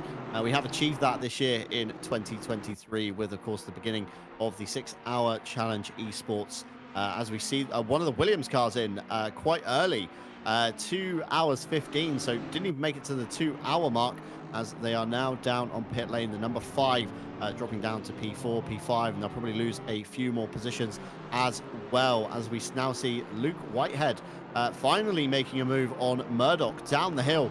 These guys have been battling all race, and Luke Whitehead trying to get up the inside, can't do so, switches back on the BMW, the Samantha Tan racing car, sticks it to the inside through the hairpin, and fantastic move there from Luke Whitehead. Again, very, very clean pass. As soon as he saw a gap, he made it work, he switched it back, and Luke Whitehead, of course, won SRO, the American Sprint Series under the GTWR team in 2022, and is, of course, now driving with Veloce. So we've had a really big kind of shake-up of the esports scene, should we say, in 2023. The drivers that have been with a lot of organizations throughout the 2020s, 21, 22. We can put names to certain brands, and we're very confident that they're still with them. But of course, 23 being the big shuffle of the drivers market indeed, as we now look back to the Barless Esports Gatter Chain car coming around here in P8, encountering some traffic. Fiala ahead in the number 5 driver switch there for the Williams Esports team. So now finds themselves under fire. We look from the back of Fiala's rear wing of the Chill Blast Esports 2023 car for Williams, and coming up the hill now into turn 10, the Gato Chain Barless car looking to try and get through past Lipa if they can down the hill. Doesn't want to kind of affect the run too much. Of course, if the 163 can make up any position, it could be a good time saver for them if they can certainly pull ahead of the Audi, and still side by side with the Lipa Esports car. Of course, Lipa doesn't need to defend it, but of course doesn't want to lose any time defend themselves, because they are all in the same race together. Everybody is in the same class. And of course, with GT racing, not like the open wheeled Formula One series, where as soon as you see a blue flag, you dive out of the way. You are within every right to hold your line, and of course you just cannot defend from the faster car behind. But now the Gatter Chain Ballast Esports car is free of the Lippert car, and it does of course bring Kalpanen behind in the number 69 Aston Martin. So we're going to see a little bit of Aston on Aston action as we come around now turn 1. The Williams Esports car ahead, still with a little bit of traffic to dispatch, but the traffic has of course split up the fight we did have with the VDES car and the Lippert Esports Porsche. I believe they were the other way around. Lippert was leading VDES, so that has changed hands, and now the traffic has got involved in that one. No move to be had on the defensive for Lippert. Yeah, it's one of those things as well. We see every time you see a car hanging in the background there. This time it was the number 69 of Kalpanen, but they're just eagerly waiting for some moves to go wrong, someone to make the wrong decision, dive down the inside in the wrong place, and cause time loss. So it's so important for these guys, for the lapped cars and for the cars being lapped, that they let each other sort of through in a sort of harmonious manner. As we cut to the Porsche in 4th place of Sternbrock for the Kramer Racing Esports team, the 997, being chased down here by, I believe that's the FFS Ferrari, correct me if I'm wrong. Is that the number 44, I believe, Stewie? No, sorry, the 123, I believe, Ferrari chasing him down, or 23 Ferrari chasing him down there. So this is not for position here, but these guys are still battling away. Obviously, some of these drivers are going to be quicker than where their position on track dictates, John. Obviously, with this being a multi-driver event, I think every team has at least 3 to complete the 6-hour endurance event that we've got here. So some of these drivers may be a bit faster than the drivers around them, so maybe trying to unlap themselves. Obviously, don't want any form of contact here when you're unlapping or lapping any drivers. Obviously, Stewart's going to come down on that quite hard. Just looking back on that early pit stop for the number 5 Audi driver change there. So it was only a 31 lap stint, so it's going to need a splash at the end. We are reckoning in our RCI comms team chat. We think he's going to need a little splash and dash at the end. Maybe it was a driver time limit, John, that they were encroaching on. Yeah, I'm not too sure on that one. I mean, most cars tend to run the whole stint as one driver right up to the time limit. It's normally the time that expires before the fuel. Of course, GT3 cars normally with a rough 110 to 120 litre tank in them, so more than enough to go to the end of their driver's stint time. But yeah, Tom Bryan reckoning that the number 5 might need to stop for a splash and dash at the end. And of course, if you're taking another pit stop, that's going to be even more time that you're sat stationary in the lane. So fingers crossed that doesn't kind of impact their race at all. They have been running great up into the P2s. P2 with obviously their teammates ahead of them in the 55, leading the way on 134 laps as we speak. And we've got a little bit of a cluster of cars here now. We've got Sundstrom, Mikael Sundstrom for the Nearly On Pace team. The 899 Audi R8 you see ahead there, the kind of brownie ready black livery. Great to see, of course, custom liveries finally making their way to ACC in the big numbers. Nearly every car here fielding a custom one, of course, to represent their organization, their brands, their sponsors, and everybody in between as well. But Mikael Sundstrom, again, a driver who needs no introduction, competed for Team Sweden at the FIA Games at Paul Ricard, and of course the sim racing kind of aspect of that Olympic game style format, shall we say, and you know, did do very well indeed on the big stage. So Sundstrom going to be not making it easy for Radelmeyer in the Lippert Esports Porsche. Now Kalpanen for the Grip Hacks engineering car, a team that we've driven with before in the top split of an RCI endurance event, and they are very fast boys indeed. Jesse Kalpanen looking to the back of Fidel Was ahead in the 163 Ballast Esports car, of course, in the Gatter Chain cars ahead through turns 8 and 9 towards the hill of turn 10. And we know the Aston is very strong up this section of the circuit. Of course, Aston machinery, you know, a bit of one make slipping in here again.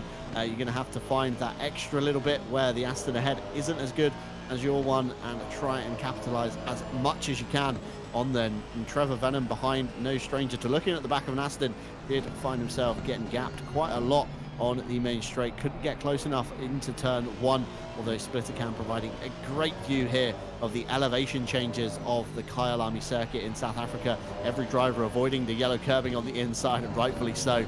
Anyone that knows that's hit that with any considerable impact knows how much it does throw you wide. And we now look to the back of the Gatter Chain Ballas Esports car to see the front of the Grip Hacks Engineering Jesse Kauppinen.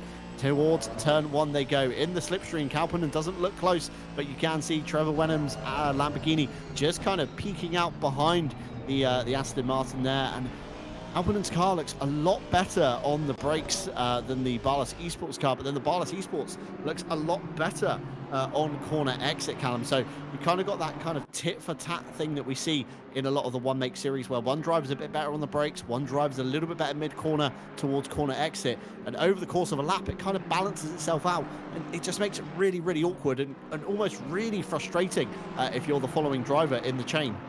Yeah, it's hard. It makes it really hard for cars to overtake, obviously, sort of ebb and flow and losing gain time as you go through the lap. One thing I was going to mention as well, it's not just the driver, but also the setup. GT3 cars have a lot of adjustment in their setup. Obviously, those of you in watching who have played ACC will know how many different setup tabs and adjustments you can make. So, part of my little backstory, I do car setup for race teams at my university, so I know how involved car setup can be and how much of a difference it can make. One little tweak can make a massive, massive difference to how a car behaves over the course of a lap here. As we cut to the Jean Alesi Esports Audi getting through there, I believe that was on the FFS Ferrari.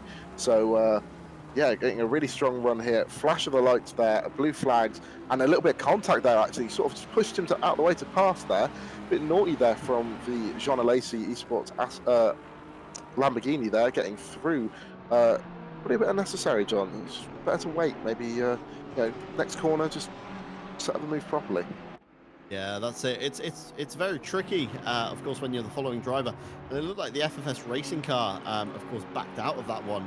Not sure there was any contact, but stewards will soon be letting us know. There was, I'm being confirmed in my ear. Stewie's got it on the broadcasting tool. And, of course, Mike Noble in the FFS Ferrari there, I believe it was. Of course, no stranger to ACC, another kind of OG member, shall we say, of RCI. Always a positive attitude, drives with absolute precision and persistence. And we've not seen him around for a while in the RCI kind of weekly events. But of course, he has turned up when the big stage matters. As we now come back to Riley Murdoch in the STS Samantha Town Racing Esports number 39 BMW M4 GT3. Still looking to the back of Luke Whitehead. Not yet escaped the claws of the M4, shall we say. Still way within striking distance in case Whitehead makes a mistake. And another driver in the Samantha Tank car, Luke Southall, of course, no stranger to battling the other Luke of Luke Whitehead, finished second in the SRO American Sprint Cup in 2022 with Williams. No, sorry, I'm reading completely the wrong line. Finished second in the SRO America Sprint Series Silver with Delta Sport Team, driving with Samantha Tan Racing for this series. Of course, not always luck on his side, but does make the best of his pace. And we now see the Williams car getting involved in the battle as well, as Mike Noble brings the FFS racing car down the pit lane. 2 hours, 5 minutes to go on that one, nearly making it to the hour. Martin Grady, again, another name that needs no introduction. He has popped up on our notes as well for the FFS boys. And some of you may know him as Tijni from YouTube, a Gran Turismo driver with, you know, a great following, a great audience as well. So hopefully see some of those guys filtering into the RCI streams. And pit lane looking very busy now as STR, Veloce, Williams, FFS Racing. We've got cars inside each other trying to race themselves to the pit spot, although the only risk you run, of course, is overrunning your pit lane entry. And we know how finicky ACC can be and where you stop. Make sure you stop on your markers. And we did see Malinowski in as well in the 992 Ferrari. There we go, Veloce, another car they're fielding in the event, a Ferrari and a Porsche, along with George Boothby in the Malinowski car. They need, again, no introduction. I keep saying this again and again, some super big names in this RCI Esports series, but we all know Malinowski, very quick driver who has competed in some big races as of late, tends to make sometimes a few mistakes, Malinowski, but does have raw pace in that 1 lap time that you do need. But just consistency is that thing that is very important for endurance races. Luke Southall, we were just talking about him, back into the Samantha Town racing car. Grantas Caracas in the Veloce Porsche, and a little bit of a gap has pulled out. These guys, of course, who came in nearly bumper to bumper. Not sure if the STR car missed its pit box due to the Williams car being ahead of him. And Stewie in my ear analysing the times. 3 seconds between the Samantha Tan crew and, of course, the Veloce Porsche. So Caracas with a little bit of breathing space, and we've got Boothby and Caracas in a line now. So if these guys can kind of get together, we might see some very, very good fighting indeed. Jeffrey Ritchie in the Azatec Simsport Visceral red car, of course not to be confused with the yellow car of Bauer, who we were looking at earlier, looking to the back of the 977 Kramer car. These guys, of course, are going to be pitting anytime soon. Some drivers, of course, going a little bit longer than others. Ren Velton there just in the background in the Ferrari as well. A couple of laps down, but could use the pack to gain some time. A little bit of slipstreaming, of course, to help everybody along. And as they head up the hill towards turn 10, no move to be had on the Kramer car, but that Ferrari certainly looks a lot faster over a lap. And we were talking earlier, Callum, about, of course, drivers not quite being in the region that they should be. We might see some drivers giving up some, easy positions. Yeah, obviously some drivers are going to make the decision to let other cars behind them through if they know it's faster and it's not their race. Obviously now, as we see, for example, Van der Velde's down in 3rd place as we cut to him, I believe. Oh, sorry, no, we cut to Barrier here, still in the RCI car, so I imagine they'll be hitting fairly soon on the back of the number 31 Ferrari there, coming through Sunset and down into Clubhouse here. I say it doesn't look close enough to a move in my head, but with these guys, as we've said, anything is close enough for a move. If there's a gap down the inside, there will be a Ferrari in it, I can guarantee you. But probably coming up to the top of turn 10. So these guys benefit off the pit stops, obviously now up in 13th place.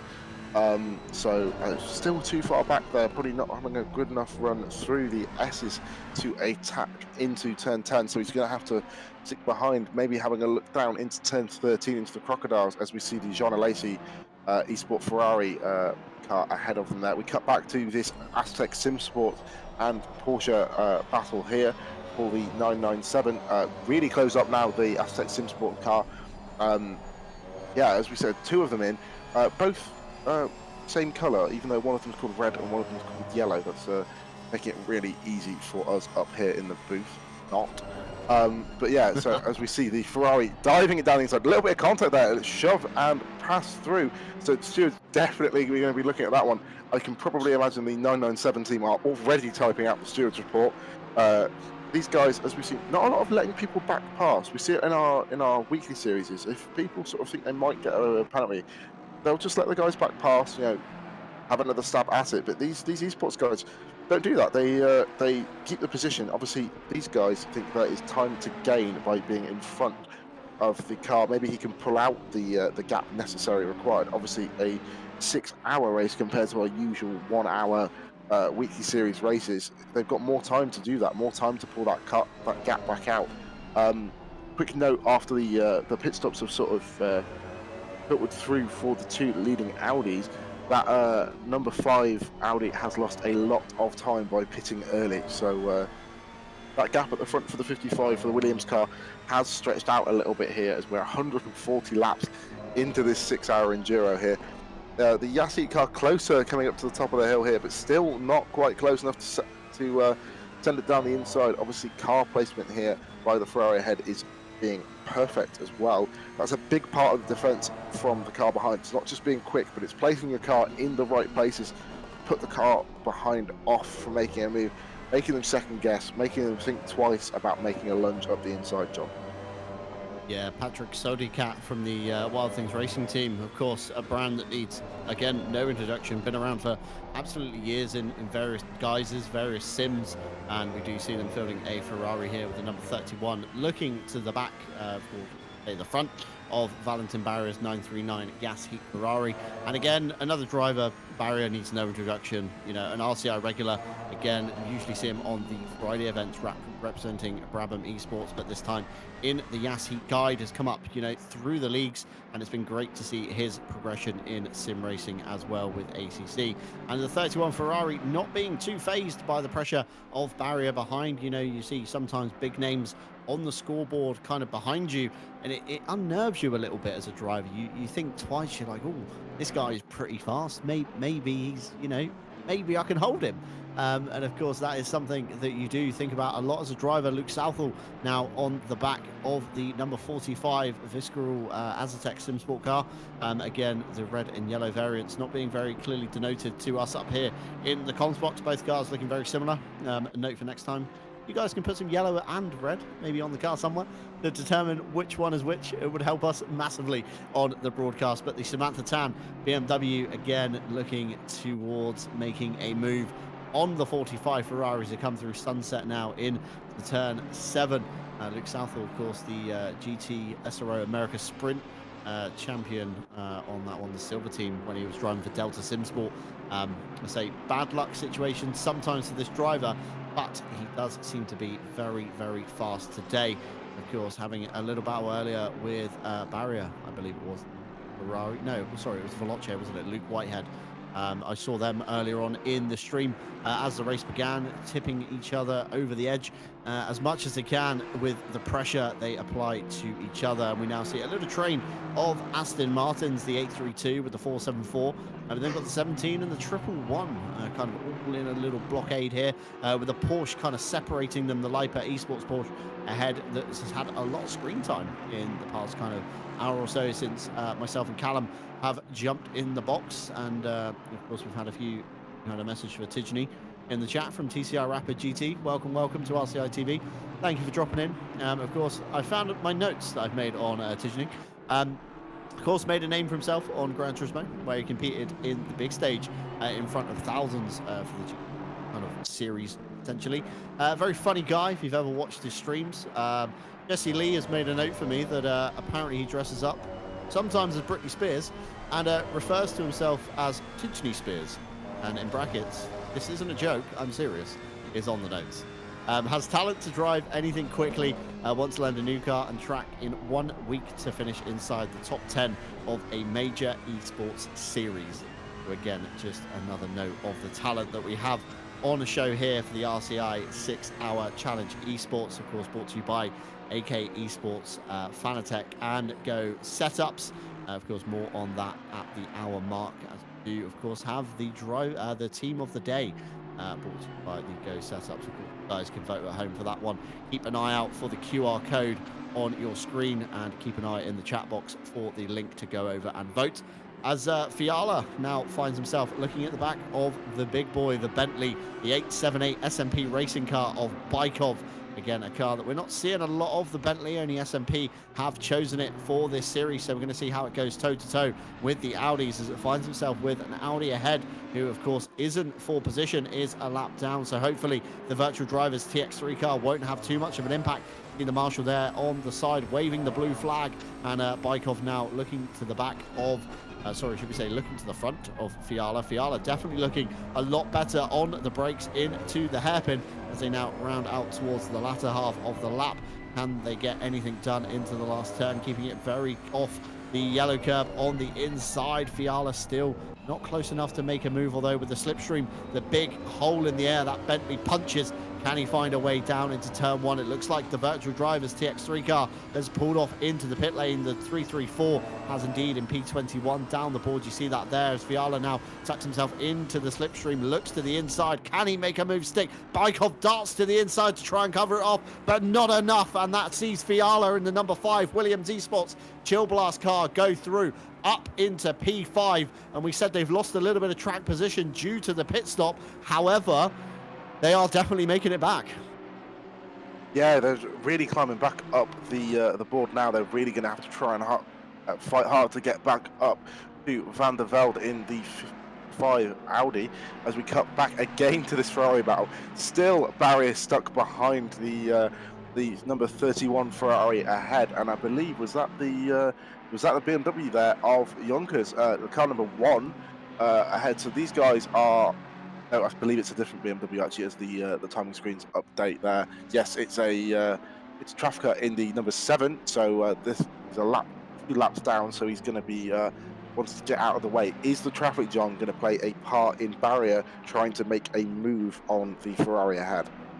Yeah, we saw it earlier. Traffic playing a part with the FFS Racing team, making a move on the Assetto boys, and this could, again, like you say, play a part with the BMW ahead there. The number 1 of Marco Jonkers heading around Sunset now. The two Ferraris locked very close together indeed. Diffuser to splitter as they come down into turn 7. No late lunges to be had here, but Barrier definitely looking like the faster car of the two. Now he's found his groove. He's going to have been analyzing the Wild Things Racing team every kind of inch of the lap to see where he's a little bit better, a little bit worse. And speaking of FFS Racing, here we go up towards the top of the hill. Tatsvina Hacker in the 85 Audi just behind there. We got Contegrel in the 334 Virtual Drivers TX3 machine ahead as well on that one.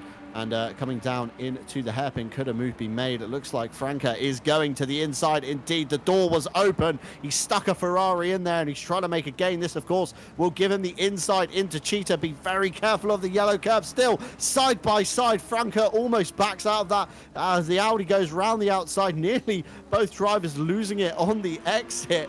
A very great display of car control there as no one ends up in the fencing or the gravel. And this battle rages on for the French driver in the Virtual Drivers by TX3 car, looking to the front of the FFS Racing down into turn 1. Franca, again, a very kind of common name we've seen at RCI many a time, usually in the kind of endurance events, teaming up with Mike Noble.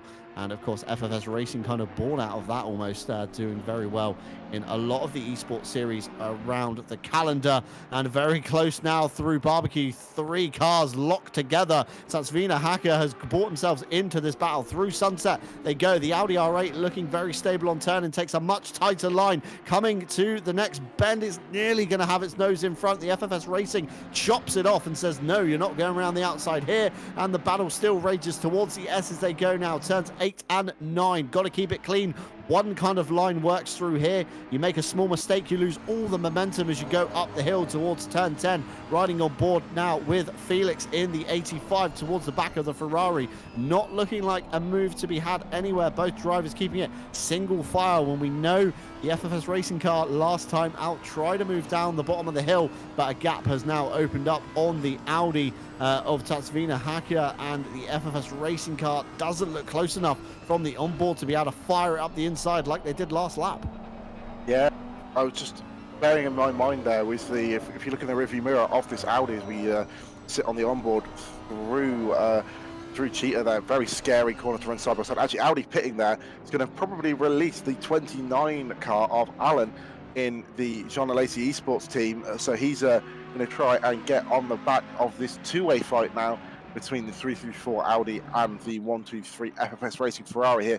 Is he going to try and move down the inside? He's close enough here to try and make a dive down the inside, but decides better of it. It's just going to follow that Audi through turn 1. Maybe he thinks it's a better point where he can get through on the track here, but he's just right up in the rear diffuser of that Audi. A little bit of front end damage on that Ferrari, I noticed there as we were on one of the cameras during that battle. So maybe a few nudges here and there, or just having not to fix the damage in the pit stop if it's not worth it for them. Obviously, the ACC damage system, depending on how much damage you have, depends on how much extra time you have to stay in the pits for all those mechanics to fix up your car. Maybe losing a little bit of performance to that, but still right on the back of the number 334 Audi. Just looking as well, in one of the rarest instances we've had, I don't think any stewards reports coming out while we've been in the compass box, John.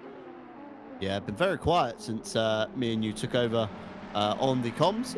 Yeah, no stewards reports. The last one from on the UK time, should we say, 15:42, is now 16:38. So it's nearly been an hour with no reports at all, which is an absolute miracle. But as we come to just before the 2-hour mark, we see a near move again on the FFS Racing, and the virtual drive is getting very close. We saw this last time out, and Franca thinking twice about that one. But now Jean Lacey Esports car getting involved. Of course, the Lamborghini there looking to gain some positions on track, not for overall position, just for kind of lapped traffic, should we say.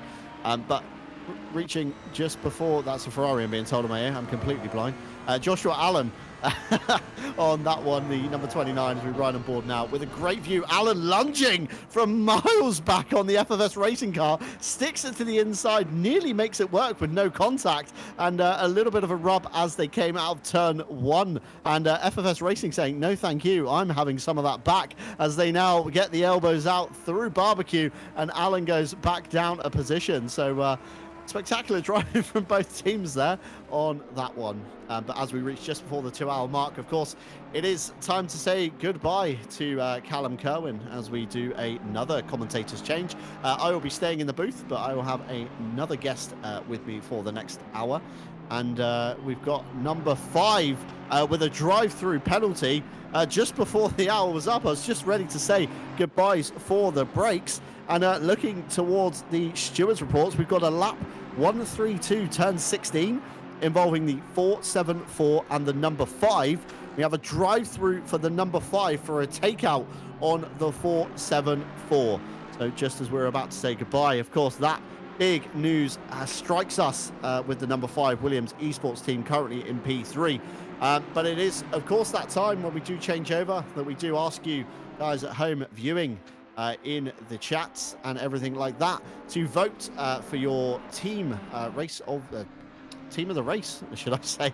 Get my words out. It's brought to you by AK Esports, and of course each race is worth €100 to the team that wins it. Of course, keep an eye out for the QR code in the bottom right hand side of your screen.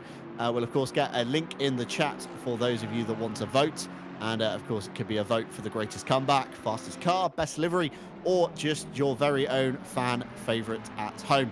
But it has been great casting with Callum. It's much like a Monday, except it's a Sunday.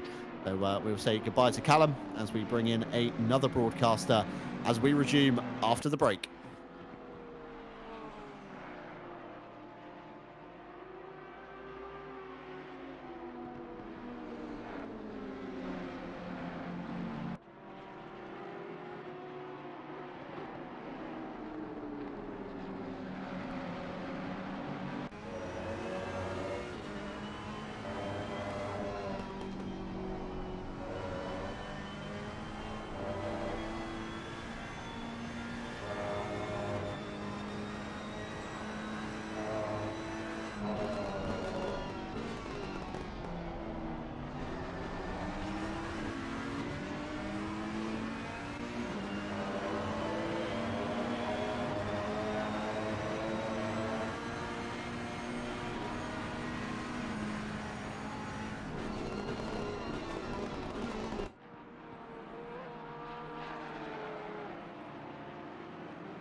Welcome back to the RCI 6 hours of esports challenge, brought to you, of course, by AK Esports, Fanatec, and Go Setups. And what a race it has been already.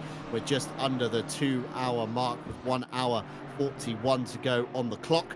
And we've still got battles raging up and down the grid. Just before we went to our break, the number 5 Williams Esports car picking up a drive-through penalty, which it has since cleared. We've got Boothby back in the Veloce car on a mad charge comeback up into P9. And we've still got battles even up and down the field, as we see here.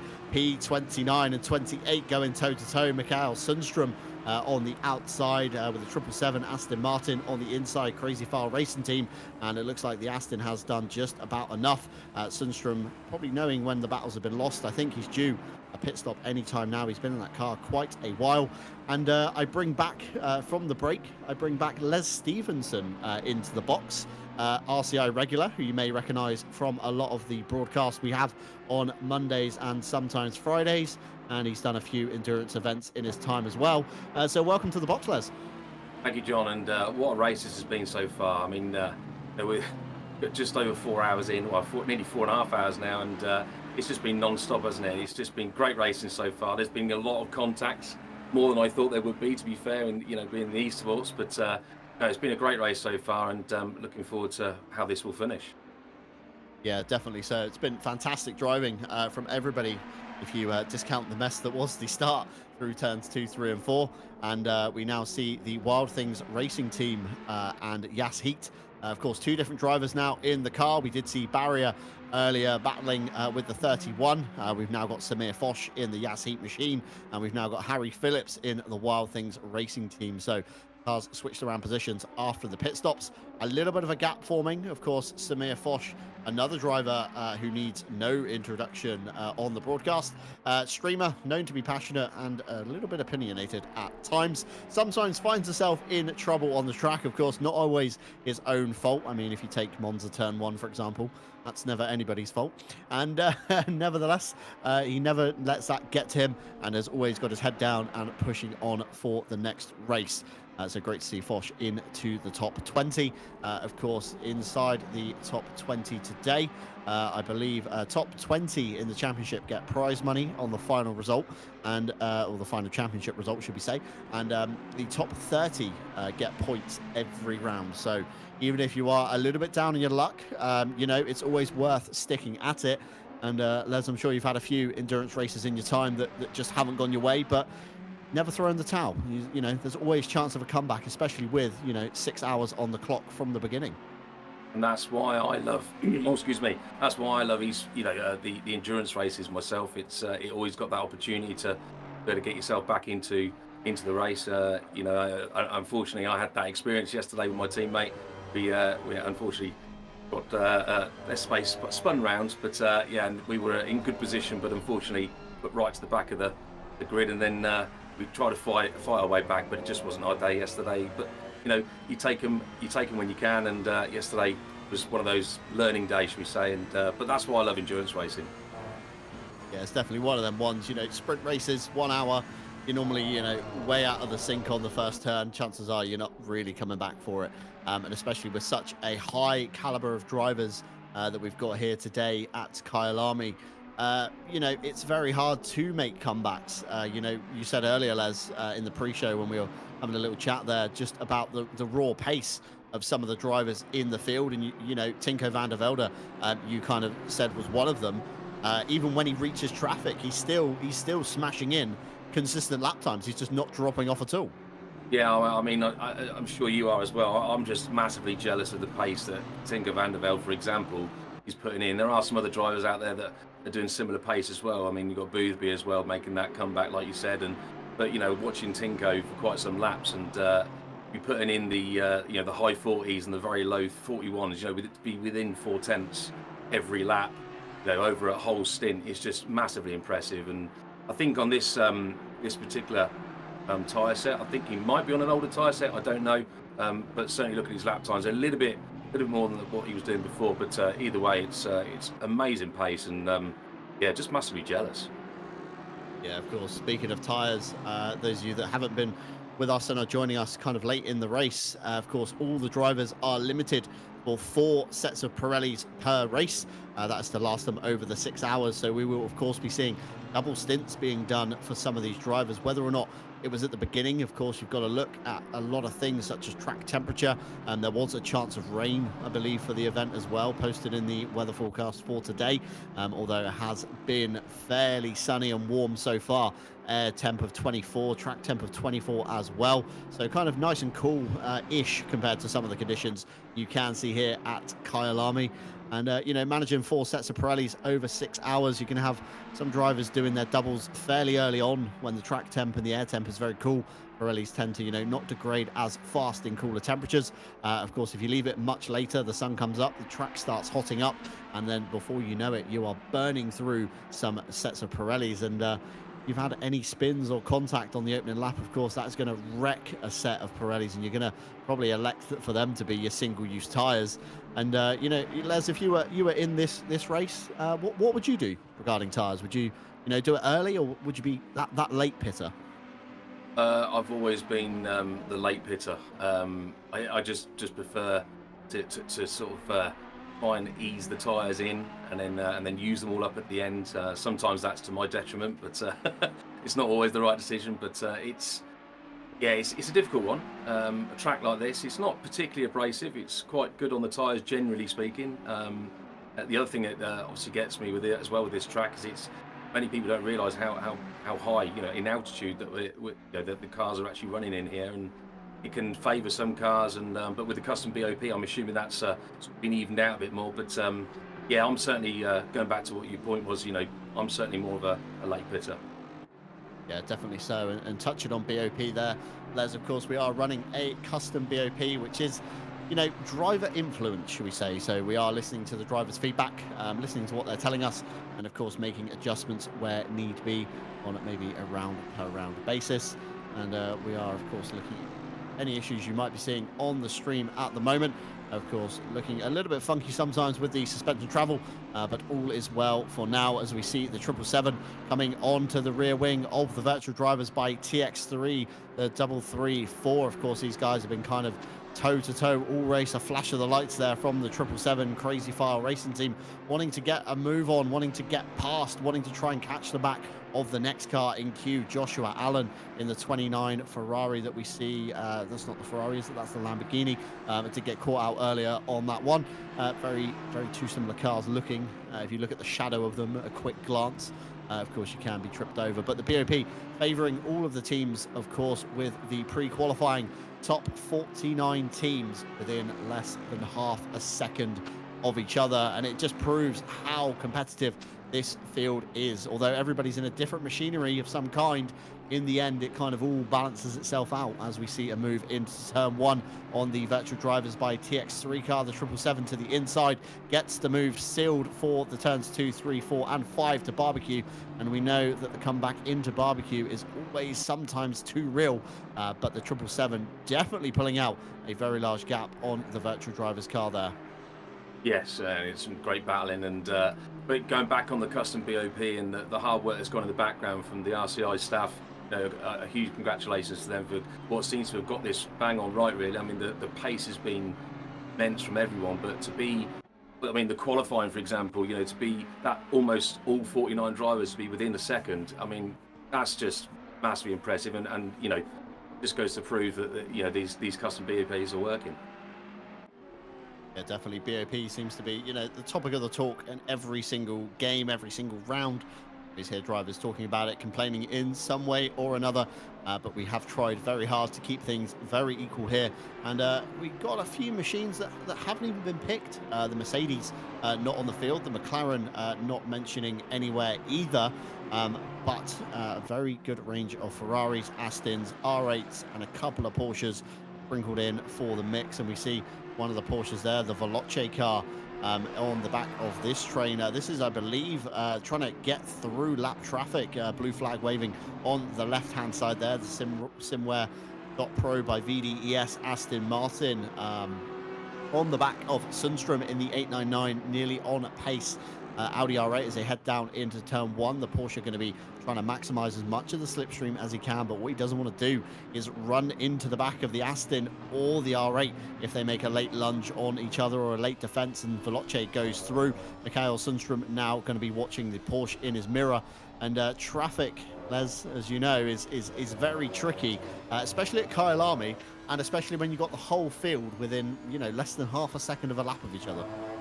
Yeah, I mean, traffic is always an issue on every circuit, really, but Kyalami is particularly difficult. There's lots of twists and turns and high-speed corners, but you know, you really want to try and sort of minimise the impact of you know, letting cars pass, but equally the leader or the leaders want to be making sure the impact for them is also the least amount possible. So, you know, it's always a good idea for me personally to try and let them pass in the braking zones or towards those braking zones.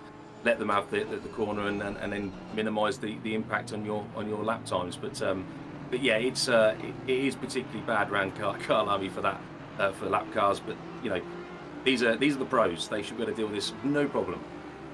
Yeah, should be able to deal with it indeed. And the Veloce Porsche opening the door on Sundstrom into the top of the hill, turn 10, found its way past on the number 17 Simware.Pro by VDES car. Of course, found a way past the nearly on pace of Mikael Sundstrom in the 899 Audi R8. See if these guys can come back at all. And the virtual drivers Audi R8 again once ahead, getting a lot of screen time, the virtual drivers car, and that is of course next in the queue for Veloce to dispatch of. But now the Forza Italia.pl team on to the back of Lippert Esports in the 42 Porsche. Again, another car we've seen go toe-to-toe with the VDES car behind the white and red Aston Martin. They were the other way round last time we saw them, and side by side into turn 1. The Forza Italia car around the outside, Lippert up the inside. The Porsche with great drive off turn 1 has managed to defend the Aston into barbecue, and the Forza Italia car is going to have another crack at that. But we know how strong the Aston Martin is down the straight. We saw it earlier with the Lamborghini of Trevor Wenham getting nowhere near the Aston Martin. So the 30 kilos on the Porsche, if the 501 can just stay in the slipstream, it's probably going to make it very light work into turn 1 next time by. Yeah, that was a great move, and like you said, you know, you mentioned with the Aston Martin being so strong on the straights, it's definitely had an improvement, you know, in recent months, you know, with regards to getting off the corners, but Porsche showing its might as it comes off that corner there and clearly being able to accelerate away. But it's unusual to see the Forza Italia, that lovely livery on a non-Italian car though, isn't it?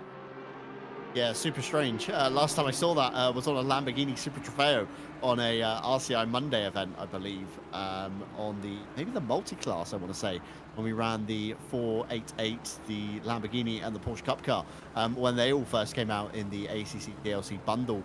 That was the last time I saw that car, but looking great on the Aston Martins. Had a few tweaks since I last saw it, but it's great to see all of these teams, of course, sporting a wide range of colours. The Veloce livery this year is one of my favourites. I'm a big fan of that. The white one from last season wasn't too much of a fan, but the lilac and obviously matte black kind of livery working very well indeed. And this is what we said last time by the slipstream on the Porsche, and the Aston just kind of eats up the ground on it, but Lippert going defensive, chops the nose off the Forza Italia Esports team into turn 1, and still no move to be had despite the Aston being very quick in a straight line. And we now see Sundstrom trying to mount an attack on an Aston Martin ahead. The number 17 going to go back to a race replay. Thought we might have missed something here. The 17 flashing the lights. That's not the 17, that's the 34, I believe. Up the inside it goes on Sundstrom. Sundstrom gives them the inside line, and we are seeing double here, Les. We've got 2 Simware cars together in a line. Yes, we are, and but like you mentioned there, we nearly cutting the nose off there of the Aston Martin. It was extremely well done not to have any contact there. It must have been inches apart, but yeah, no, great to see no contact. It's I never like to see you know, someone getting through with any contact, but no, well defended, and on to the next lap, I suppose. Yeah, and speaking of contact, I've just looked to the stewards' reports, and we do have one from the last minute or so. We have a lap 147, turn 10, involving the 344 and the 123. We have a warning for the 123 for an excessive dive bomb on the 344, and then we have an incident on lap 148. Turn 2/3 involving the 29 and the 123.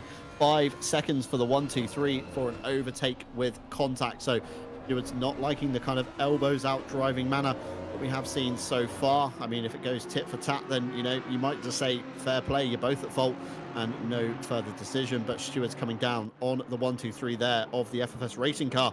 I believe we saw that earlier on before the break. And Sundstrom now on the inside of the virtual drivers. TX3 car, Audi on Audi action. And we said earlier with Callum, the one make kind of series stuff we've been casting a lot of at RCI. Where do you find the advantage? And Sundstrom there with a very late kind of lunge and nearly getting his nose chopped off through barbecue. And this has brought the Lipa Esports Porsche onto the back of them. And this is, of course, going to bring Ostrach with them as well in the 501 Forza Italia car. And we're now going to see a little four-way fight forming here, Les. And it's going to get messy, I think. It certainly looks like it, doesn't it? And yeah, it's really brought those 4 cars into play now, and it looks like it's going to be a great battle. There's some lunges and some ducks and dives, but you know, it was some great stuff there. And you know, let's see what happens into these next few corners, especially down mine shaft and down into those twisty turns. Yeah, we see now Sundstrom looking to the inside towards the top of the hill again. A very late turn in from Lucas in the 334 virtual drivers by TX3. Looks like Mikhail was taking the shorter line through 11, but nothing to be had at the moment as they now come down the hill. We've seen a few late lunges from drivers here. Sizes up the inside. Sundstrom to the inside. A tiny overlap on the R8. He does make the apex first. Gives enough room just about, and it's now going to give him the inside line for Cheetah. But we've got to be careful now. The Lipa Esports car behind looks to be able to capitalize maybe on the virtual drivers. TX3, the Forza Italia car, nearly makes it 3 wide into the last turn, and we've now got the race leader Tinker van der Velde in the 55 on the back of this train. This is going to be a very hard one for Tinko to get by. I was just about to say, they've got to be careful because the leader's trying to get through as well. And yeah, where does he go? I mean, he left, right. You know, which way does he go? He's going go down into turn 2 now, and safety gets round past the Forza Italia car, and then we get past the Porsche. Yeah, Tinko with a massive lead on the 95 behind. Can afford to play it that little bit safer to the outside of the Lippert car into barbecue. The Lippert car very aware of where Tinko was, and you always kind of got to lift off and just allow that much faster car through. And we saw earlier opening the door, goes through the VDS Aston into Sunset, and the Lippert car going backwards. A flash of the lights from Lippert. Very unhappy with that move, but you know, traffic giveth and traffic taketh away, Les. You've got to take your opportunities when you can, and my word, did they take their opportunity. Wow, that was a complete, I'd love to call it a dive bomb, but who knows? But to me, that was very opportunistic, and well taken. Yeah, definitely so. And I think we're seeing here Tatsvina Hacker still in the 85, making a move on Kolosov in the Armamentario car. Just behind there, the red, white and blue themed Audi R8, and the 85 still ahead there. And there's a note in the YouTube chat, Les, that I've read from Daniel Crinson, RPMS SimSport driver, who's, you know, very well respected. I'm sure you've raced with him a few times on track. We have. However, he reckons there's a rumor that the Bentley is now back on tyres that they had on at the start of the race. So they've gone through single changes, and now the Bentleys are starting to double stint later on. Well, it'd be very interesting to find out what their pace is like, and but it was an idea that I was thinking of doing myself yesterday with my teammate. You know, using older tyres later on, but you know, if that's where they're going, it'd be interesting to see sort of what pace they do have with those older tyres. But I suppose this way you can reuse older tyres, set the pressures how you want them, rather than double stinting a tyres and hoping that the pressures stay good. Yeah, that's a good point there, Les. Of course, tyre pressure changes. I did hear a rumour a while ago that if you do come into the pits on your old set of tyres, it will default the pressures back to how you had them in the setup, which of course is great if the temperature hasn't changed from the beginning of the race to the second hour of the race when you obviously come in. But like you say, it's a good time to, you know, change the pressures completely. So, you know, if track temperature's gone up from 20 to 25, of course you're going to be 0.5 of a PSI kind of under on everything. Whereas if you take them off, reset the pressures, chuck them back on at a later stage, you might have enough grip in them to, of course, get going. And a message from RCI TV in the chat, the 899 is a beauty. So a little bit of favouritism there on the livery, I believe. The 899 is a beauty. Well, I must go and have a look at that. But yeah, no, it's. I mean, it is another dynamic to the race. This format that RCI have brought in, it's a great format. It really brings another dynamic into, you know, the strategy of the race. everyone's going to be doing something different. There's not going to be a single car doing the same strategy. And and rightly so, you bring in that other dynamic of using old tyres with different pressures that they were at before, different temperatures.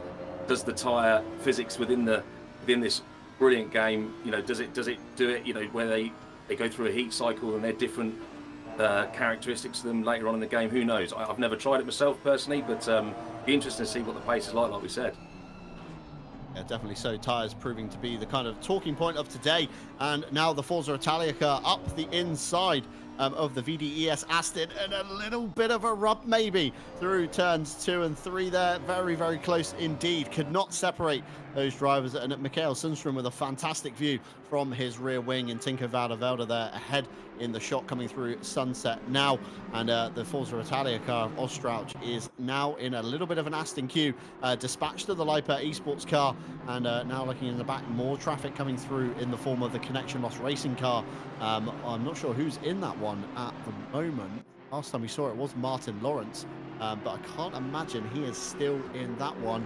As we now look, it's Yaroslav Roth, indeed has changed, is now in the 404. Thank you very much, Stewie, for flicking over the MFD on the side of the screen. And these two are still locked together, Les. We said it at the start, Samir Foch with great pace, Harry Phillips for the Wild Things Racing team, of course. We had Barrier earlier on fighting with the Wild Things team, and it's, the fight is still on. Foch has not pulled out, and these guys look very, very equal in the same machinery. Yeah, anyone would think there's elastic band stuck between the two of them. They have literally been, the gap has never really pitched out any further or any smaller. It's just been tight all the way, and it's impressive to go this many laps and still be this close together. And it's certainly making out for an interesting fight. And like you said, Samir needs no introduction. We all know he's great in the Ferrari. The Ferrari is his preferred car, and he's shown he's tremendously fast, if I can get my words out today, as a lot of the other cars. Yeah, definitely needs no introduction. Foch, Ferrari main driver, like you say, rarely ever see him in anything different. So if somebody understands the dynamics of this car over a 6-hour event, it will be none other than Samir. We ride on board Harry Phillips towards turn 1, not looking close enough for a lunge, although we said that earlier with Joshua Allen in a Ferrari, and he made a lunge stick. And of course, guys now go on for another lap towards barbecue. You literally cannot separate these guys at all. Again, probably on similar tyre strategies, I would say, at this point of the race. I mean, a lot of drivers, I was reading talks in a few Twitch streams. George Boothby's stream I dropped into earlier, and Dyer McCormack stating that it's better to get your kind of double stint out the way earlier, because of course temperatures will get hotter. But as you said earlier, Les, of course, you can reset the pressures later on in the event to try and bring those Pirellis back in a little bit more. And, if you can last as long as you can, drive right up to the tank limit, drive right up to the driver's time, of course, you're going to try and maximize every single inch of that Pirelli's life. Yes, and this is where, these types of drivers really show what they're worth and how good they are. If they can keep the tyres in check and then be able to reuse them later on the race, that's pretty impressive. Just looking back through the order, and you can see now we've got the likes of Boothby, as we just talked about, now up to P8. What a comeback that's been. To start, I believe they were P3 to start with, and have that early incident, and now I think they got all the way back to about P30, around that sort of area, and now back up to P8. It's a mighty comeback, and certainly a contender for the AK Esports team of the day. Yeah, certainly so. Of course, the team of the day being brought to you by our sponsors, of course, AK Esports. Every team, or the team that wins it, should we say, every race is worth €100 to their overall prize pool. So it is something, if you sponsor a particular, you fancy a particular team, you support a particular team, definitely get your votes in on that one. Keep an eye out for the QR code in the bottom right hand side of the screen when we take a break, and of course keep your eye in the chat indeed for a link to the vote on that one. But George Boothby, of course, like you say, needs no introduction. Did start, I believe, in P3.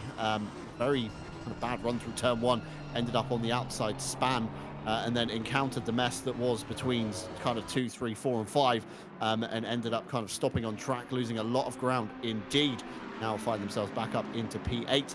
recently become a father, George Boothby, of course, but it hasn't slowed him down by any means at all. And, if you're a regular in Boothby's stream, UKOG on Twitch, he's definitely a lot of fun to be around, enjoys a little bit of a meme, a little bit of a laugh, and is, generally a top lad around, shall we say. So shout out to George indeed. But this fight still rages on. Harry Phillips still not kind of losing Samir Foch at all. We thought, of course, Foch would be Ferrari master and just drive cleanly away from the Wild Things Racing team, but definitely getting some serious airtime here for all of their sponsors and supporters. The Wild Things Racing team, iconic livery that we do see everywhere kind of in esports. I believe they run iRacing teams as well, and of course a big presence in ACC with Denise Pope on Twitter, I believe being the overall kind of livery artist today. But yeah, great color combination, dark blue, hot pink, can't go wrong. Good color combination there. And as we round through turn one, Harry Phillips still no closer at all to getting past.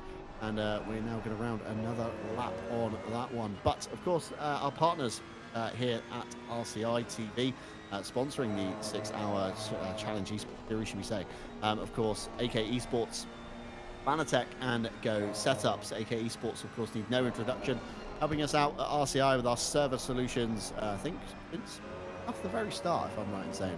Of course, founded in 2005 as an IT company and establishing itself as a point of reference in the hardware sector, with 2018 debuting their first esports championship with Porsche, and has since found success, of course, helping with SRO Motorsport Group and Delara, among many other brands, including here at RCI with our servers. And of course, Fanatec, one of the leading brands in sim racing hardware, should we say, including force feedback wheels, direct drive units, pedals, etc. And we do have a link in the description below for an affiliate link, but it doesn't cost you a single penny, but does help us here with some of the running costs incurred at RCI. And lastly, a very new sponsor to RCI, of course, Go Setups, who is sponsoring the team of the day, formed to be one of the premium esports setup stores for ACC. As we see a little jink there from Harry Phillips, sizing up Foch, looking ever closer now as Foch's pace may be dropping off. Maybe he's brought them Pirellis in a little bit too hard. But of course, still to be sawn as we now come on to the splitter cam. Down into turn one, the 939 ahead, looking defensive. Harry Phillips running it way to the left-hand side, and the door is there. Phillips stands on the anchors, just about makes the apex, runs a little bit wide. Foch does the classic switcheroo under the inside, and Harry Phillips goes back down again. But of course, Go Setups' primary aim was to create setups for all levels, whether you're esports, such as here, or whether you're looking for a safer alternative. I'm sure they've got something for you in their store, and they've even got a Jaguar pack, if any of you want to be a little bit different, just saying. But of course, check out the link in the description below, and they are of course sponsoring our Go Setups Pole Position Award, which was taken by Tinko van der Velde and Charlie Crossland in the Williams Esports Team Razor Audi number 55. So they will get some extra points on that, I believe. Is it money? Correct me if I'm wrong, Les. 100 euros, I believe. It's exactly. 100 euros. What would you do with 100 euros? Because I heard Jesse Lee ask Tim Peck earlier in their broadcast. Well, first of all, I'd have to work out what that is into GP pounds, but, and I'm not quick with the maths, so I'd have to work that out. But I'm sure there's plenty of things I would probably put towards my own sim racing rigs, and yeah, it's just great that Go Setups and AK Esports can bring this to the 6-hour esports challenge, and just gives another added extra to the prize pool, and it just allows these drivers to be able to throw everything on the line, just to get another bit of monetary value in there as well. Yeah, definitely so. Everything to play for in this championship. Of course, the top 30 are scoring as Hugo Mel's now back in the number 29 John Alesi Esports Team Ferrari, and sizing up a move on Kolosov in the Armamentario Audi, the 121 on the outside there, side by side down across the start finish line they go. Hugo Mel's, I believe, is just about ahead there. He is by a long shot, can in fact pull over and stand on the anchors. Of course, if the 121 doesn't dive to the inside, he's pretty much got that move signed, sealed and delivered in the John Alesi Ferrari. And another driver who's done very well at RCI is, of course, Hugo Mel's. He does stream over on Twitch. I'm not sure if he is streaming today. I've not really already been paying much attention to the Twitch other than Boothby, really. Dropping in his stream, of course. But do go check him out if he is live and show him some love and support as he finds himself down in P35. Not where we expected to see him, but possibly a victim of the turn one. Sorry, go on. I have to interrupt. I've just seen there's some news there on the number 5 car who's got a drive-through for track limits. Another one. Yeah, they've got I believe the other drive-through was for an incident. I don't know if it was for track limits, Yes. but Stewie's just confirmed it. So, yeah, it looks like just to add to their woes, they've now got another drive-through, and this time for track limits.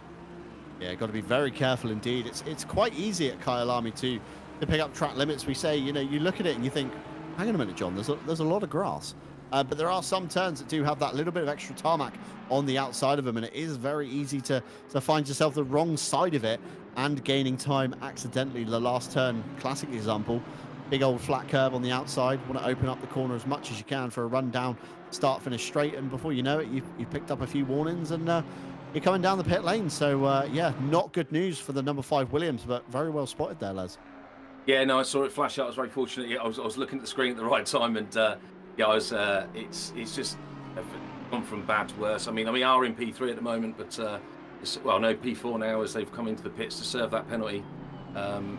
It's, you know, the Williams Esports Chill Blast team. It's a bit of a kick in the teeth, really, and you know, when you think things are just starting to get better, you get hit with something like that. It can be a bit of a kick in the teeth, like I said. So yeah, well, fingers crossed they can get over it. Got just over an hour to go. There's still plenty of time to make the time up, but it is quite a bit of time they will have to make up. Yeah, certainly. Still a lot of time left in the race with an hour and 10 minutes.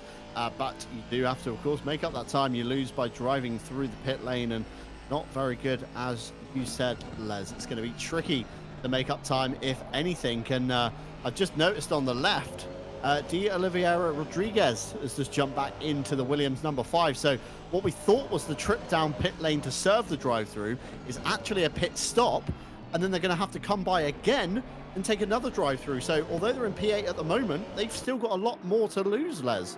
Well, funny enough, I was just looking and I was thinking actually they pitted earlier than Tinker Van Veld and the Williams Esports Razor team, and it was just thinking, I wonder if they're actually going to be able to serve their penalty, because I think they pit about 10-15 minutes before the 55, and they're now due their pit stop in just over 10 minutes, so or just under 10 minutes, sorry. Yeah, it's that's just bad timing, isn't it? I mean, it's never a good time to get a drive-through, but to get it now as well, you know, when you had to pit as well. I mean, it would have been quick reactions as well to make sure they turned off the serve penalty box as well to make sure they didn't serve it at the wrong time and then run out on the stint timer. Yeah, of course, the ACC system, as in real life, when you come down pit lane with a penalty, if you're serving your drive-through or your stop and go, mechanics, of course, cannot touch the car at all.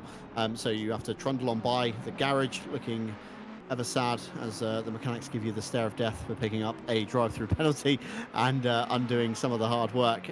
But still, the DT to serve down into P9. The Williams car goes in with the number 5 on the door. As we see now, the Brazilian driver bringing it down pit road on the limiter, nice and early there to avoid any additional penalties. And the Williams car will be forever slipping down the field. Keep an eye on the left-hand side of your screen where we've got the scoreboard at the moment. Caracas looks to gain another position out of this one as well, as he now trundles on past, there we go, and brings the number 14 with him as well. The number 5 all the way down to P13 as he comes off the limiter, and Caracas now comes under fire from the Simware Pro VDS car, VDES even, on the outside of turn 1, although the Porsche getting great drive out and now into barbecue, going very defensive indeed is Caracas. And again, a very quick Porsche driver, Grantas Caracas, cut his teeth, of course, with the Race Anywhere Simsport team, and now finds himself racing under the banner of Veloce since the big shuffle for 2023.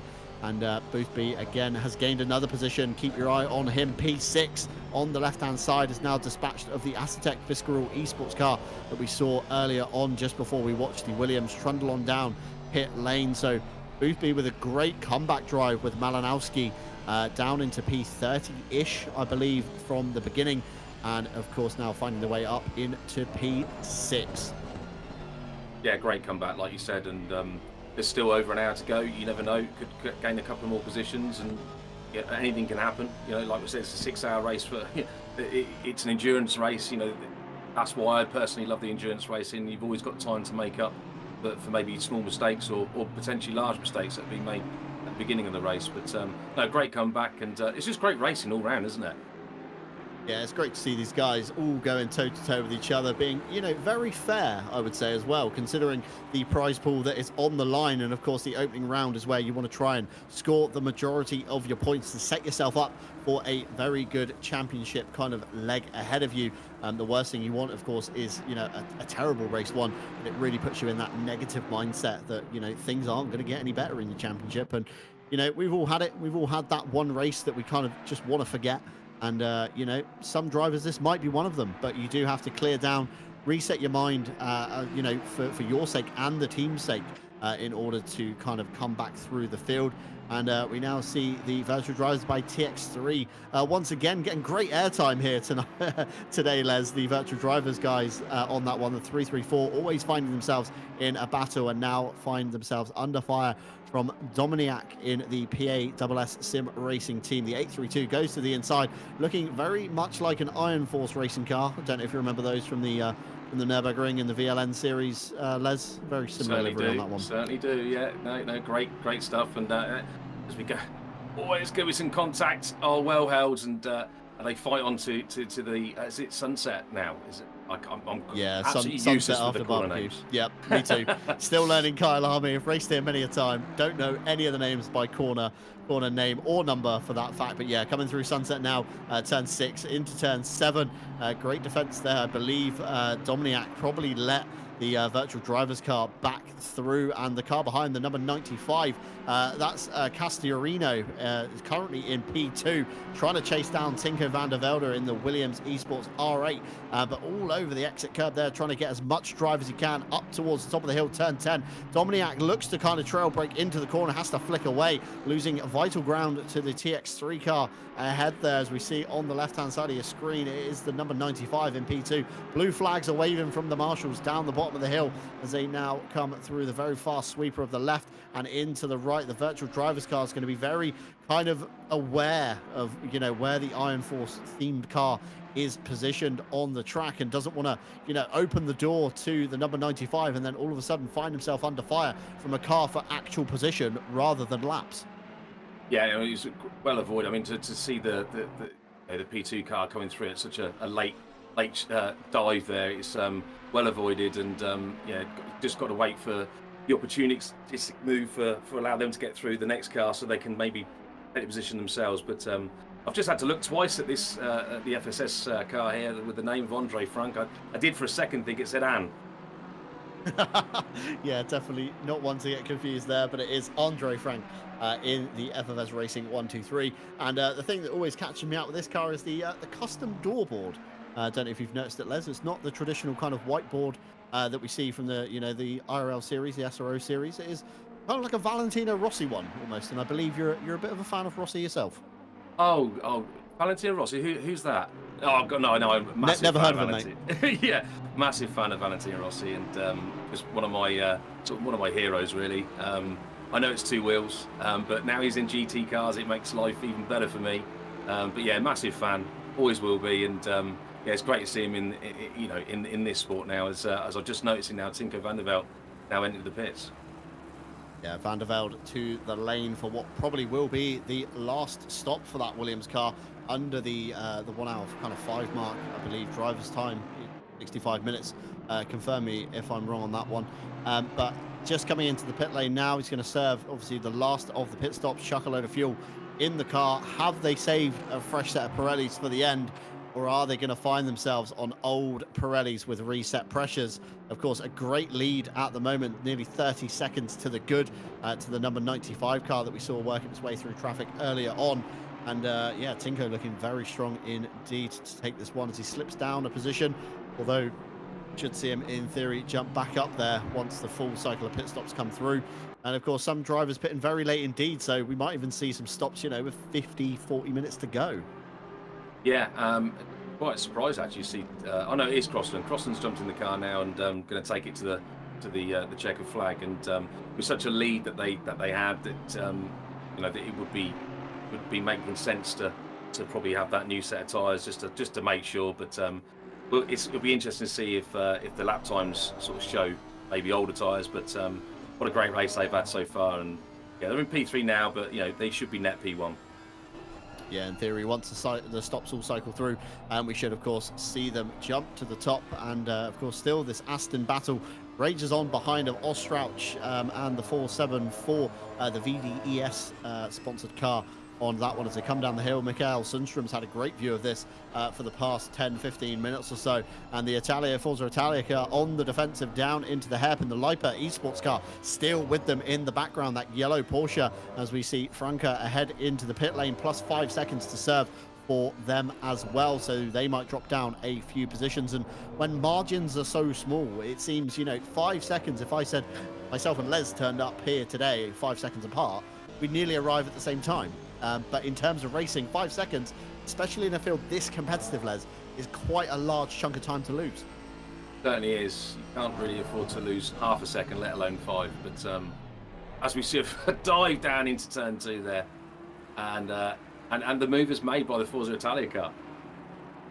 Yeah, move is made and stuck, and the Lipa Esports car looking to try and get through as well as we look to turn 1. Oh, the VDES car fires it through the inside, and then we see the old switcheroo come back that we saw Samir Foch do earlier on. We now see it on the Aston action, and you're going to have to be careful that the Lipa Esports Porsche doesn't get involved in this one, because they could find themselves both losing a position each.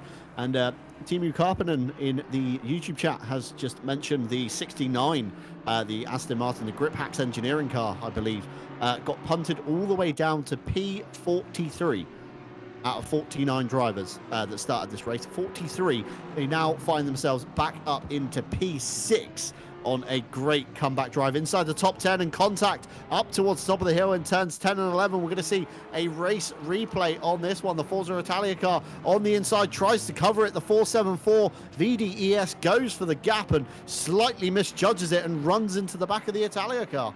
Yeah, that was really unfortunate. I think they just misjudged how soon Forza Italia car was going to hit the brakes. Tried to sweep out behind to get into that dive sort of bomb area, and just misjudged it slightly, and unfortunately had the contact. And but they're carrying on. How much damage they've got, who knows? But I suppose we'll have to wait and see. But yeah, a bit of an unfortunate move there. Yeah, definitely so. It would be one to keep an eye on the pit stop timer. As we now look to the left, we've got the Samantha Tan racing car, Luke Southall, into the pits for their final stop as well. And the battle here between Foch and Phillips still rages on. Virtual Drivers TX3, I believe, on the right-hand side of your screen, once again getting plenty of airtime for their sponsors and supporters of that car. But it is that time again. Time flies when you're having fun, apparently, here at Kyalami, and we reach just under the hour to go, and we're going to go away for a little kind of refresh and reset ourselves. We've had Les Stevenson in the booth with me for the past hour or so. It's been great to have you, Les. Not casted too much with you before, but yeah, it's still plenty to play for. 58 minutes to go, and we're pretty much there. Yeah, we certainly are, and it's been an absolute pleasure. Thank you for having me, John, and making it easy for me. It's been a while since I've been in the booth, and I've thoroughly enjoyed myself. And thank you to RCI for putting on such a great event. It's been absolutely brilliant. Indeed, kudos to RCI, and kudos to all of you at home that have supported us through this journey that we've been on. It is great to see every single one of you here viewing, whether you're interacting or just lurking in the back. Every little, of course, helps. And if you are viewing on Twitch, we would very much appreciate a follow as we try and generate our Twitch page with some traffic in order to bring you more streams on a different platform than the regular YouTube. We'll, of course, still be sticking with YouTube, but we'll be making our way to Twitch at the same time. And of course, with a break comes the AK Esports Team of the Race Award. It's worth €100 per race, and every hour, that's near enough now, we'll be showing a QR code on the bottom right-hand side of your screen. Thank you very much, Stewie, for bringing it up in timely fashion.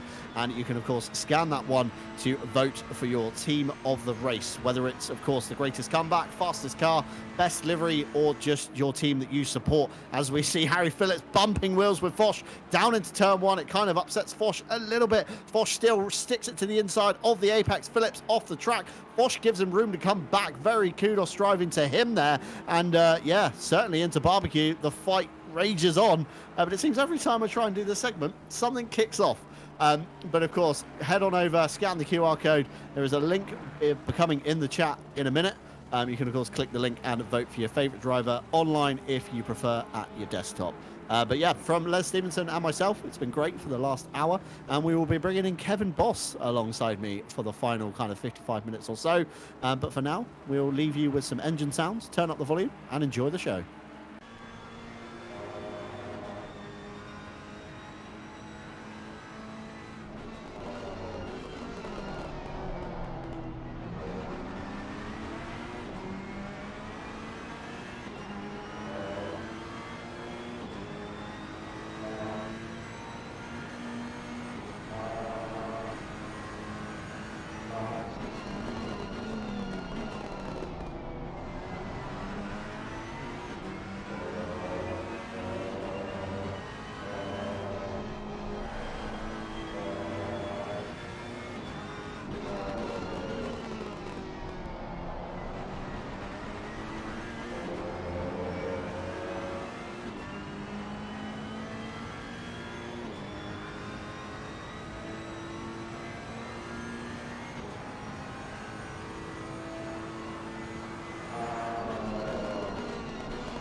I muted myself, didn't I?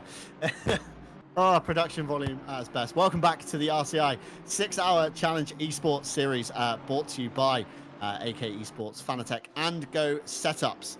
And back with me now is Kevin Boss, who you may know as Crushneck from Twitch, has joined me before on RCI Mondays, and now joins me for the 6-hour. Welcome, Kevin. Oh, thank you very much, John. Yeah, it's a big thing for us here at RCI now, finally hosting this 6-hour esports series, and to be able to be a part of it in this way is a very nice opportunity. Yeah, definitely so. And it's great to have you here, Kevin, for the final kind of hour-ish of the race, shall we say, by the time we came back. And as you said in the pre-show, it's going to be that time when people start to make those desperate moves like we just saw there from the 777 on the 1-2-3. Very near collision. Great driving from both of them to avoid that one. But it is that time when the clock starts ticking down, drivers start getting a little bit sweaty on track position, and we're going to see some big moves, I think, coming this way. Yeah, everyone who's on the same lap will try and make up those positions now because there's not a lot of time left. And yeah, still how close it is after, well, now just over 5 hours of racing. It's very good to still have all these battles going on, and it also being a bit cleaner than it was at the start of the race. But yeah, this is all still very nice. I saw even yesterday how close some of the battles were in the final hour. It's very nice to see in endurance racing. Yeah, of course, if you like what you are seeing here, we are running a kind of free to enter, no prize money segment alongside runs every Saturday on the calendar before the esports official challenge. We follow the same kind of rule set, no custom BOP for you guys, unfortunately, but you can, of course, get yourself involved. There's many splits. Head on over to racerci.com to sign up for that one. And Tatsvina Hacker finally out of the 85. Andrew McWilliam into that one now and finds himself latched onto the back of the 832. And once again, I'm mentioning it, the virtual drivers TX3 334 car, now with Wilga at the helm of that one as they head up the hill. I believe Ferrari involved at the front there. That is indeed the Wild Things racing car. We saw that battling earlier with Samir Foch, with Harry Phillips at the wheel, when Phillips, unfortunately, making a little bit of a mistake into turn one, found himself backwards on the brake. So big loser there, down to P19. You find Samir Foch all the way up in P10 now, just behind his friend George Boothby on track. Still a little bit of a gap between those two, but again, Boothby with a great comeback drive, Kevin. I don't know if you saw how his turn one went, but it was less than ideal, should we say. Yeah, qualifying P2 very much at the front, and then yeah, chaos ensued, and a lot of drivers got hit in that, and especially Boothby dropping all the way down the order. But now to find himself back into the top 10 is an amazing drive for them, as they now go to the Simware Pro by Vides 17 with Anton Tarasov trying to hunt down Michel in the 43, just half a second behind. Though we're now looking at a replay, still seeing Anton Tarasov trying to overtake, and he has a big slide going through the corner there, and that was a good catch, because that could easily just catch you out. It's one of them in ACC, isn't it? You sometimes get those little oversteer moments that are very easy to correct, and then others you get, of course, are just an absolute mess of steering wheel inputs. As we cut to the splitter cam of Sebastian Apostel for the West Competition racing car, buried into the diffuser of the Aston Martin ahead. Absolutely no line of sight at all. Very close indeed as it came through the hairpin at the kind of final sector of Kyalami as they come down the main straight now. Flash of the headlights for Apostel on the 777, saying, you know, I'm coming through whether you kind of like it or not, and fires it to the inside into turn one. Very clean move there. Not much defense from the Aston Martin. I believe I might have even seen a little indication as they came down the start-finish straight. Stewie confirming in my ears. He also saw it as well, as we now see Samir Foch coming out of the pit lane. So he wasn't all the way up in P10 as we thought. He's just a very late stopper in the Yas Heat car, and he now finds himself out on circuit into P17. Just ahead of him there, the Jean Alesi Lamborghini of Garcia takes away P16, and Harry Phillips still all the way down in P19. So a good 3 positions lost for Phillips, and Luke Southall in the Samantha Town racing car. Also ahead of Bosch, losing out there on the pit lane as he now jumps down the order. P17 overall there, so losing just one position on Phillips, but a bucket load of time, shall we say, as Apostle now makes his way through on Franca. Still on the defensive though, as they now run down the hill towards turn 12 into the big hairpin braking zone. And if Apostle can keep the nose of that M4 just about ahead of the FFS racing car, he might just have a move on his hands, and he does. Franca to the outside to open up the corner, and Apostle nearly backs out of the apex, thinking Franca hadn't seen him on there, but they had, and they now go single file up into Cheetah. And a big slide there from Apostle. The 777 Aston Martin might even have a look into the last turn, of course, but none to be had. And now Apostle does have to tuck into the slipstream, and the M4, one of the cars not affected by the custom BOP, need I add. Yeah, that will definitely help them, but still with this 777 Aston Martin of Sergeant behind and also trying to overtake Franca, this is going to be a very interesting turn one, as they all decide to not try and send it up the inside before they go slightly back up the hill. But yeah, just keeping it clean and safe for now, because they don't want to lose after 5 hours and 15 minutes of racing, to lose the whole race, just because they go a little bit in too deep trying to get that one little position where, even though it is only like 45 minutes left, as we now see the number one car trying to go up the inside. It's very close with Franca and Apostle, though Apostle now has the inside into the left-hander, where we see the 777 almost hit the rear. Still very close between the 1 and the 1-2-3, as they now go towards the left-right chicane.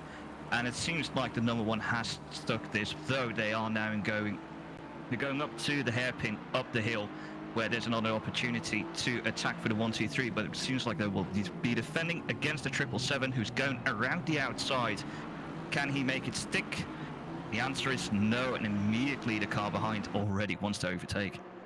Yeah, Tarasov now coming into the mix in the number 17 car. Thinks better of it, going side by side down the hill. Actually, that's not Tarasov, sorry. That is the number 14, his teammate, in fact. 14 and 17, two very similar liveries there, and now comes on the attack of Franca. Dispatches very quickly, and it opens the door for the 777. The 777 up the inside into Cheetah. A little bit of a hip check on the FFS racing car, then immediately goes defensive into the last turn. And again, Tinko van der Velde finds himself with a lot of traffic, and it's not Tinko in the car, sorry, it's Charlie Crossland in the Audi R8 now. And like you say, Kevin, you've got to be very careful at this stage that you do not undo nearly 5 hours and 20 minutes worth of effort to get yourself up to the front and up the inside into turn one. FFS Racing kind of thinks twice, I think, about defending that one and trying to make it awkward for Charlie. Yeah, and it still was quite the risk there from Charlie, because the gap wasn't fully there, and Franca really had to back out in order for them to fully complete the move. So it was good awareness by Franca in the Ferrari 123. But yeah, it also means they have now lost some time towards Sergeant in the 777 Aston Martin. Being corrected in chat, Denise Pope bringing up the Harry Phillips incident earlier. I will be honest, I was reading other things and looked over and saw Harry backwards in turn one, but apparently a back marker got involved in that fight, so very unfortunate indeed. Apparently P39 might have had something to do with it at the time of the incident. Of course, the order has been shuffled since, but we now see Boothby on the back of Jaroslav Roth in the Connection Loss racing car. Boothby on a very big charge back indeed in the 992 Veloce Esports Ferrari, and the Ferrari not looking as good into turn one, and Roth indicating to the left, interestingly letting Boothby have the inside, and apparently being told in my ear by Stewie, Roth still has to pit with just under 42 minutes to go. I'm very, very surprised they've left it that late to come in, possibly dropping themselves back onto an old set of tyres, Kevin, and wanting to kind of minimize the amount of time they're driving on them for. Well, it all depends on the strategy they've used up till now, because we don't really have a full idea of everyone, whether they've just repaired for damage or taken a new set of tires, or if they did more. So it could be that they still have a fresh set of tires just to go full beans in the last, well, now 40 minutes, if they still have to come back, as we're still looking now here at Samir Fortune in the Yas Heat car in the 939, trying to do more, going up the start-finish straight. But we've now moved to Luke Whitehead, who's trying to overtake on the inside. Looks like he's got the move stuck. He's now got to defend the inside towards the left-hand turn. And sorry, I was just been told Luke Whitehead is the Porsche on the outside. and he's defending well there. Now trying to keep this position, first being on the outside, then moving inside, but it looks like he's fully completed that move in the Veloce 912. Fantastic driving there from Luke Whitehead through Sunset with the Grip Hacks engineering car, the number 69, being told by potentially one of their teammates in the start, all the way down to P43, now find themselves up into P12 on their comeback. So a lot of kind of movers and shakers in the field. As me and who was it? Callum said, there's a lot of drivers that are completely kind of out of sync with each other. So where they've qualified to where they've ended up because of the Turn 1 incident, it's kind of thrown everything off kilter a little bit. So you've got drivers battling others that wouldn't necessarily be in that space, if that makes sense, Kevin. Yeah, and that happens when you have guys who qualify at the front and then being shifted towards the back because of a big accident, then also possibly having to do repairs and having an offset strategy by needing to do repairs. It will throw a big spanner into the works for everyone. So that will put people together who usually might not be rating each other, but I've also noticed when I race myself, like, even though you might not have the same pace, like once you're near each other, you can have some very good battles.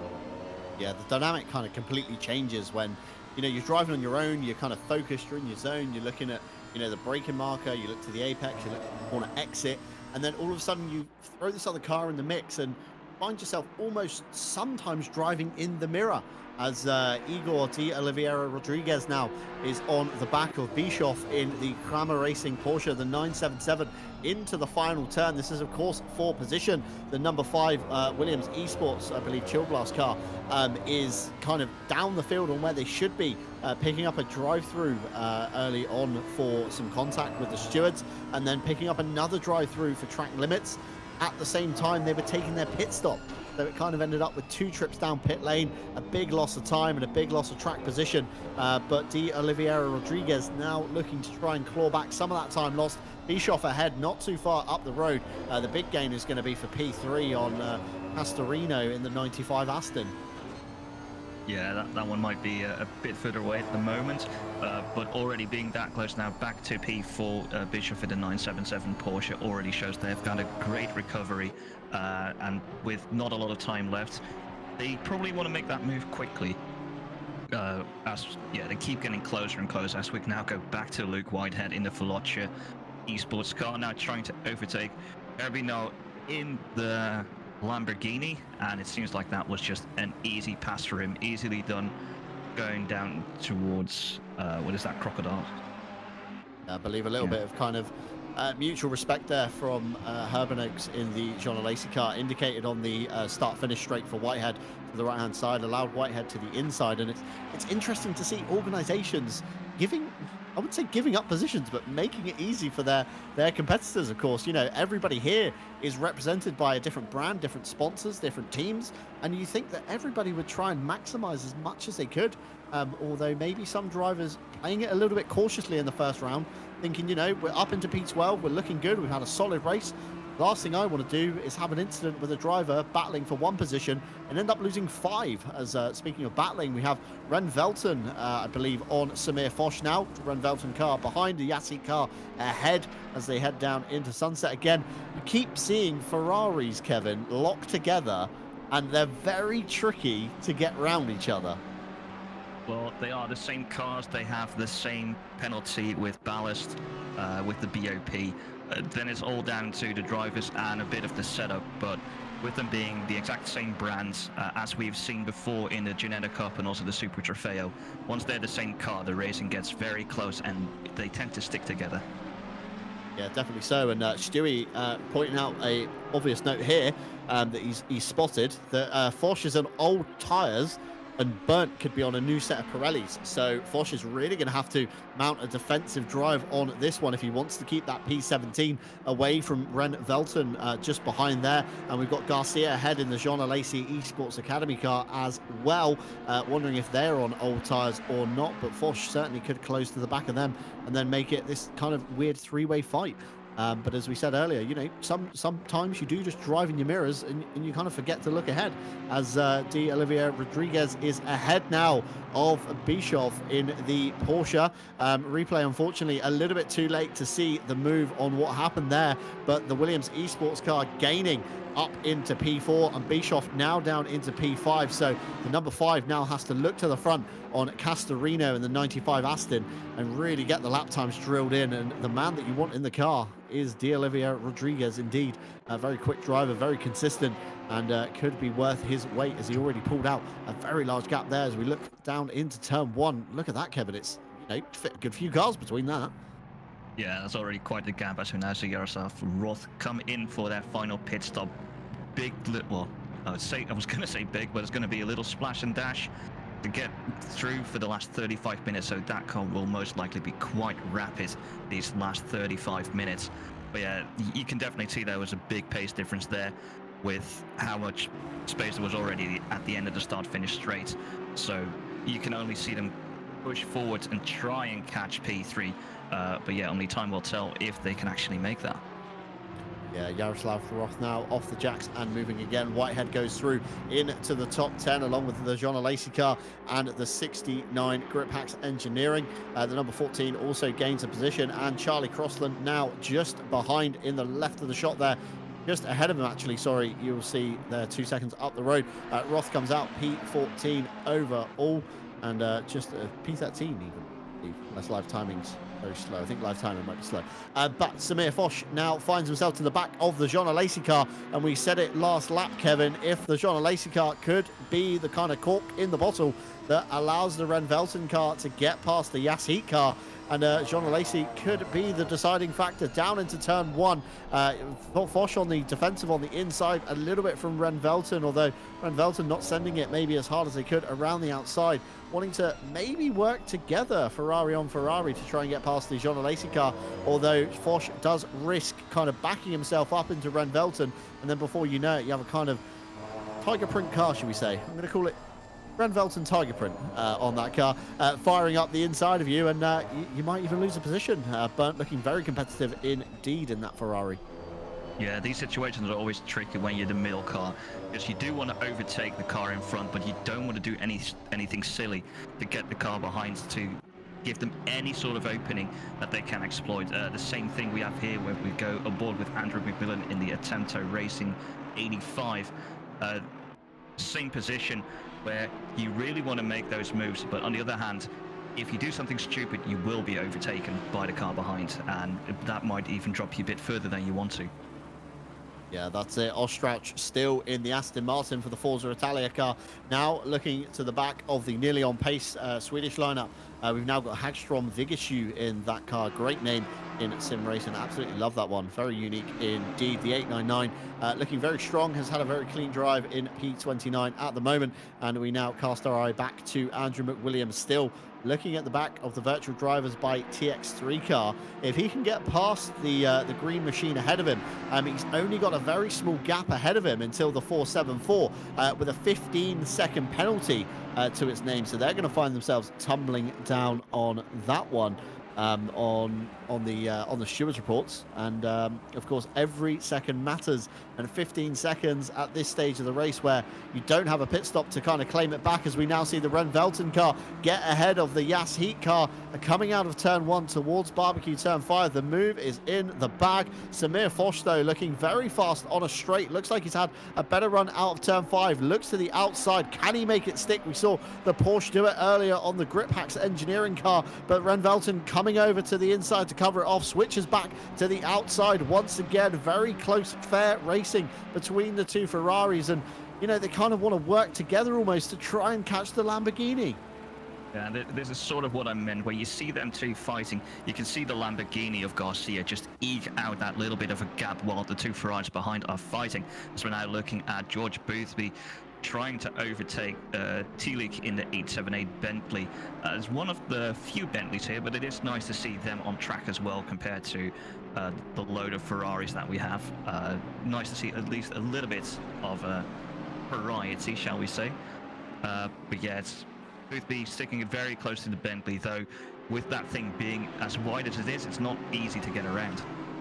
Yeah, they do say variety is the spice of life, and we do have that here with the Bentley. We now ride on board with the splitter cam of George Boothby heading up to the hill. Turn 10 on the inside goes Boothby for Veloce around the outside, the SMP Bentley. And I believe I might have even seen a flash of the indicators from Tylick on that one. The 878 Bentley allowing kind of Boothby through on the inside. Now George Boothby back up to P6 on the comeback charge, and next on his queue is Bischoff, but just over half an hour to go. Not sure if he's going to have enough pace to catch the back of the Porsche. Only time will tell as we now go back to Bernd, who's now fighting Garcia. Has been able to lose Samir Foch that little bit and close up the gap to the 27 Lamborghini of Garcia in the Jean Alesi Esports livery. As they've now just gone in towards sunset. Still very close between these two drivers, but I think if Bernd is able to pull off this move, he'll be able to drive away from both Garcia and Foch, and then Foch will still have a big fight ahead of him to try and get past Garcia. Yeah, Bernd showing great pace for the Renvelten Ferrari. You can see there Foch in the background with a massive gap now, and he's now all over the back of the Jean Alesi Esports team. Looks to the inside in turn 10. Jean Alesi car makes it very easy of Garcia, doesn't even mount the defense, tries to go for the switcheroo, I think, but Bernd with parking it on the inside. He now mounts the attack down the hill. He's going to have the inside line for the flat out corner. The left-hander, big bump on the outside there, really upsets the Ferrari, but he's now going to have the inside line into the hairpin last of the late breakers. Bosch now getting involved. Look at that massive lunge on the brakes. Massive amounts of ground gain there as they now head in to Cheetah, turn 15. Keep it off the yellow curb, boys. Keep it out the grass and gravel on the outside. And I think Bernd has made that one stick as we now watch a race replay. Not sure what we're seeing here. Jean Alesi car on the outside again, and P11 overtake, I'm being told. The number 14 to the inside. Very textbook move down into turn 1. Straight through they go, and the Grip Hacks car lurking in the background, possibly looking to make up some more ground as well. And word on the street, Kevin, not sure if you heard it earlier, but we have a resident super spy in the form of Daniel Crimson watching the SMP Bentleys very closely. Word on the street is now the Bentley is on the same tyres that it ran in qualifying.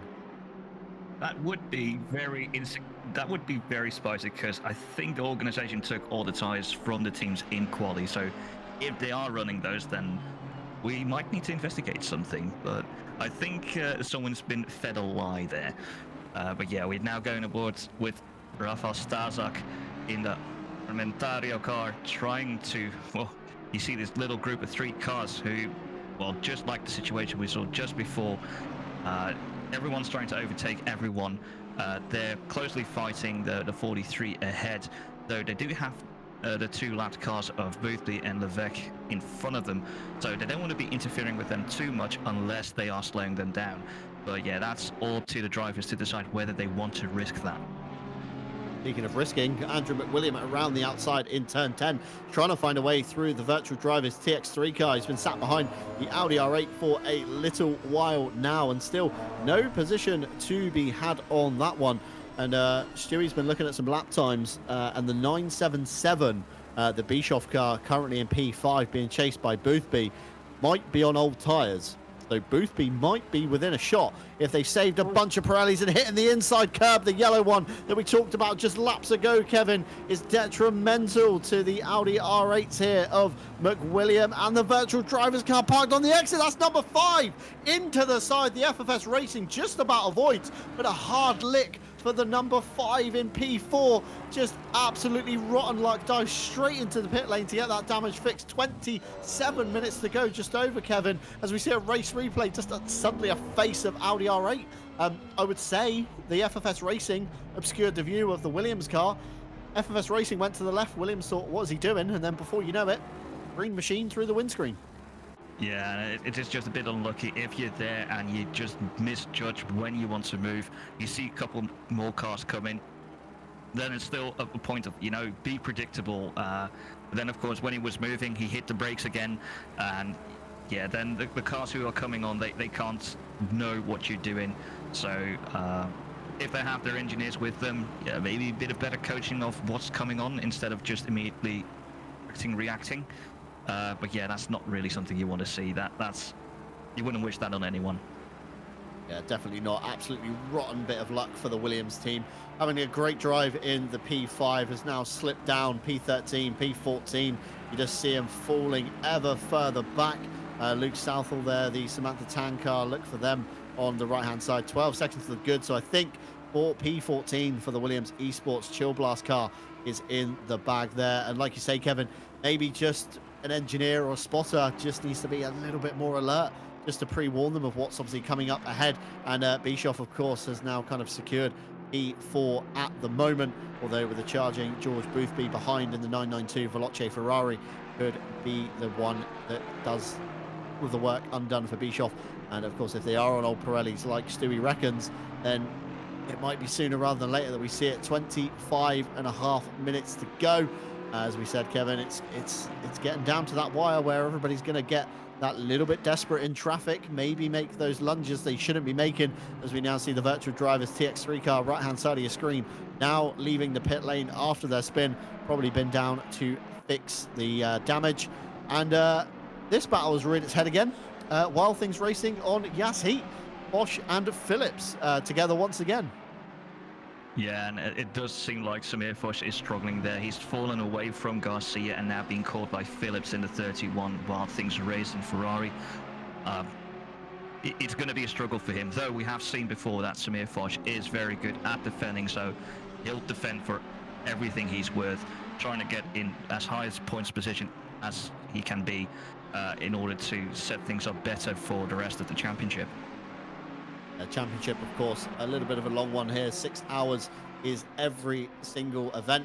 We have 5 rounds in total, so if you do the quick maths, I think it's about 30 hours in general. And the number 5 back down the pit lane once again, Kevin. I'm not sure what this one's for this time. Yeah, like the only thing I could think of is that maybe they left a tire switch on and they've been put on very old tires. Unless they decide to call it a day, but still, like they were in P14 when they came in, so you'd think they'd keep on going, trying, like I said before, keep as high as a position in place as possible. As we now see a Jean Alesi car together with Samir Foch, and wait, that's the 27 of Garcia. What's happened to him? Yeah, Garcia slipping down the order there into P17. Foch and Phillips to go through the Wild Things Racing and the Yas Heat cars ahead now of the Jean Alesi car on track. But of course, like you say, Kevin, if they are retiring the car, which I still see the number 5 now down in P19 on the board, yet to come through a sector to put a number on the board next to their name. But of course, the top 30 get points each round, so even in this late stage of the race, 25 minutes to go or so, you have a rotten bit of luck like that, then of course you still can score. So just keep going. You know, slapped on the wrong tires, just take the hit. You know, you're not going to lose as much time as you think, rather than coming down pit lane, stopping, switching. And speaking of switching, Phillips to the inside now on Foch, and it makes it look very easy indeed into the top of turn 10 and 11. Foch down to 17, Phillips up to 16. And now can Phillips catch Byrne in the Renvelten Ferrari ahead? Well, they do seem to have a bit of pace on them, and it does seem like Phillips went past Foch a bit easier than Byrne was able to. So maybe they have those slightly fresher tyres in order to mount a challenge for Byrne's up ahead. Yeah, fresher tyres are going to be the aim of the game at this stage. Of course, track temperature, then when we last talked about it, I believe it was 24 air, 24 track. We're now up to 26 in air and 28 on track. So, of course, raw temperature of the Pirellis is going to be that much higher than it was earlier on. So if you did want to get your double stints out of the way, the earlier, cooler temperatures would have been the better one. Tyre McCormack mentioning in George Boothby's stream about this earlier on. Of course, we started at 4 a.m. in-game time. We're now at 9:44 a.m. Sun is up in South Africa, and the track is getting forever hotter as we now see the Pass Sim Racing team, the 832, on the Lippert team in the number 42 Porsche. We've seen the Porsche be great off the corners. The Aston kind of great in between the corners. Very good good top end on that car. Down the main straight, they will probably find a move, although between Barbecue and Sunset, tucking in very close indeed behind the Porsche, maybe trying to unnerve him through Sunset. It's one of those corners where you've really got to spot your apex, and if you kind of glance off to the side and you miss it, as a little jink from the Pass Sim Racing team, trying to throw the Lippert Esports car offline slightly, but nothing to be had there, and Lippert keeping very calm considering how close that Aston was. Yeah, but the guys in the Porsche will have the confidence knowing they can get quickly off the line, out of the corners. And as long as they drive a good defensive line, they should be able to defend against the likes of the Aston Martins, though the Aston Martins are very strong in general. So you cannot really make a mistake, because if you make that mistake, the Aston Martin will pounce. Yeah, definitely so. You don't want to kind of leave an inch or so on the Aston Martin. Speaking of which, Leipert to the outside, the Past Sim Racing team looking to take a shorter line to the hairpin, almost getting side by side and throwing the Leipert car out, although still to hold on for another lap as they head towards the last turn. The Past car not close enough yet, although we know the Aston, watching earlier on board with the Lamborghini really struggling down the straight against the Aston, and we know the Porsche struggles in a straight line. The Aston Martin already tucked up into the diffuser of the car. Leipert going very defensive indeed. The Past team sticks it in the middle of the road. A little bit of a hip and shoulder check on the Past car. Pass to the outside. Leipert on the inside, of course. This will be the inside to the outside, and another elbows out move. It was a little bit close on the exit, a little bit of squeezing, and of course ACC crash physics not always on the side. You tend to end up, you know, bumping doors and spearing each other off in completely different directions. But for now, Leipert down a position and the Past Sim Racing team up a position, although the stewards will be having a look at that one. And Stewie has made a note on the 977. We spoke about it earlier. They are gaining over nearly a second a lap, and this will be your battle for P3 forming. FFS 23 separates them at the moment, gets way out of the way as they now head into the S's of turns 8 and 9. The number 95 Aston ahead. Castorino is going to come under fire from Bischoff in the Porsche, and it's probably the battle of who's got the freshest tyres at this point, Kevin. Yeah, but seeing how quickly they got up to the 95 for Castorino, you can only imagine it's going to be, well, maybe not an easy overtake, because we're still talking about P3 and P4 after 5 hours and 40 minutes of racing. But with them catching them that quickly, you think it's going to be not the most difficult move to do. Though, as we have also seen with Samir Foch before, defending can be very, very useful, as we also saw a car disqualified. Yeah, more on that from the stewards' reports. We have probably one of the final ones of the day as Bischoff gets very close now to the back of the racing point, number 95 Aston Martin. The Porsche struggles in a straight line, although with a little bit of toe off the Aston Martin, it might just give it that edge it needs down into turn 1. But you see the gap that the Aston Martin is already pulling out on the Porsche. The Porsche is really going to have to do it all in the corners and the brakes as we see the gap close up there on Bischoff and Castorino. Going down the stewards' reports, we have an incident lap 188, sector 3, involving the 46 and the 121, as Bischoff gets to the inside on the outside of Barbecue, but the Aston, we know, has the legs down into Sunset. Still nothing to be had at the moment. We've got a yellow flag out somewhere on the circuit, so be very careful if you are listening in at the moment for your driver. Not too sure where that is on the track map. Can't see a car currently yellowed out, so it could just be the 85 sat in the pit lane that is on the stewards' report. We have a lap 192 turn 15 involving the 334 and the 85. Drive through for the 85 for taking out the 334, and then we have an incident on lap 192 turn 15. We have a disqualification for the 85 for reaching the max number of license points in a single event.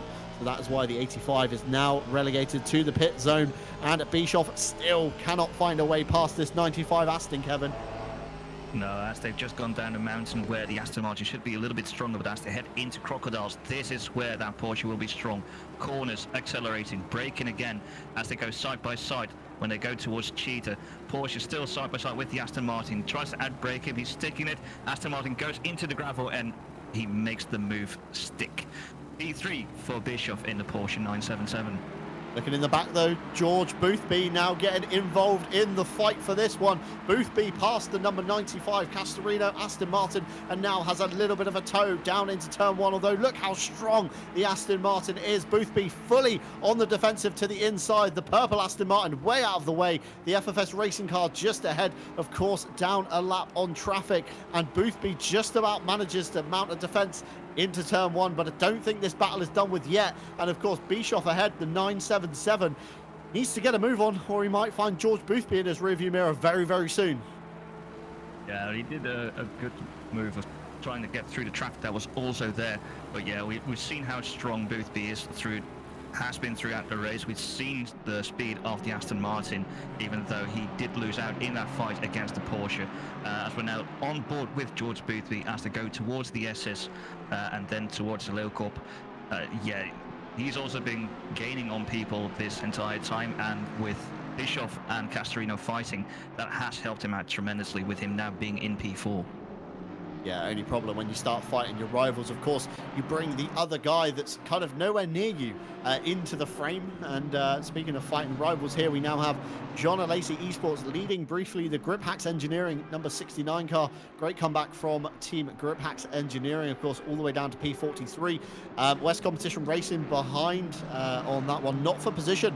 On the board looking at it, although wanting to try and get a move on to see if they can get defensive. Not sure if the number...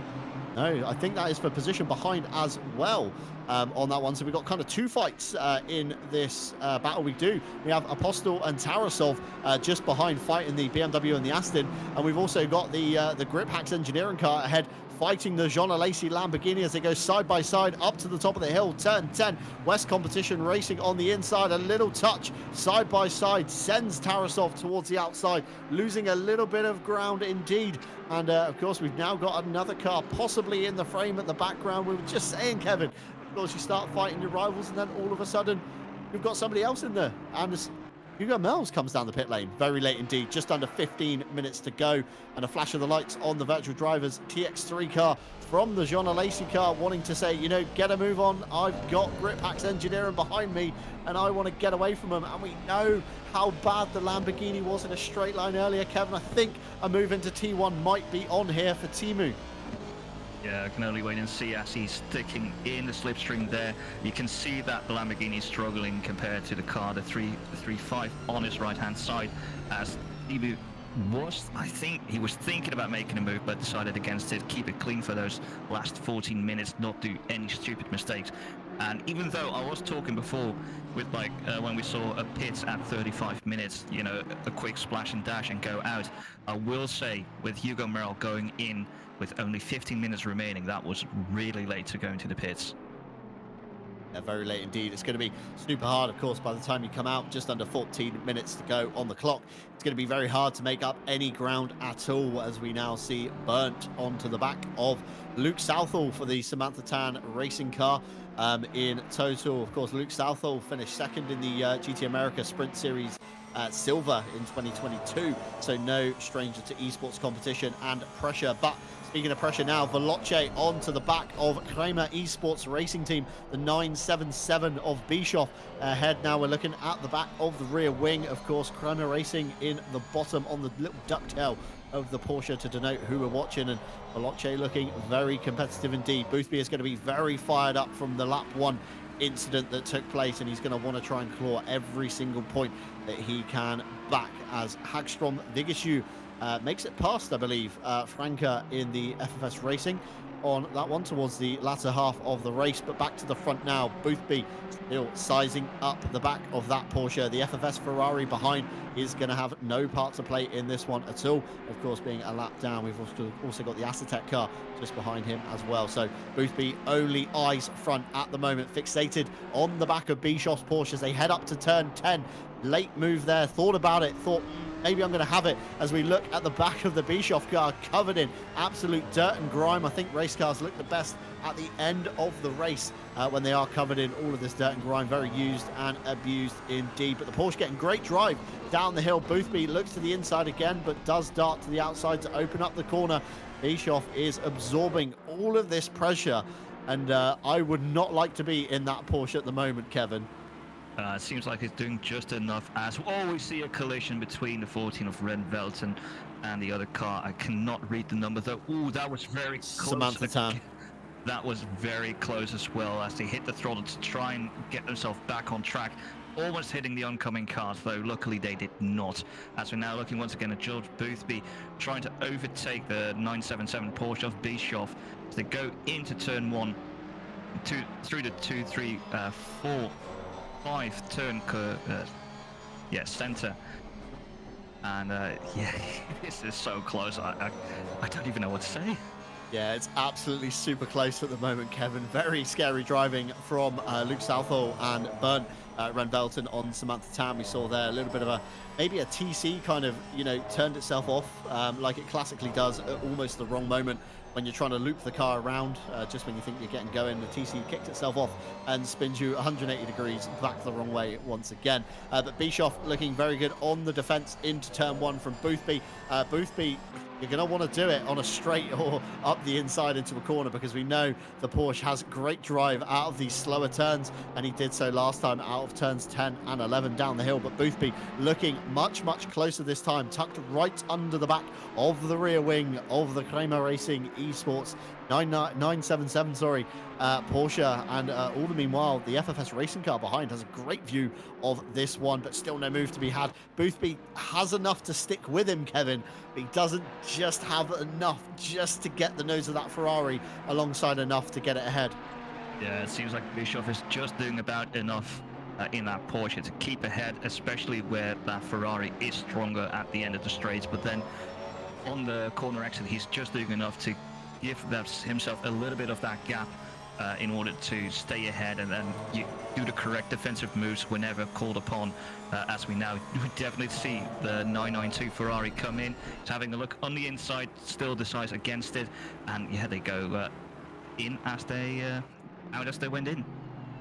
And once again, we go for another lap, but this time Tillett comes under fire from the 95 Racing Point Aston Martin. Outside becomes the inside. The Bentley's going to be able to go defensive into Barbecue. Big old car jumping over the curbs, and the SMP car still side by side with the Racing Point car, although Racing Point will have the inside line for Sunset, and that is the preferred line. I'll be very amazed if the Bentley can mount it around the outside. A little touch. Bentley goes all the way around to the outside there and definitely loses some ground on the Aston Martin. The other Aston there is not for position. It is a back marker, just kind of wanting to get to the end as much as it can. And now the Grip Hacks car still behind Jean Alesi of the Lamborghini. Still not found a way past yet. Looks a little bit into turn 1, but West Competition looks closer than last time, and they're going to want to get a move on because they're coming under fire from a car behind them as well. Yeah, it's picking up everywhere around the track. We have these little battles going on with us being in the last 10 minutes, 8 minutes, 50 seconds to go. They really want to make their move on I really thought Boothby was going to be able to stick it around the outside there, but still not enough as they now go towards Cheetah, final corner of this lap. And yeah, he's been trying it every time, trying to do those little things differently. But yeah, it's just not being able to make stick. As I think there's once again a little bit of contact between Tillich in the 878 Bentley and the Castorino in the 95. Yeah, Castorino in the 95, the Racing Point car. Stewart's going to be very busy towards the end of the race. And now Boothby tries again the outside of turn 1. Didn't make it stick last time because the Porsche has just such great drive off the outside, of turn 1 towards Barbecue of turn 5. And nothing to be had here. Still just over 8 minutes to go. Boothby is going to be getting very desperate indeed. And now Bischoff to the defense into Sunset. We saw earlier the Ferrari very good around the outside in Sunset, and he sticks it to him around the outside, too wide through Sunset, turn 6. Boothby given just about enough room, and of course the outside becomes the inside for turn 7, and Boothby is through, Kevin. Yeah, that took a lot to get it around the outside. He just had enough grip to make it stick, forcing the Porsche of Bischoff to take a slightly tighter line, slowing the car down, and just did enough to make it stick. And we'll probably now see Boothby just sail off into the distance. That went on for a good few laps there, and now we turn our attention back to this fight here. The Jean Alesi car, the number 28 of Herbenose, with Polke behind in the 69 Grip Hacks Engineering Aston Martin, and still West Competition Racing is right behind them, ready to pounce if there is a gap probably to get a move on. He doesn't want to come under fire from the black and blue Aston Martin just behind him as we watch from the rear wing of the Jean Alesi car. Great scenes here. The snaking train of cars through Kyalami. Just under 7 minutes to go now. The clock is ticking down and drivers are going to start to get desperate as the track temperature is hotting up again. 26 air, 29 on the track. If anybody's on these older tires, of course, with the the limited 4 tire sets that we had here today, they're really going to be screaming out for grip in this session. Yeah, I already noticed it yesterday. Like, what we did with our team is we did the double stints early on, but yeah, already there at the end you can feel just the pain in the tires, and if you left the double stint up for later with the temperatures getting to where they are, you really needed to be proactive with your tire pressures in order to make them work. So yeah, that's going to be very painful for those that have decided to do the double stint late on. Of course, no skill issue, of course, with the free split and this split. Of course, these guys are going to be 10 times probably harder on the tires than some of the lower splits might have been yesterday. So, you know, these guys are going to be really screaming out for pain at the moment, these Pirellis. We've seen, you know, a few times tires going down towards the end of these double stints. So you've really got to be careful if you're working the steering wheel, you know, you're oversteering, understeering the car. You're really going to be scrubbing off that kind of top layer, and you really don't want to get any lower on your tires than they already are, especially if the stint you pulled them off, you know, are a particularly hard stint.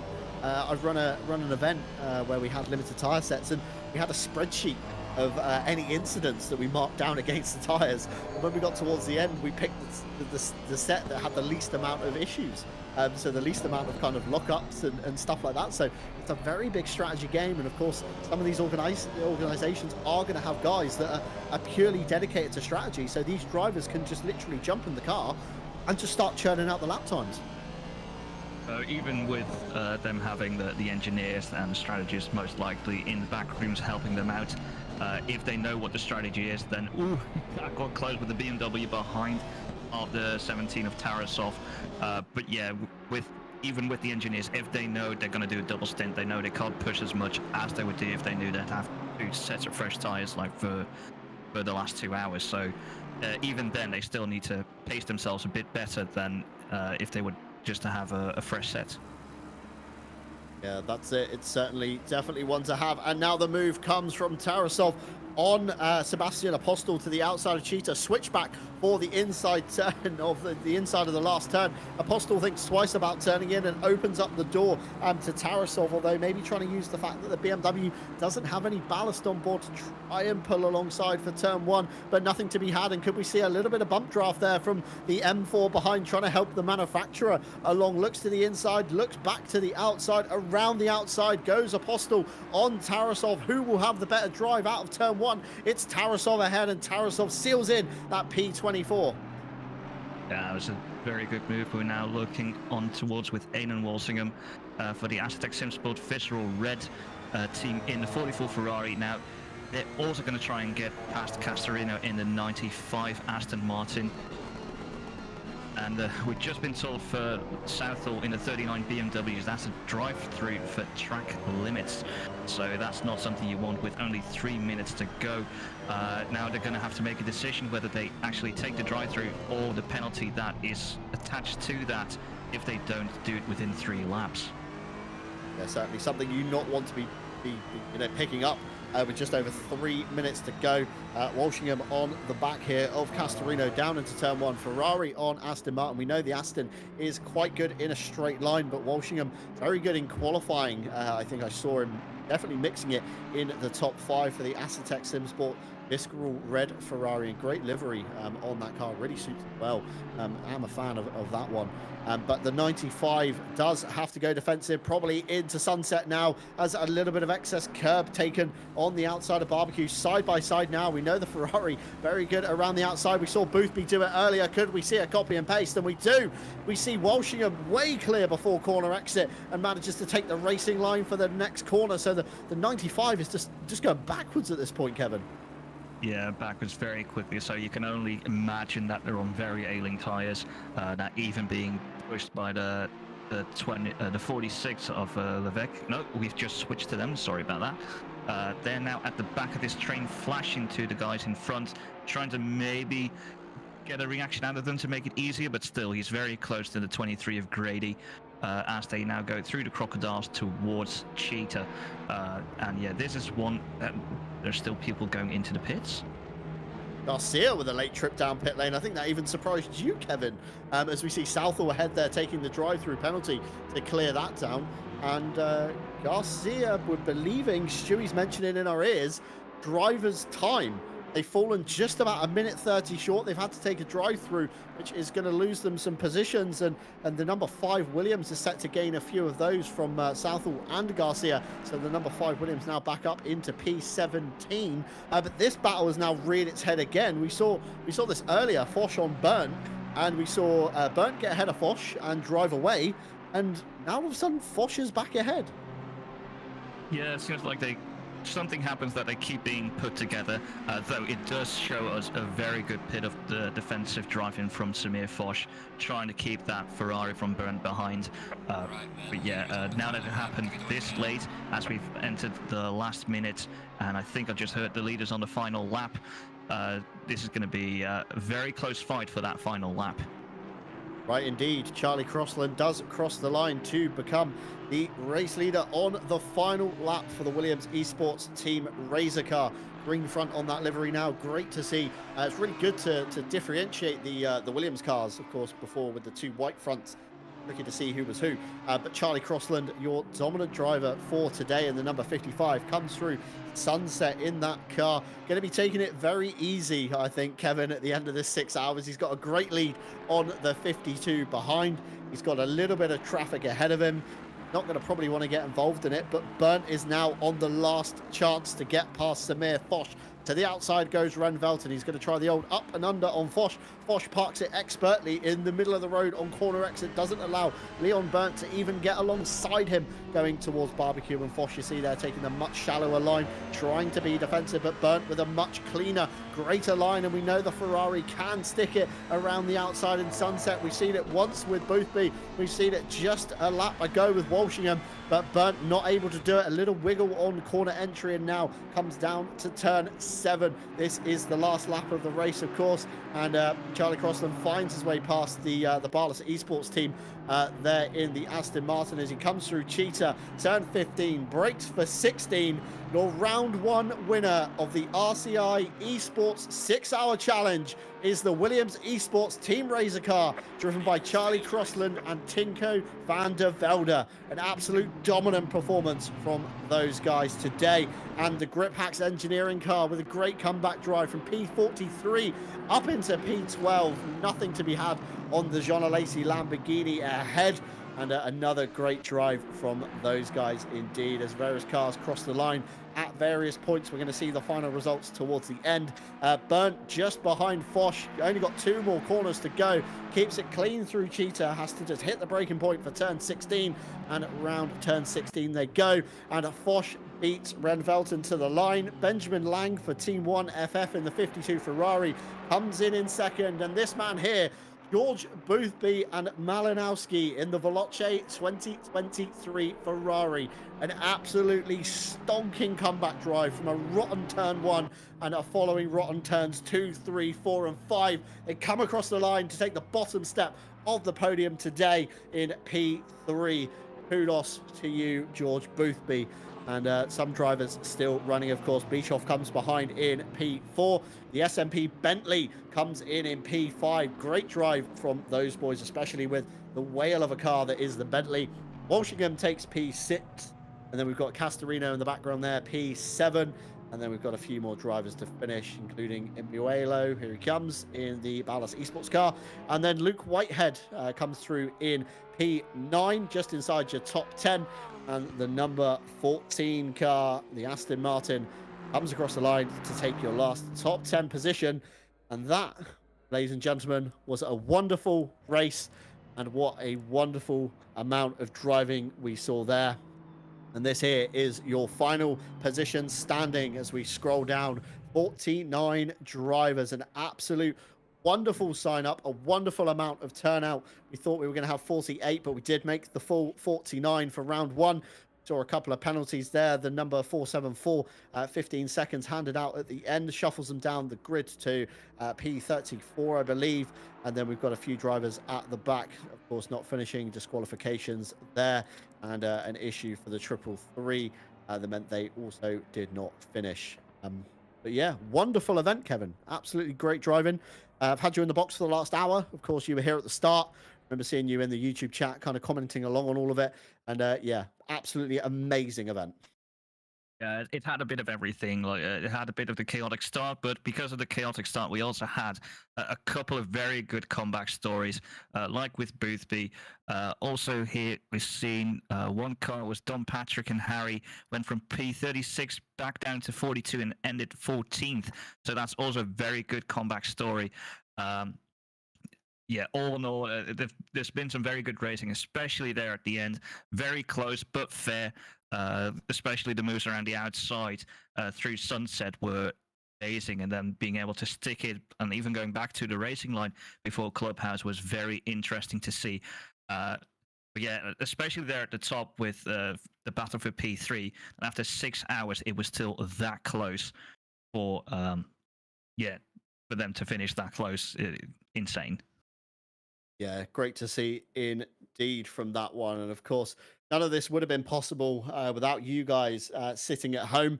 Of course, we've got everybody on Twitch and YouTube. So if you do like what you're seeing and you do, of course, want to see more, we will appreciate a follow, a subscribe, a like, any of that good stuff that does bring us some support here at RCI. And I'm being told that voting is still, of course, open for the AK Esports Team of the Race. And it's worth €100 per race for your winning team of that one. Of course, head on over to the link in the chat if it's been posted. And we do have a QR code that you see there in the bottom right-hand side of your screen. And we are going to now witness what was turn 1, turn 2, turn 3, turn 4. Yeah, just a massive 49-car car park, shall we say. But yeah, if you do want to head on over, vote for your best team, you can do so there. And I see that the interview box is filling up nicely. We got a few drivers awaiting to come and speak to us, so it's good to see. Hopefully we'll hear from our race winners. We've got possibly a man on P3 in there as well, which would be great to hear his thoughts and what their plan was for the race. But yeah, it's a wonderful event. It's the first round, the first time RCI has dipped its toe into the esports realm, and I think for the first event, bar a few teething issues, I think it's gone pretty darn well, if I do say so myself. Yeah, everyone seemed to find their feet throughout the event, getting out, the little teething issues, finding out, okay, let's give each other a little bit more room, a little bit more freedom to race, but still race hard. And yeah, that just led to a very good event all in all. Yeah, definitely so. And Ryan Gill now telling us that he does have a few drivers ready for interview, so they will be making their way across shortly. But of course, for those of you just joining us, we do have €11,000 on the table, 49 teams with 2 to 3 drivers per team per race, 5 rounds and 6 hours of racing. So it is great to see. And we are joined now by Charlie Crossland and Tinko van der Velde, your race winners in the number 55 Williams Esports Team Razor car. And guys, what an absolute drive you had. You just drove cleanly away, avoided all of the turn 1 nonsense, and you just really got your head down and really in the game. So how do you feel it went for you? Well, absolutely perfect from start to finish, even in quali. Like getting that P1 was just crucial, because we have these Ferraris in P2, 3, 4, and they're shit off the line. So you could just fly away from the start, and it was so good. There was no pressure. Yeah, we could just do our thing, make no mistakes. Yeah, it was perfect. Yeah, definitely so. And, the tyres on play today, 4 sets per the 6 hours. How did you guys manage to, you split your strategy? Did you come quite early, or did you save your worst set to the end, or how did it go for you? We instantly decided to go for the double stint, because it's just lower temps at the start, so the tires will like that a bit more, and you get no blisters or anything. So that was a great strategy to gain a lot of time of the time to other cars. And then the third stint or fourth stint, I double stinted as well, because it was still a bit lower temps. So I think that was really crucial for us to not get any huge time loss like we saw with the Aston in top 5. They lost so much time double stinting in the end. Yeah, the 95 we did say on the broadcast, myself and Kevin did kind of go backwards towards the end, and possibly the late double stint just not working. Tyre McCormack, one of your teammates, caught him in Boothby's stream earlier, saying about the earlier the better on the double stint. So definitely a man with wise words there. But yeah, looking forward, we got a few more rounds ahead of us yet. how do you think you guys are going to fare against everybody else? You know, is the Audi particularly strong at Kyalami, or would you say it's a fairly balanced car across the calendar so far? It's a pretty strong car at Kyalami. The bop around here was pretty fair, but our tyre wear was surprisingly really good. Around the other tracks, it's going to be interesting. You know, we're going to Imola next and quite a front engine track, but got to see what custom bop's like, and hopefully it's good, and hopefully we nail the setup thanks to Williams and behind the scenes with Jaime. Yeah, definitely. So Hymo being, you know, a staple brand of sim racing now in the ACC community, everybody's kind of talking about them. You've really, really powered that business up through, you know, what is the community now. So it's great to see, of course, what you guys work on as a job, you know, helps you in the weekends when you do compete with Williams and obviously sponsors there. Kevin, any questions to pitch to Williams from your side? I think first for Tinko, like from the start, you already said you had a good start. The Ferraris had a bit of a worse start. How much did you see from the carnage that unfolded behind you, or were you just able to focus fully on the front and drive off? When I'm in P1, I literally don't care what's behind. I don't even look at it. I just full focus, straight ahead, go as fast as possible, and that's what I'm trying to do the whole time. And then, yeah, after the stint, I looked back what happened, which is unfortunate for cars, but great for us. Yeah, definitely. And for Charlie, of course, after the great stint that Tinko had, where he was able to pull away from everyone, does that put any pressure on you to not make any mistakes, or does it really put you at ease? Puts me at ease. Kyalami is not one of my strongest tracks, and Tinko gave me a big enough gap to manage. So yeah, good. Okay, well, that's all from me. Congratulations, gefeliciteerd. And hope you do have a good showing next round as well. Thank you. Thank you. Definitely so. Well done, boys. Thank you very much for your efforts today. Much appreciated. But hopefully we can now get Veloce in the box with George Boothby and, of course, Malinowski. Two drivers that had a bit of a rotten start, of course, in the beginning. Got caught up in a turn one pinch, shall we say, and have managed to charge their way back to P3. And boys, need I say, an absolutely wonderful comeback drive. And what was the plan from the get-go? Obviously, you had to flip your strategy completely on its head from maybe what you planned. But yeah, that turn one was definitely not in the plan, but the rest was quite good, I would say. yeah, we saw it kicked off from turn one. Like, it was just about the whole race about damage limitation, because we know that we have to double stint at some point with the tires, because the tires are limited. We know that we have damage. We know that we already are completely compromised in the track position. Our car at the beginning, after the crash, is also not performing as it should because it's damaged. So it was all about trying to figure out how we can minimize the damage, how we can fix the damaged car, when we can double stint those tires to lose as little time, and where can we just position ourselves in the race, just thinking about the big picture, just to get the best track position possible. And we just did some really good strategy calls that I'm super happy with at the beginning of the race, first two stints especially. We did some great strategy calls there, and we just managed to put ourselves somewhere around high teens in terms of positions with already fixed car. And then after I did my double stint, 2 hours to go, I don't know, we were looking around somewhere top 10, and it was just putting George in the car and let him do his magic. And he's always pure magic at Kyalami. You always put George in the car for some final stints in the Kyalami race, and he's always gonna deliver the magic. And that's just what we witnessed, and especially the last stint, it was just amazing. Yeah, definitely George was the man to be in at the end, it seems. George, you know, P10 kind of was on the board with, you know, an hour or so to go, and powered your way up through, you know, to P4, got stuck behind Bischoff, and we thought you were never going to do it. It went on lap after lap, and it just seemed you were sizing them up at every opportunity, and then a fantastic move around the outside of Sunset. Like, what was going through your mind to pull that one?